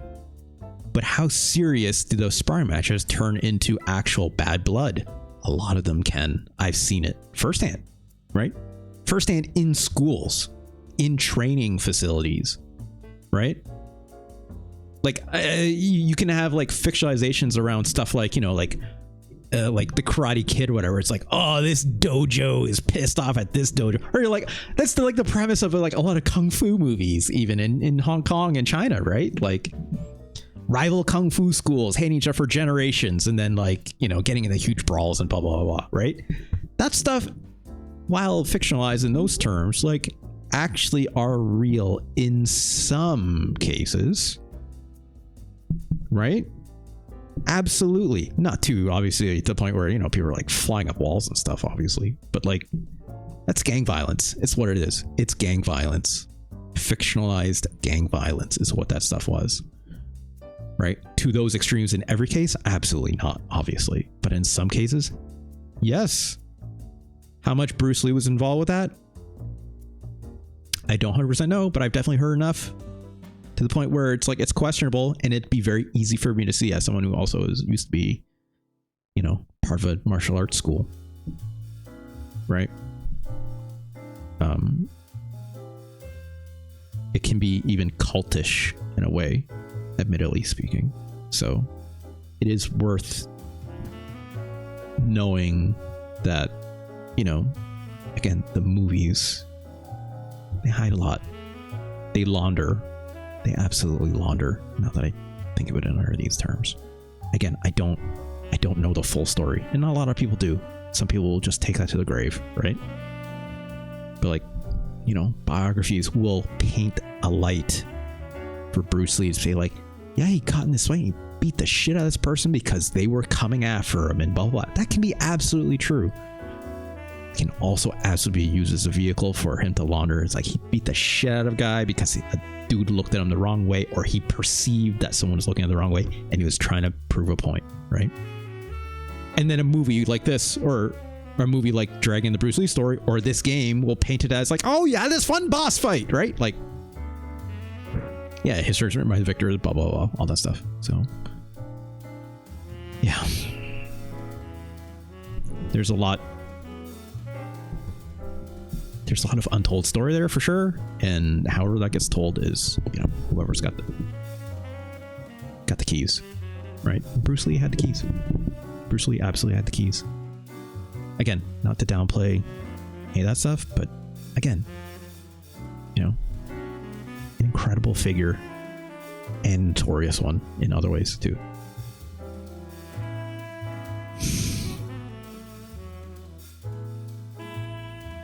This game is worse than Spider-Man and the X-Men in Arcade's Revenge. I don't know how to transition this. This game is also worse than Pack in Time. This game is also worse than Joe and Mac 2. This game is absolutely worse than Boxing Legends of the Ring. Is Dragon the Bruce Lee story, or a Bruce Lee story? I think it's the Bruce Lee story. I've said it enough times by now, and I have like Beetlejuice showing up behind me.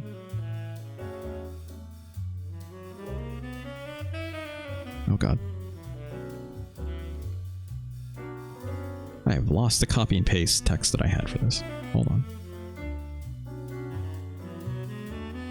The Bruce Lee story. Some Bruce Lee story, yeah. I would rather it say a, because you could tell all kinds of stories about people, can't you? Especially about Bruce Lee, in my opinion. Is this game worse than Cat's Run?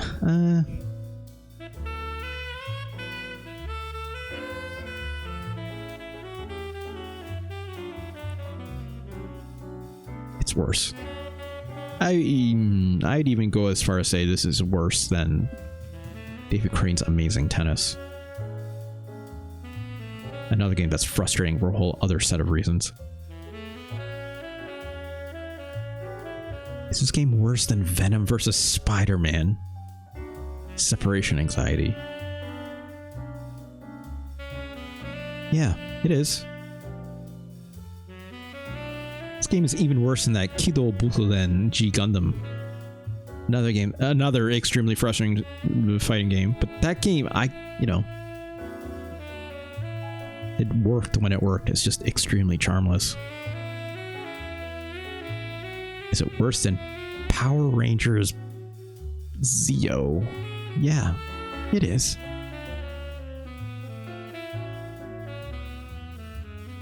But I'm not willing to say it's worse than Weapon Lord. That game is truly trash from all aspects. So, congratulations to Dragon, the Bruce Lee story. 1995. 117. Good stuff. Good stuff. Not a great game, but good stuff. Yeah, I have a lot of conflicted feelings talking about Bruce Lee, right? Just as much as I also have them about people like Jackie Chan, right? Knowing later in life some of the things that he's supported, right? And stuff like that. Truly like a conflict of idols, especially from your youth, right?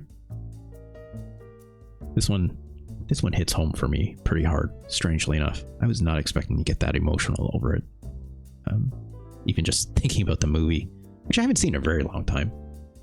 Very, very long time. Like, it's funny too, because like that movie, like, while it is, again, like a fictionalization in ways, or dramatization is probably the term I should be using. It's like, there's a lot of scenes in that movie that are like, obviously, I don't want to say not taking the piss, but it's like trying to recreate classic Bruce Lee tropes, aside from the like, and like, you know, you name it, but like camera shots and like stare downs and stuff like that, which are obviously like from his original films and whatnot. And then it like jumps out of that mode at times, right? It goes to like I said, there's like a dreamlike sequence at the very end that is like representative of his death, weirdly enough. Like his fight with like substance abuse is like at the end, like him fighting like what appears to be like a Japanese like samurai type with a sword for some reason. It's been a while since I've seen it, but it's wild and it's weird, right? All I remember is him using like a pair of nunchaku to like fight a guy with a samurai sword for some reason, and it's like this, you know, haunted ghost thing, and there's like mist, and there's like, you know, a very Asian looking locale that he's in. It's like a dream sequence he's fighting in, but on top of that, he's like doing the big boss fight. I remember there's like a scene that they show in that film where it's the big boss, which if you don't remember that movie, it's like it's an infamous fight scene in it where he's like in an ice factory, right? Where it's like he's playing himself, obviously. It's Jason Scott Lee portraying Bruce Lee, portraying his character in The Big Boss on a movie shoot set. And then he gets in that fight, but that fight kind of starts as a like an actual like disagreement he has with like a co-star or something. And then the action sequence plays out or something like that. So it's jumping between this line of like reality and like, and clearly fantasy, which is interesting because, you know, he's doing like his like flying kicks where he like flies like super far and like, you know, yada, yada, yada. But he didn't do that in real life. Obviously, he's not a superhuman, right? But he's doing like his movie moves and stuff like that for real on people. And it's like, that's not real, obviously. So it's a very strange film when you look under that pretense. And I think part of that also helps support that vision of, you know, obviously making Bruce to be this larger than life character, but also like, it's almost like putting his, making him seem like this superhuman, which, yeah, incredibly talented martial artist and all that stuff, right? But he is still absolutely a human and a person, which it at moments does a good job of grounding. But at the same time, it's like, but then they send him to like this underground fight sequence where a guy breaks his back, right? Like where it's got, you know, like these judges, just like in the video game, right? A moment like that actually happens in the film. And like Linda Lee is with him, you know, Lauren Holly, and like witnesses it. It's like, it's not how, you know, again, it's a very weird thing. It's a very weird thing that I have a lot of conflicts about, obviously. So anyways, I've talked long enough about this stuff. I've talked long enough for this stream, period. Let's chop things off here, shall we? I think I better hit the save button on this. Thank y'all so much for joining me today. Funny show. I think we looked at some very interesting games today, for sure. Thank you to Retro Chris again for your fine donation. We'll definitely play your next one next Thursday. And Fonk, again, thank you for those gift subs. Much appreciated. Amazing stuff. Thank you for both of your requests. This show, of course, will be archived up here on youtube.com/@RJLee. It's where you'll be able to like, comment, subscribe, all that fun stuff that YouTubers like to say. Of course, it's where this video archive for this show will be. If you're watching from the VOD, how's it going, VOD? Why don't you feel like come on over to twitch.tv/RJLee and join us for these live episodes. Of course, if you come over here, give me a follow. That's where you can do that for free. Makes us all feel good and sometimes as content creators. But of course, if you'd also like to support me monetarily, I gladly take a subscription of yours or even your Prime subs as well, which you get for free with Amazon Prime, of course, or a fine little tip and donation. I'd be more than thankful for it, obviously. Of course, you can always suggest a game for yourself and I'll have to play it right away, so it's not playing someone else's game. I will do that for a $20 tip or 8 gift subs or 2,000 bits. Of course, I will look at your game for at least half an hour or, maybe longer if I find something interesting about it. And boy, do we look at some interesting ones today. Of course, you can always see this fine curated list for yourself if you go to tinyurl.com/SNES ranking. Look at all this.